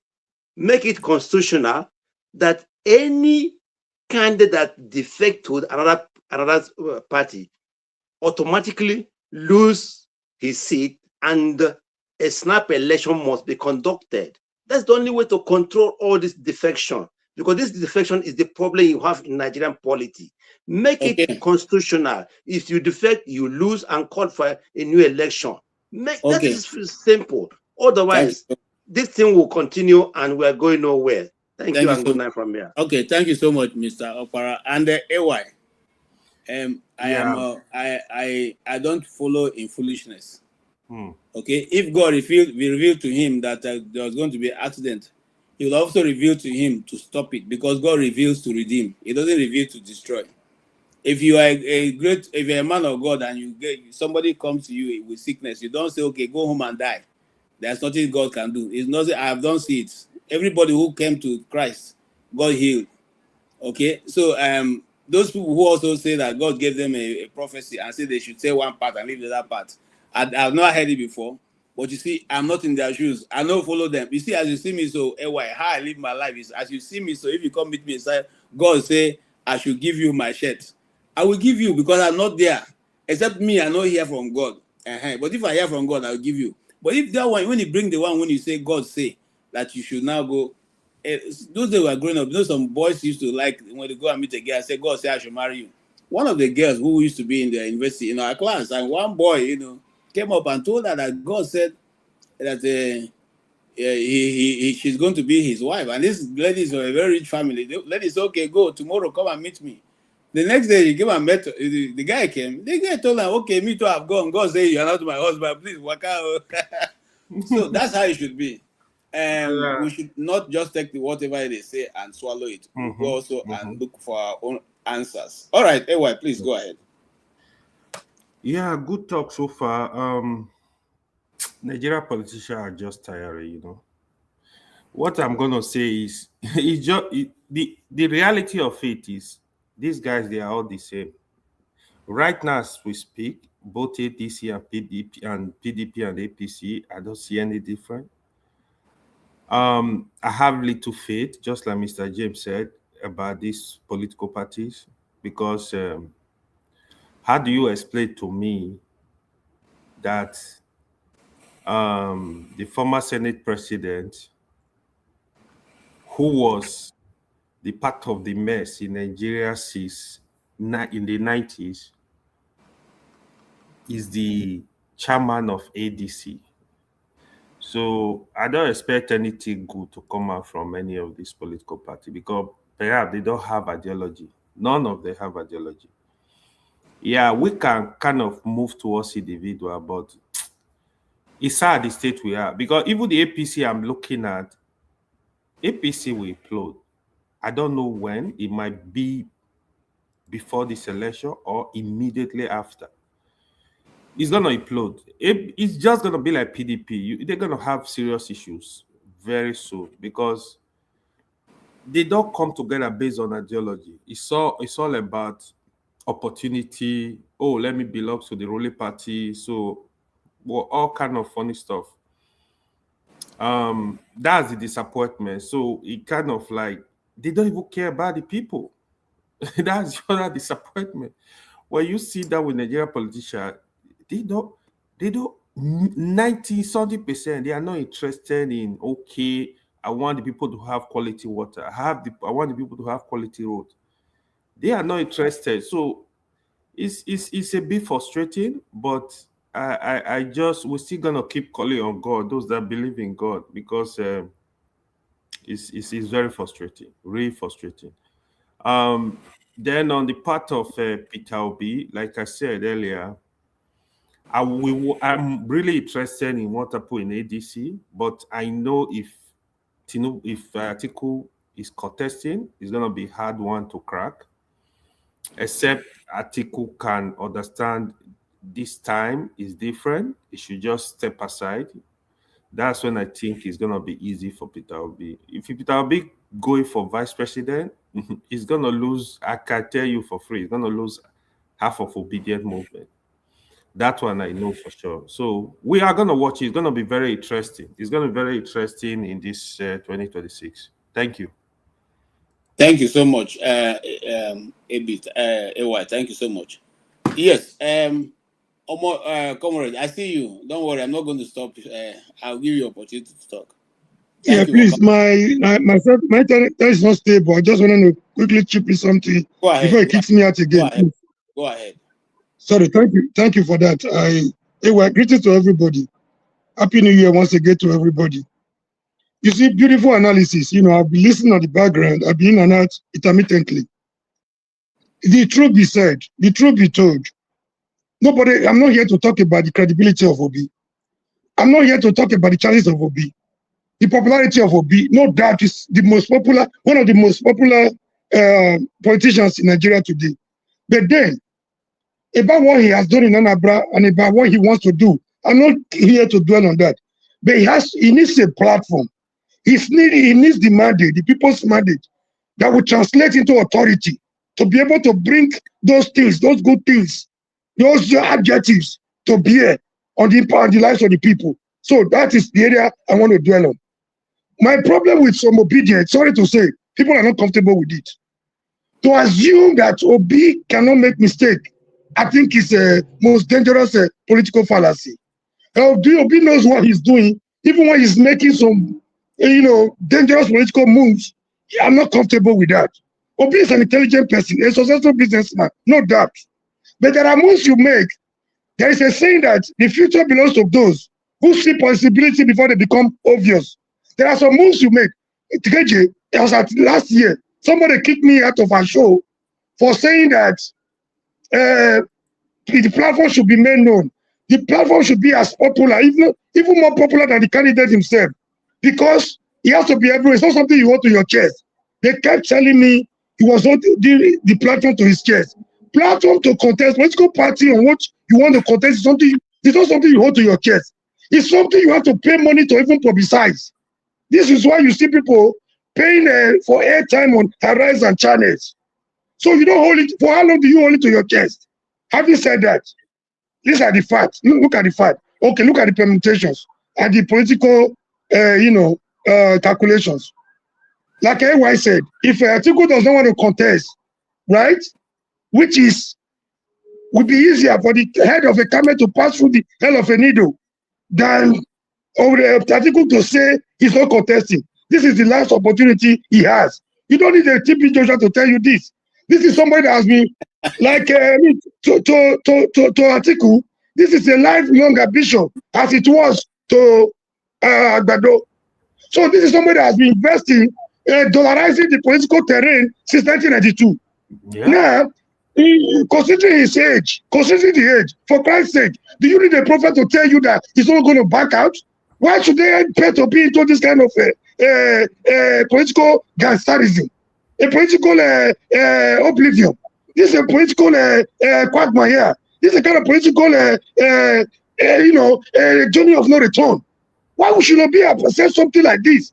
See, the problem is right now is even more dangerous than the same factors that kick him out of PDP. Is it in terms of dollar? He's not ready to spend. It's not as if he doesn't have it. He has it, but he doesn't want to do it their own way. Number one. Number two, let's even assuming without considering that Atiku will agree to zone this into the south. I can bet you my life. In a primary election, the way they do it in Nigeria, and Amechi from Rivers State will defeat Obi 10 times if you conduct primary election for them 10 times in a day, because of the way they do it. I'm talking for personal experience. I've been there. I agree with you 100%. I've been there. So why would people come when you tell them the truth?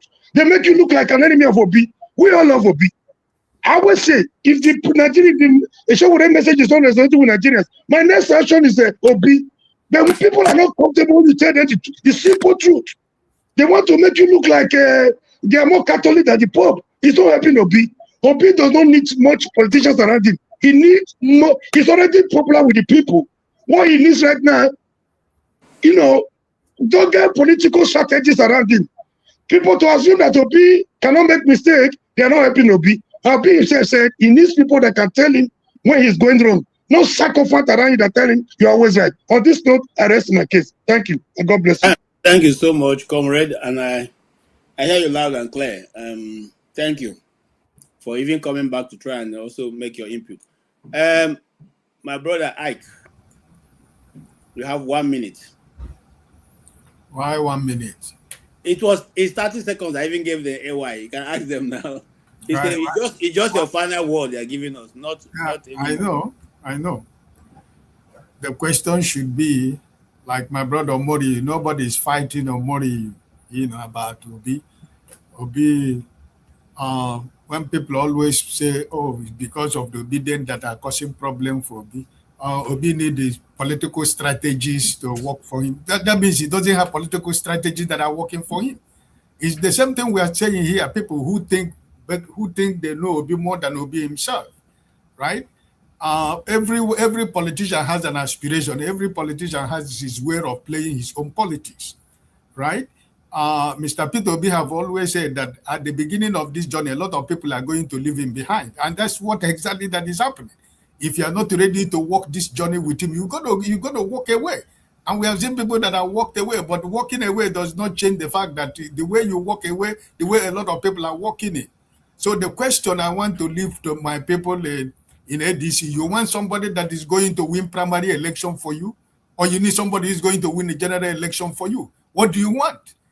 That's the question that everybody that should be in the mind of millions of supporters of ADC. You want somebody who is going to win primary election, or you want somebody who is going to win election for you. So the idea that obedient people don't like to hear the truth. Who told you that? And that's why people don't like obedient, because even Obi himself is not safe from the hands of the obedient people. We don't spare Obi also. So if you have your opinion, you are free to say it.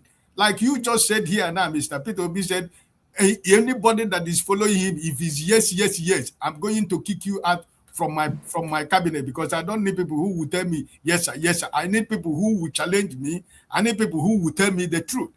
You see, this is the man he is, and you know that that's the man he is, and that's why you should believe what he's doing.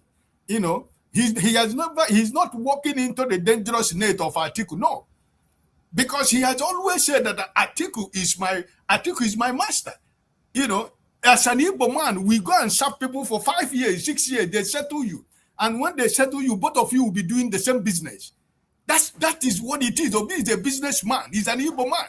So Atiku is not the enemy, and the Atiku will never be his enemy tomorrow, because he was his master, and he cannot deny it because they are playing politics together, right? So it has not come to that. Listen, Obi went to ADC does not change the fact that Atiku is his boss. It's normal.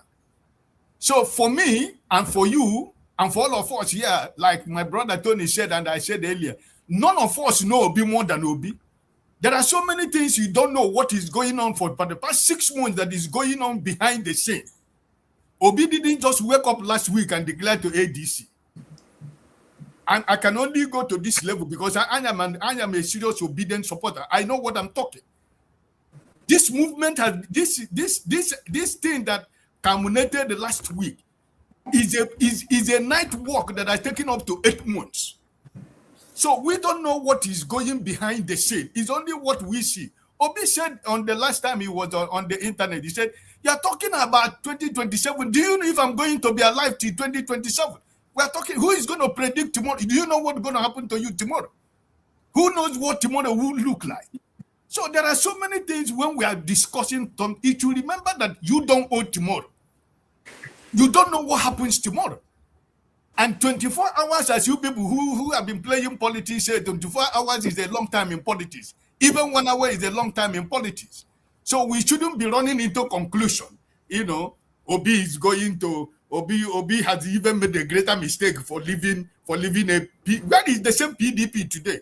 They said they're going to rule Nigeria for 50 years. Where are they today? Do you have PDP? And today is what? Today is 4th of January. Before the 15th of January, you will see that there is nothing like PDP because all of them, they're going to break down the structure to ADC. So forget about all this thing we're talking about. We don't know a lot of things that is going behind the scene, right? We can only speak what we know, right? So I just believe that 2027, we shall know at the end of the day. Amen. The man that I believe in stand for. He has told us that he's going to be on the ballot and that he is not contesting for the vice presidency of Nigeria until that day comes, right? So please, we don't have. All right. Thank you so much, bro. We are not fighting anybody. But can I interject for 1 second? Can I just interject for 1 second? We are closing now. We disagree with people when you say something that is not true. That's where obedient come in. They come after you. We don't come after you when you are speaking the truth. We're not the case. Comrade, we're not starting another new debate. Please, let's just end it. It has taken 4 hours and getting to it's not a long thing. I just want to correct one impression. Just 2 seconds, I'm done. Okay, go ahead. There are those that say it's going to be on the ballot. Are we saying now that today is in ADC? If he loses it in ADC, the primaries, he's going to jump into another party immediately in order to contest. So that's selfish, and that is the thinking of a desperado. Number 2, election calendars, they are time bound. You don't have the time to jump. You cannot run 2 primaries in one election cycle. You are not God now. You are not God now. How can you be thinking like that? You are not God now. Are you God? I just told you. I just told you that you don't know. Don't say what you don't know. I just told you. You don't know. Don't make a 2 primaries in one election cycle. It's not possible. You don't need God. Is it only Mr. Obi that have become from one political party to another? Why is I know it's good to become, but the wrong becoming is dangerous. Let's not hold it. Is this advice that you people are making? That's why Showore has not moved forward. Because you are giving him bad advice. No. Showore is not like Obi. Don't bring Showore to this matter. Showore knows what he's doing. You're not an obedient. So keep to your lane. Park well. Okay, all right. He's not about being obedient. Even when you win, I hope you're not going to cry this time around like a baby. Comrade, you see why I didn't want you to make the comment, because when you speak, another person will speak. You will speak again, another person will speak. So let's just end this show. Mr. Tony, you have the final word. No, I just want to thank you and thank the viewers, thank the panelists. This has been at least no buzzwords today. It's been good, and everybody has contributed intelligently. I want to just thank Dr. Damages for this platform, and those of you that we see and those that we don't see who are behind the scenes. Thank you so much. I'm just trusting that this 2026, those of us who come in here would also do more, just apart from appearing to support the platform. Thank you so much. Thank you, everybody. Thank you so much. Thank you so much, every single one of you. You guys are the best. And you are so important to this channel, because without the guests, you guys, there will be it just be one talking head, and nobody wants to debate himself. It doesn't make any sense. So I really appreciate you, Tony. I appreciate you, AY. I appreciate you, Brother Ike. I appreciate you, Comrade Omo Yuri. I really appreciate you. Whether I call him or not, just know what's saying that you are the call. I go let Omoruji. It's simple to pronounce. Omoruji. Omorigi. Yeah. Okay. If you don't know, label yourself with that, just a comrade. I know when you're talking to me. Omorigi. I won't forget again. I just written it down. Okay, so thank you so much, and God bless you all, and may God guide you through the week as we meet again at the end of the week that we are facing, by His grace. And every single person on the keyboard, those that agree with us, those who do not agree with us, we thank you for being here. You guys made it, rock. Thank you also. The debate continues. It's not going to stop with us. It's not going to stop with this. As the week go by, as the days come by, we're going to see more and more development unfold.